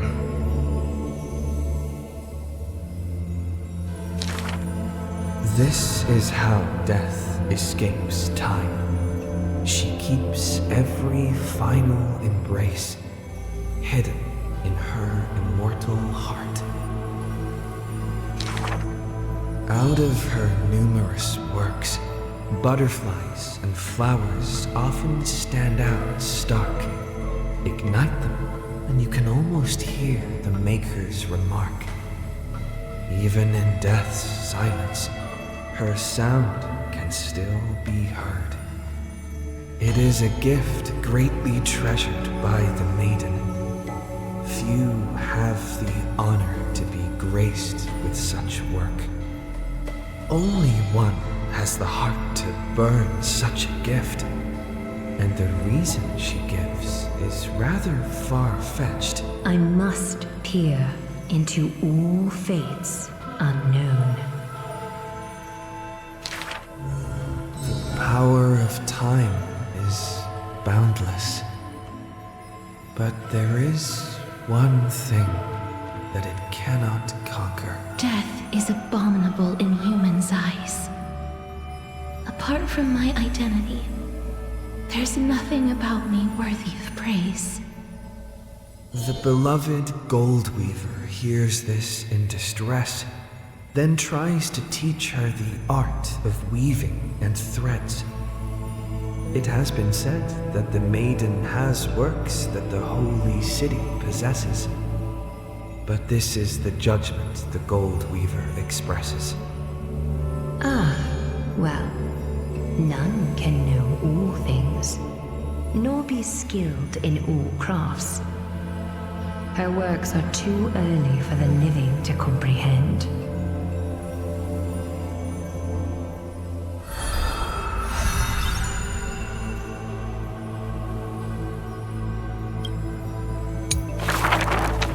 To the dead, when she bids farewell, she casts the slate into the fire, an act futile. I have never heard of lands with such customs. At this time, something drizzles down the slate, full of colors, seemingly tears for the Reaper of Chills. It turns out the slate is inscribed with poems, and every phrase is diligently colored with skill. Before people pass away, I write down these poems. That is the limit of the girl's answer, and she only responds with silence for requests to read these poems. As time goes by, she finally opens her petal-veiled heart, and the reason behind her reluctance to show her work is finally clear. My poems are still too green. Not worthy to be art. It stems from the girl's shame and discomfort. It seems the girl once also loved to imagine with effort, and many wild tales were written on her art. A misunderstanding was what made her cease this art. It was a pair of arch-enemies who gained fame in the war. One of them burst into laughter after reading the girl's poetic words. He and I clearly wish to kill and tear each other apart. But in your eyes, you think we are close, unable to part. She did not write poetry as a pastime. It is said that she left great works under hundreds of names. In different times, she even criticized her previous beliefs, making her identity even harder to assume.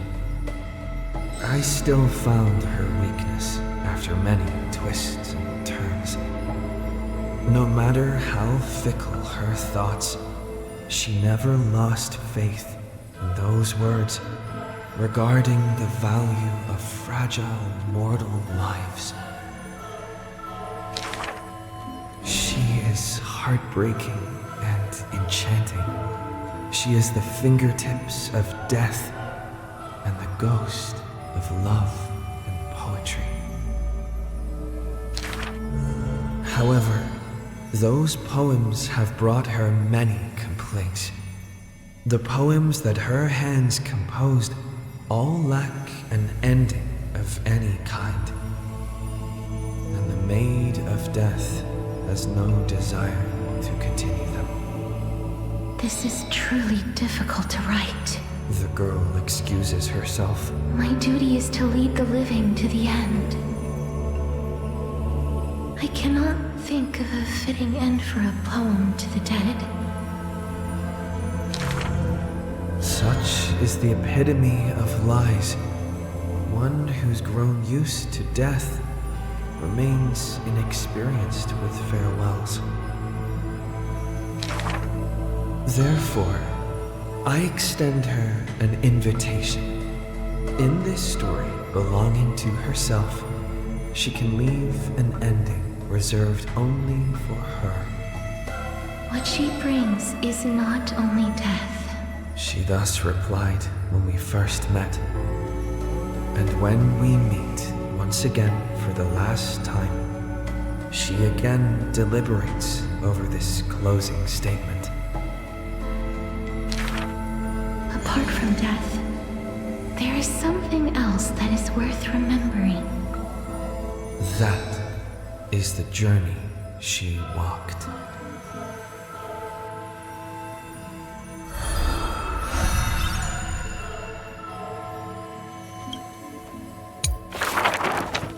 The two girls frolicked in the wheat fields, fleet as doe deer, making ripples in the shallow puddles and pools clear. As dusk approaches, the exhausted girls collapse over the wheat heaps, talking about their longings and dreams of literature, love, and a journey through a world dear.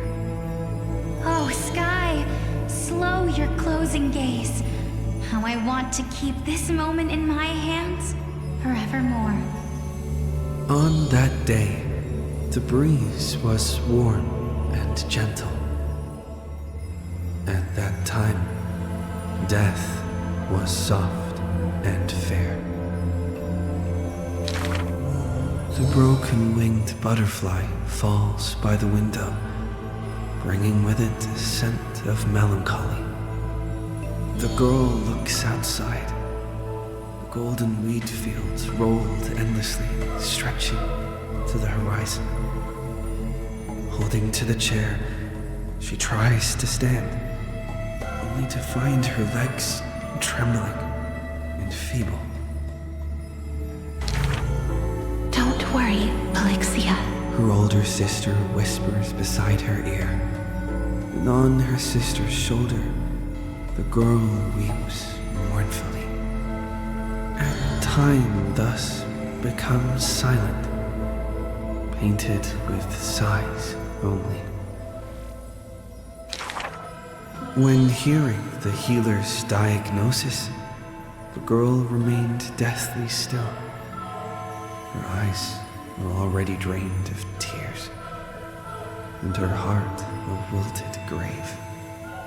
Every time she has something on her mind, she would tilt her head and look outside. Her sister follows her gaze, seeing a barren field turned by wind into a desolate gray expanse. Till one day, when the girl looks outside, she sees a dash of dark blue, most brave. It's a flower my sister planted. Like the torrential river of life, it pours into the depths of her heart. The flower is called Antilla. Even in the Netherland, it's rumored to thrive. You are the quiet in my heart, amidst the chaotic choreography. That seems to be its floriography. When the days are warm, the sister would take the girl on long journeys through the flower fields, gazing upon rivers, napping amongst the grove, a discussion hardy. After I die, I want to become an Antilla flower and become the quietness in your soul. A thoughtless word from the girl gains her a wrapping on her forehead most dainty. Do not speak of dusk when you have yet to see the dawn. Dew drops from the petals as wind pulls on the leaves, and the two of them sit in quietude. The girl asks for the means to tend to the garden, and while her sister sounds concerned, her heart is relieved. But the concern is well-founded. The girl tripped and fell into a mire. She gazed directly into the eyes of death in that dark pool, bottom unperceived. I've been the weight upon my sister's wings. Let this be where it all comes to rest. The girl gives up her struggles, only to see a figure pierce through the water's surface. I won't allow you to walk through the dusk alone, or enter the night of no reprieve. Her sister sobs without end, and the girl has to gently hug her and softly relieve. And then, this distant memory turns bleary, difficult to retrieve.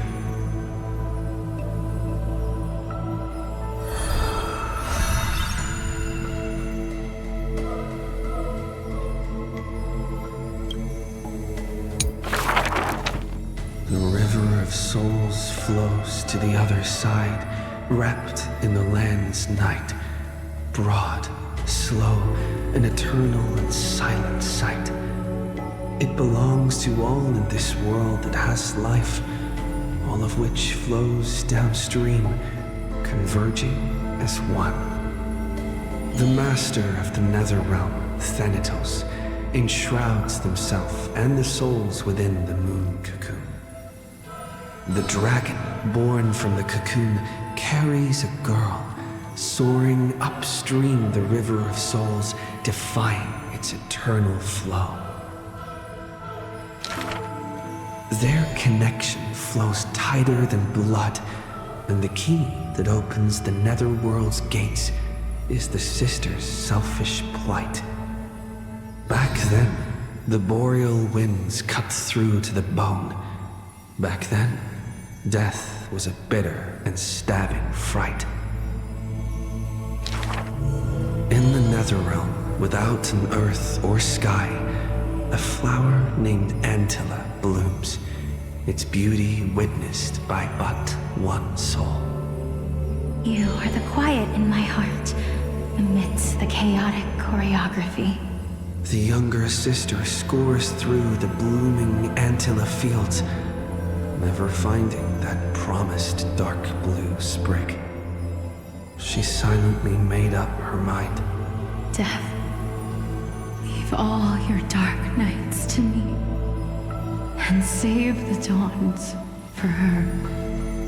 The younger sister gazes at the moon cocoon high above and plans a trip to the mortal realm, a distant flurry.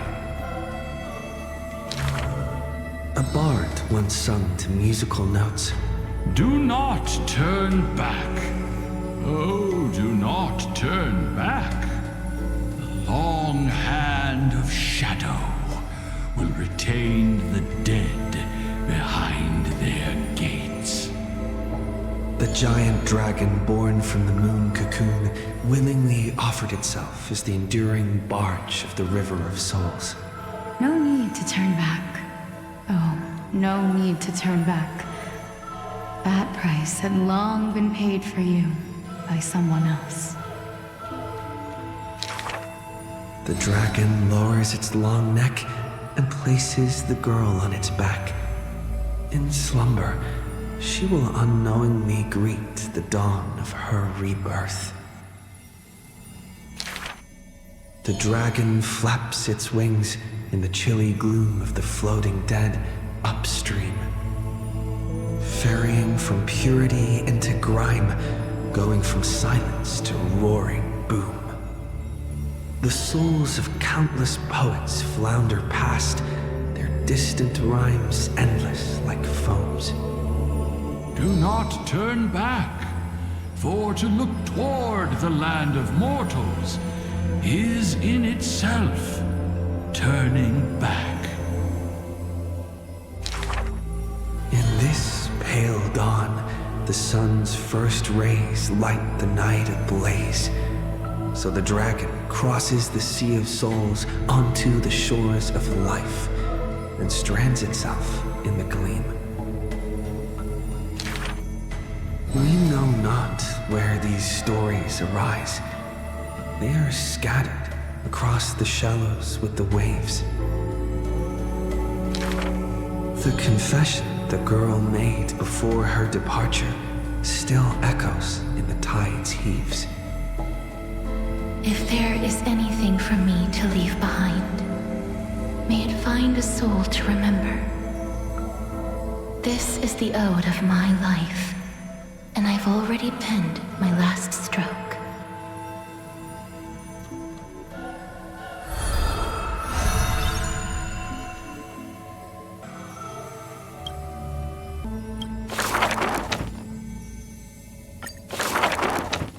A thief tells a few stories.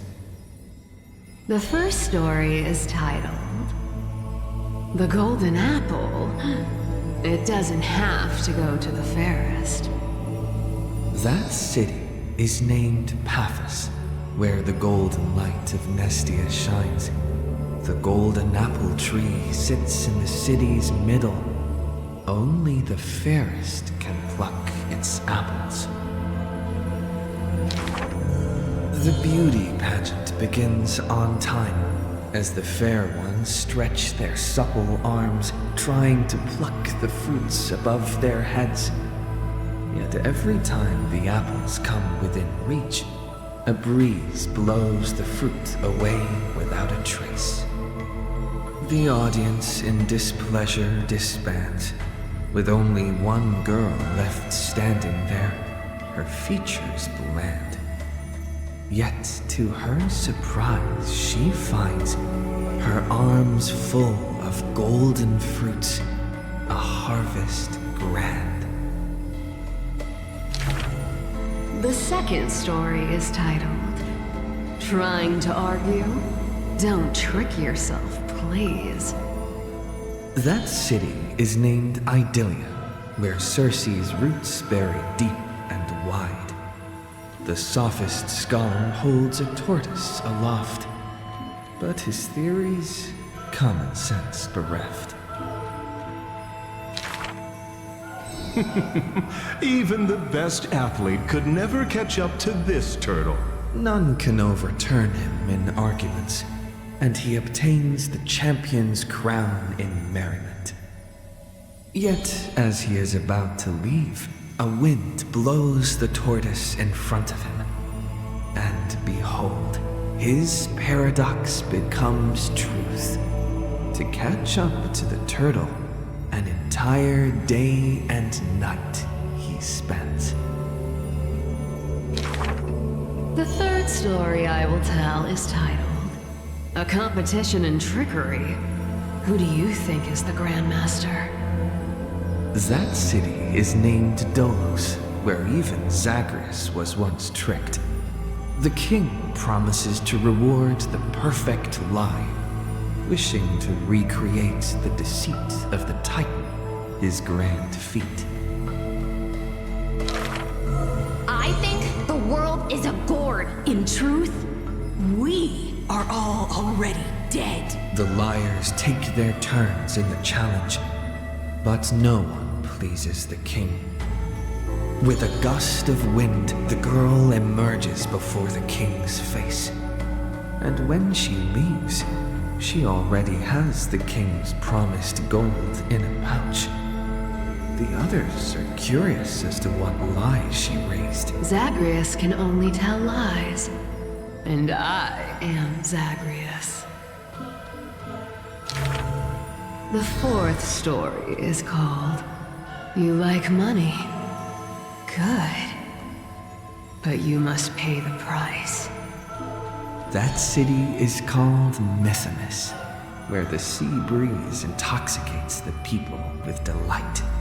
A wealthy penny pincher prays to the Titan. Please give me the power to turn anything into gold.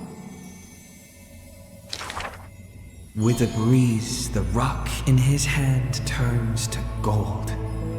But his joy is fleeting to behold, for with one embrace, his wife turns into coins, scattered on the soil. He howls at Fagusa to retract the blessing, but sees a girl in a hood in passing. The girl laughs hilariously, holding his hand in hers. Go back and check your vault.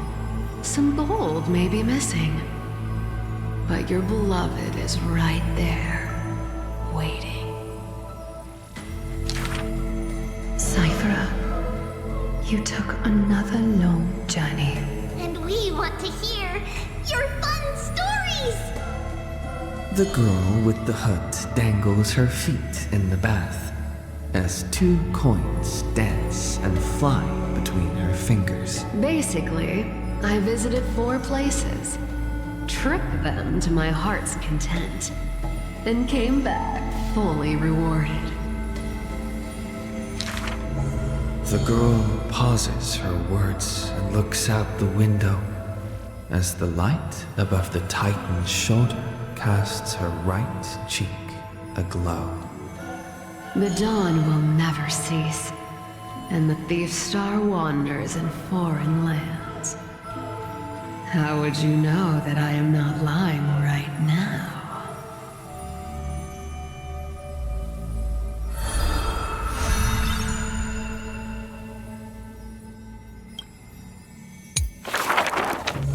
In Dolos' suburbs, in a tiny weaving workshop. The silk-weaving old woman busies herself within as her smart child wanders outside on a whim. The silk pours from the loom, some bright as the dawn, some dark as the night. The woman had lived her whole life in poverty, yet through her business, she never deceives. Good child, listen to me. Never lie and speak deceit, for people like you only do to honesty. The girl smiles and nods, but her heart is drawn to the boundless desires of the bustling streets. And the grandmother is unaware that her handmade white dress has been stained by the mud of conceit. Madam, what is a bundle of white silk's price? Sir, only 2,000 balance coins. An honest price tag can only meager profit obtain. If we keep selling cloth like this, we'll stay poor for the rest of our lives. The girl complains to her grandmother while sprouting countless plots and petty tricks. The woman smiles and does not reply, only weaving with night-shaded silk a suave, hooded robe for her little spark. Why don't you take some of our goods and go into the city tomorrow to try out those pranks? The mesmerizing, moneyed charm of Dolo City turns minds and tongues into a whirlwind of confusion. Even the girl who prided herself on sharp ears and a clever tongue could not contend with the myriad of shifting faces before her. She returns penniless and furiously seethes. I vow to the god of thieves that I will eventually empty those people's pockets. Smiling, her grandmother stops her silk work and offers some dinner with humble dish. Silly child, don't let Titans hear such vows and promises. Yet when the moon rises, a magnificent pin graces the old lady's pale locks. The girl smiles at the old woman, now stunned in shock. I actually did return with some cash. The brilliance adorning her white hair drew all eyes, and its proud original owner arrived to stake their claim. The bet that the girl won with a brilliant trick is described as a thief's loot through lying schemes. The old woman, in her panic, shouldered the blame, confirming a sin that was but a fabrication. By Delos' laws, we must also execute all her family! To protect the girl, the old woman reveals the final secret unseen.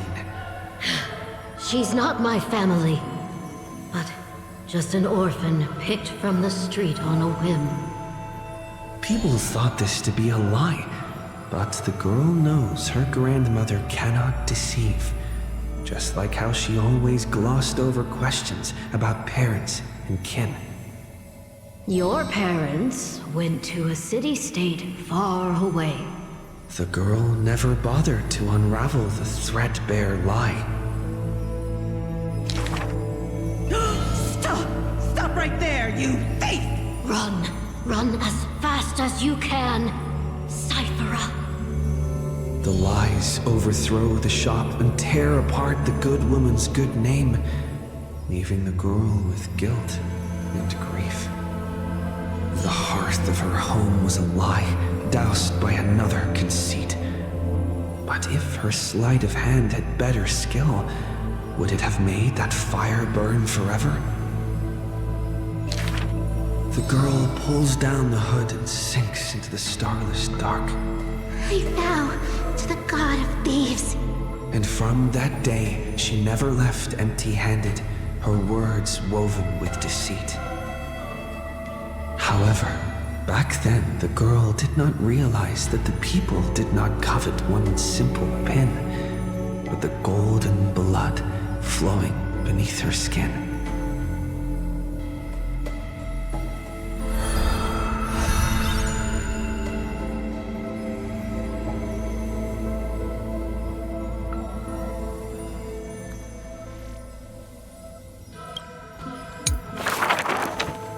If every single scar equals a coin, then the girl always pursued would be worth her weight in gold. Deception, theft, and night heists. But her nerves failed her when it mattered most. The girl clutches meager loot to her chest and escapes, muttering curses, bearing her pain. We're head on. I definitely win next time. She always longs for the coin of whimsy's blessing and creed. Yet the coin in the air always suddenly disappears, as if in reply from the Trickery Titan. Day and night flow, and the thief star makes circles across the sky, while time molds the girl into an adult. The cloak once used to conceal her entire body now only suffices as a hood that barely covers her fringe. No matter. These days, I have no need to hide. With a confident stride and a silver tongue, her perfected fraud thieving every opportunity as a result. And that curtain fall hour, those treasure-seeking steps fade into the moonlight. When she appears again, her arms are laden with money's weight. What is the art of thieving? Stealing from the poor. Not enough loot. Stealing from the rich. That's a boring task to boot. The girl narrows her eyes of greed towards those called the Chrysos heirs. The golden vines of the sages' homes, the sacred carcass of the Deathward realm, the divine lyre, the seashore's pearl, and the crystal chalice of the 1,000 gates. The girl knows not the treasure's origins, only that they are all valuable beyond measure. To have something priceless is the true art of thieving. A pity the deceits are all eventually revealed, and the thief meets a rare defeat. A golden thread discerns her meticulous disguise, and the heroes hold down her third hand to imprison in this thief star made of human feet. I take defeat with my head held high. Spare me your sympathy. She frankly faces the accusations, knowing that escaping would be nothing more than child's play. So the Chrysos heir outside the cage smiles sweet. Would you like to see my most precious, a treasure bride? It is a dress, like the beauty god Nestia's divine body. More blinding than the sun, rivaling the moon in its glory. It is woven by divine threads. It captivates even the gods. But all the lies and deceit are revealed under the golden thread's query. The world-famous thief is stirred by such grand words into a flurry. Then just you watch. This wondrous dress will forever remain in my own gallery.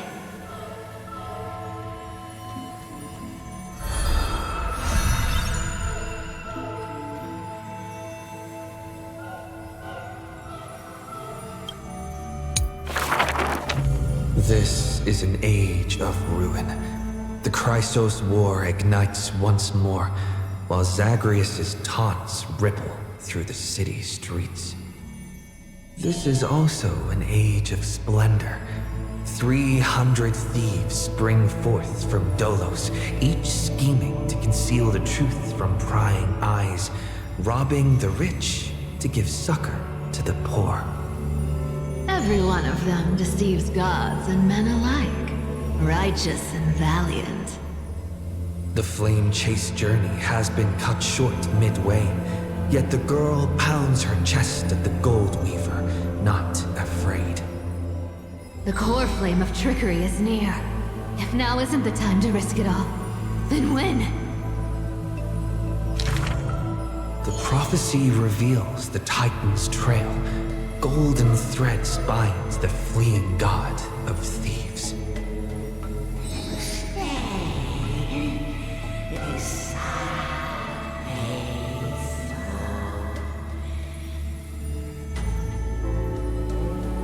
The young girl flashed a grin and walked towards the god who was pretending to smile.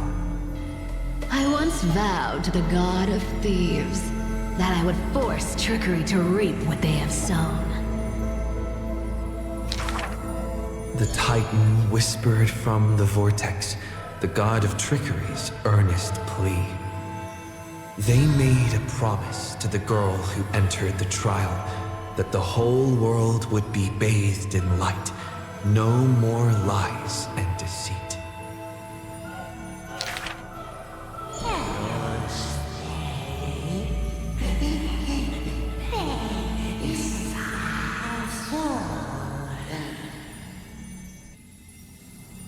The young girl recalled the hearth fire of her childhood. Cipher, only honesty is well liked. She pursed her lips. That does sound like quite the ideal society.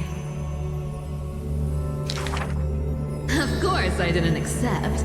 How boring would a world without deception be? The young girl demonstrated her newly acquired divine power, molding lies into reality. The defeated Titan is now not but a wandering soul. But somewhere far away, a purple spirit thief opened bleary eyes. They had forgotten their previous life as a Titan and remembered only the girl's crafty message. Go! Collect treasure, you greedy little grape. Once you regain the memories of Trickery from chests, then I will claim the reward for saving your life. In the days spent away from Akima, the girl grew accustomed to traveling alone. In a certain city, she heard of a spirit thief, rumors aplenty. I, Bartolo's master thief, shall take all you labored to gain. So saying, the spirit thief steals the girl's coin pouch and fled without a trace. But a gust of wind brushed past, and the girl had already caught them. Running for it? Your life was saved by my trickery, you know. The old god and the new finally reunite, the two rivals who, from that moment on, became thieves and companions both. It's just that the spirit thief's companion was always scaring them. Hey, the fish in the River of Souls are starving, you know.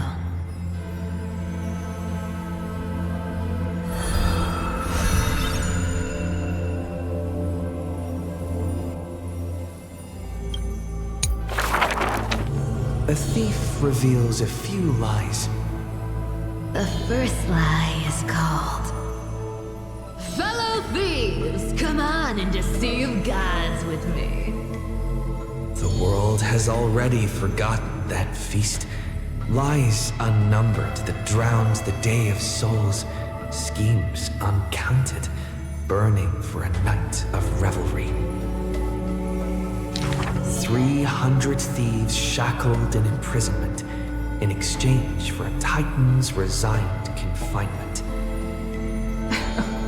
To have managed to trick the Grand Master of all tricks. I can die happy now. This was Dolos's great achievement, the deception of the gods, where even Zagreus was fooled.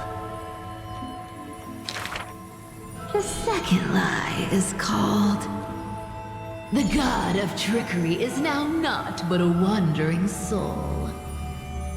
Why did she spare the Titan's life? The young girl knew not, even after asking herself. Was it greed for the treasure they promised? Or had she vaguely perceived their lonely fate? It's because you're every bit as despicable as I am. It's such a relief not having to deal with the noble. The girl dismissed and made light of herself, only forgetting Trickery was once a god that supported the world.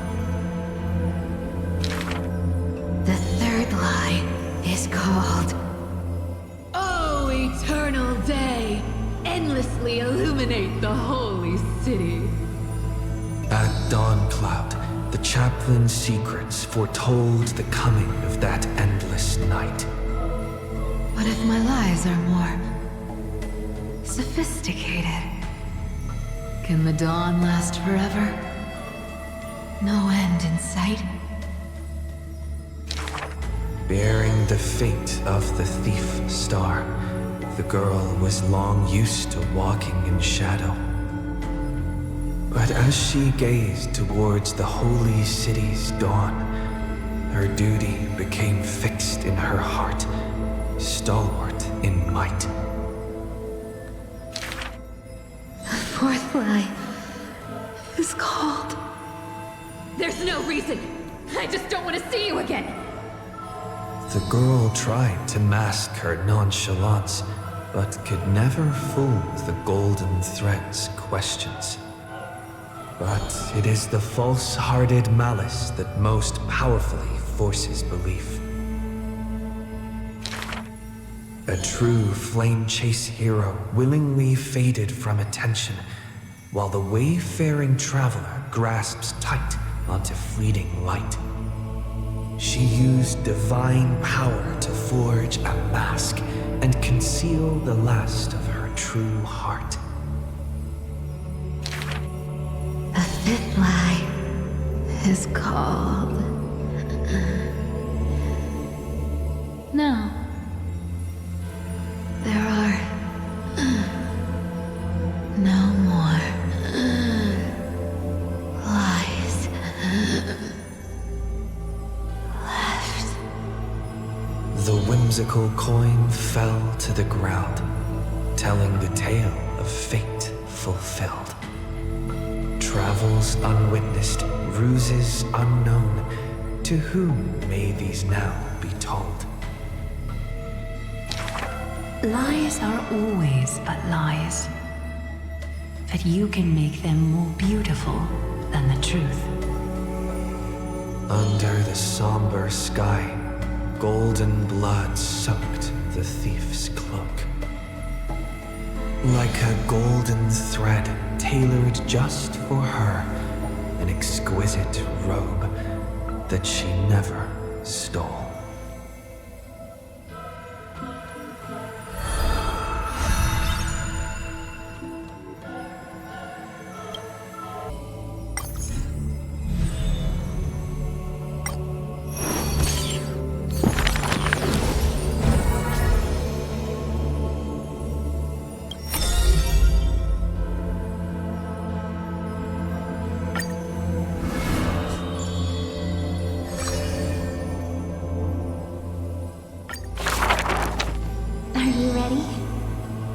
This is going to be a very, very long story.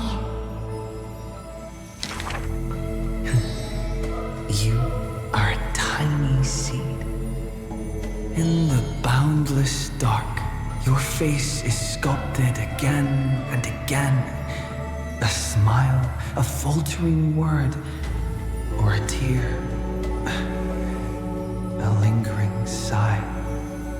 But when a ray of light breaks through, the Stellaron unravels your fate. Since that moment, you were meant to be a soul, yet you are hollow. You were meant to be the answer, yet you know nothing. At some point, you awake once more as a dead seed in the prison of remembrance. This is a tomb crafted by the body to trap the soul, you will neither wither nor hold a future anymore. Heart of Amphoreus, Demiurge.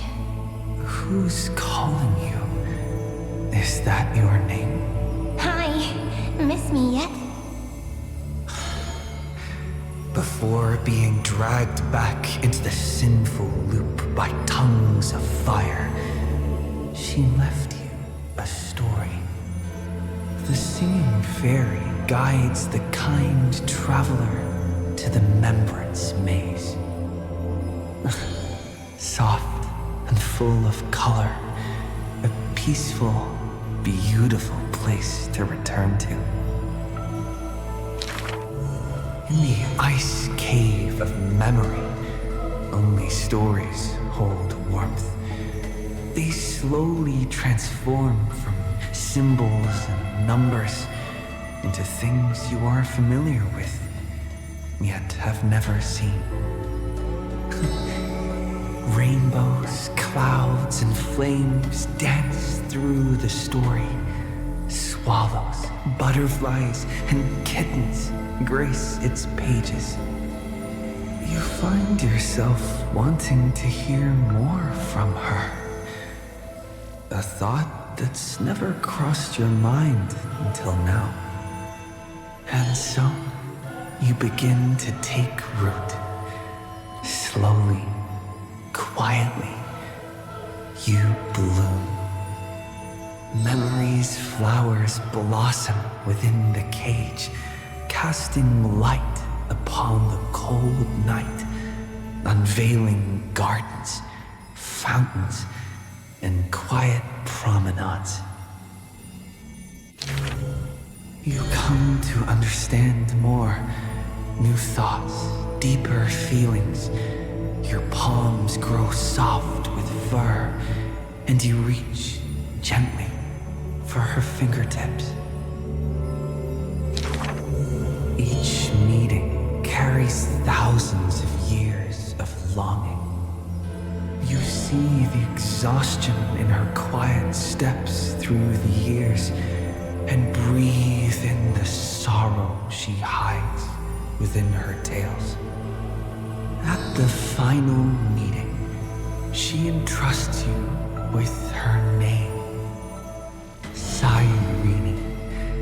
The ripples of past reverie carry romantic poems back through time.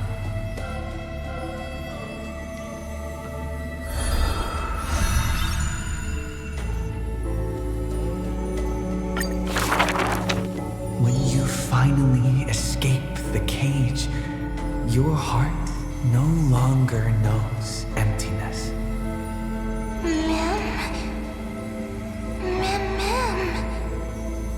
As the memory's flower withers, it bears a fruit shaped like a heart.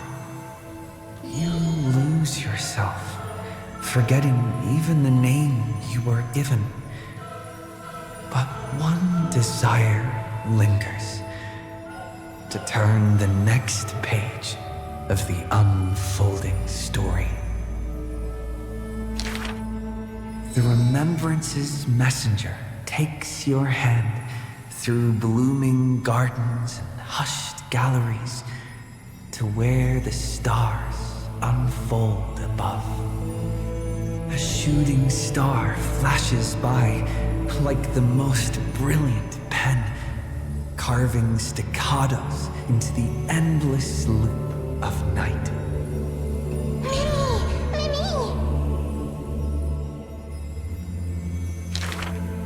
The story unfolds beneath the dome. The future lies where the stars fall. They cast their gaze into the coffin of memory. This is the moment you first meet your companion.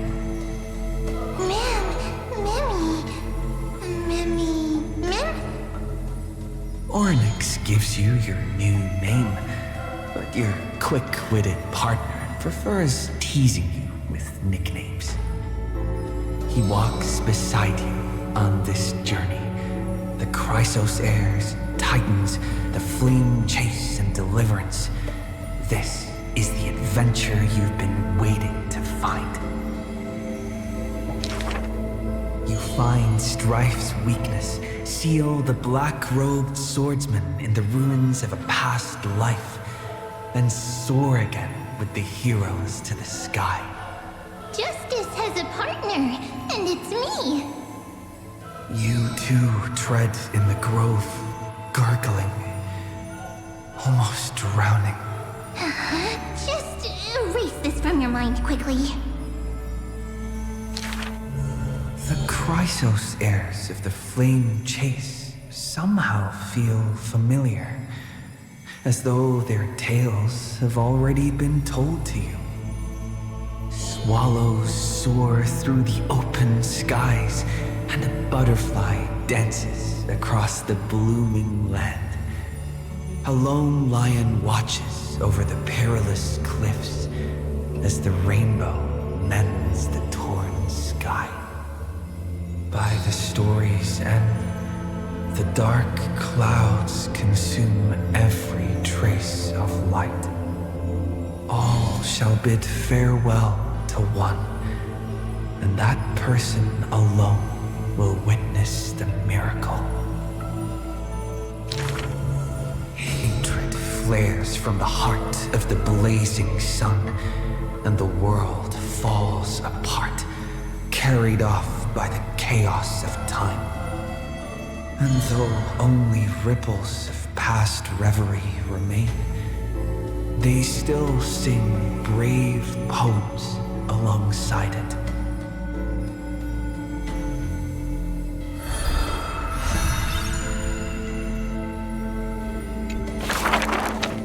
May the days ahead embrace you like the softest fluff. Here lies Ides Elysiae, Cyrene's most beloved sanctuary.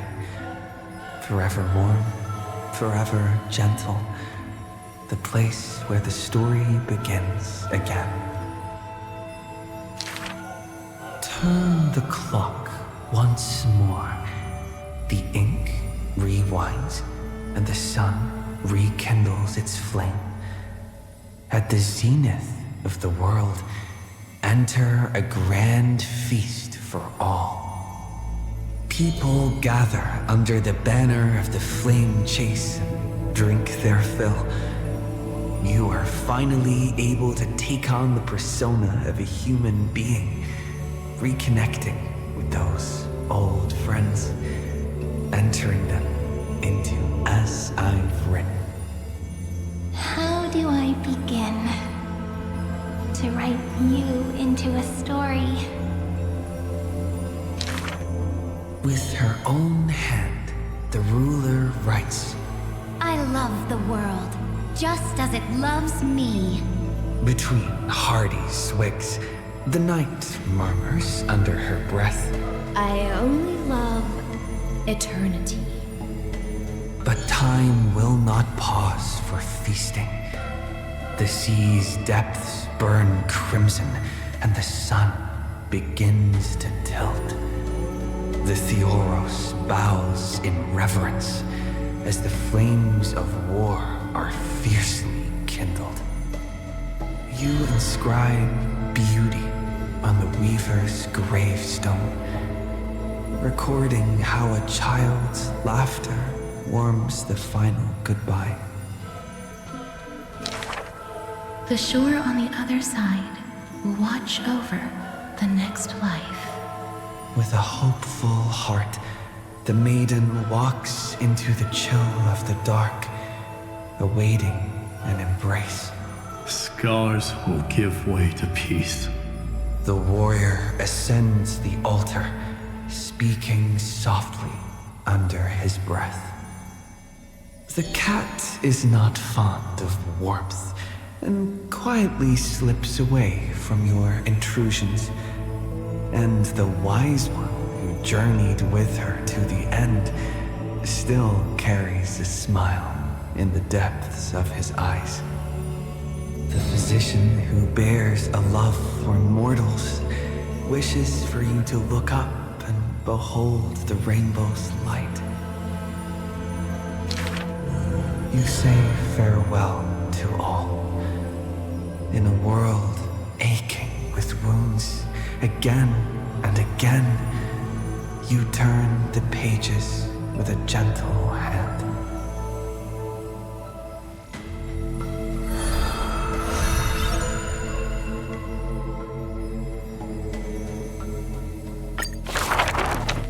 Amidst ruins, wilderness, and ash, the projection of the Intellitron reaches out in greeting.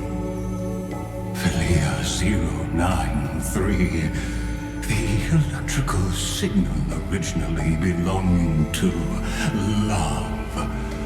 Now that silence has fallen, why not look at yourself beneath the starlit sky?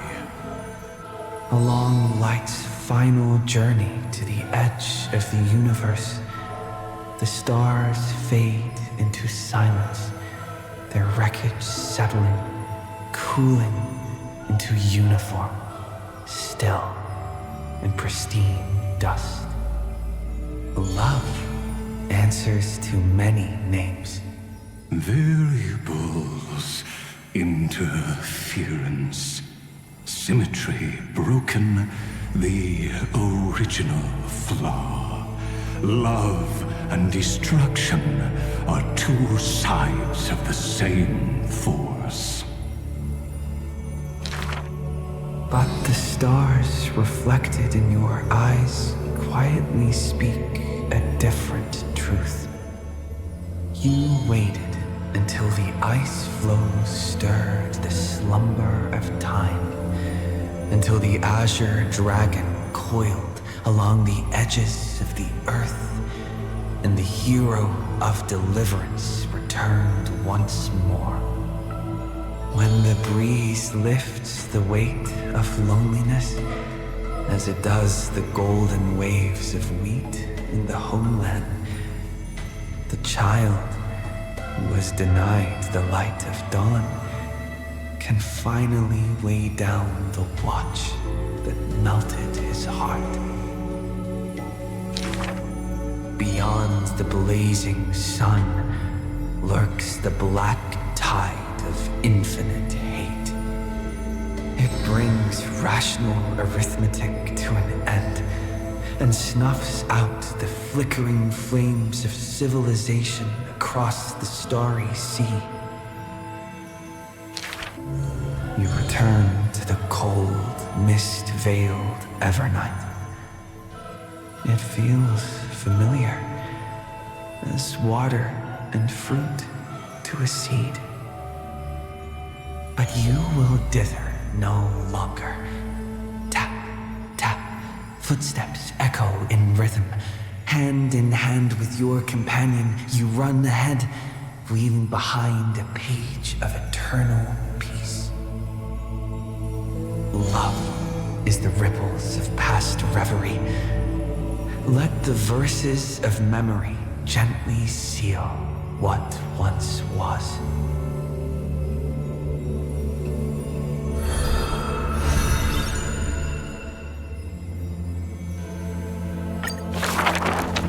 Thank you for all you've done, friend. Now, leave the rest to me. On the fragrant shores of the west wind, where flowers bloom, I picked one without thought and turned to glance behind me. Let me uncover the missing chapters in this long chronicle of Amphoreus. I see you, Amphoreus. You are so beautiful, like a tragic tale that stands apart from the rest. I wish for you to be illuminated by the mirror of memories, so that the cosmos can see this ray of light and bring a pause to the endless loops. I see you, friend. Do you remember this corridor of memory? It is where we first met. I wish to gift you a magic pen, to strike the notes of fate, and to guard you as you wander this world. I see you, Cyrene, concerned about the truth Lygus unveiled. I trust you to face it with courage, and make the right choice. I long to entrust you with all that remains of my strength. Use it to journey back through time, and share in the Flame Chase journey. I'm so tired. I can barely keep my eyes open. It would be great to find a place where I can lie down and sleep until tomorrow. By the way, Cyrene, I remember you once spoke of a place soft and full of color. A peaceful, beautiful place that felt like home. But where is it? So this is the place. Without my realizing it, the flower I picked from the end of the west wind has become a seed. No matter. Will you let me make one last wish? I can't see you, Remembrance Maze. So I wish... Please, grow out from this tiny seed. The seed will grow and grow until it becomes a great tree, crowned with 1,000 flowers. It hums. Do, re, mi, fa, sol, la, ti. Waiting for a fairy maiden to arrive and write her very first story. You shall fade when the flowers bloom, for every ending begets a beginning. This book is dedicated to you, my friend. Open it. I'll be waiting for you in the past. When the time comes, whisper my name and all that she has ever meant. Cyrene, ripples of past reverie. I hold you in your heart with love. Then, with an unforgettable verse, you walk toward your tomorrow.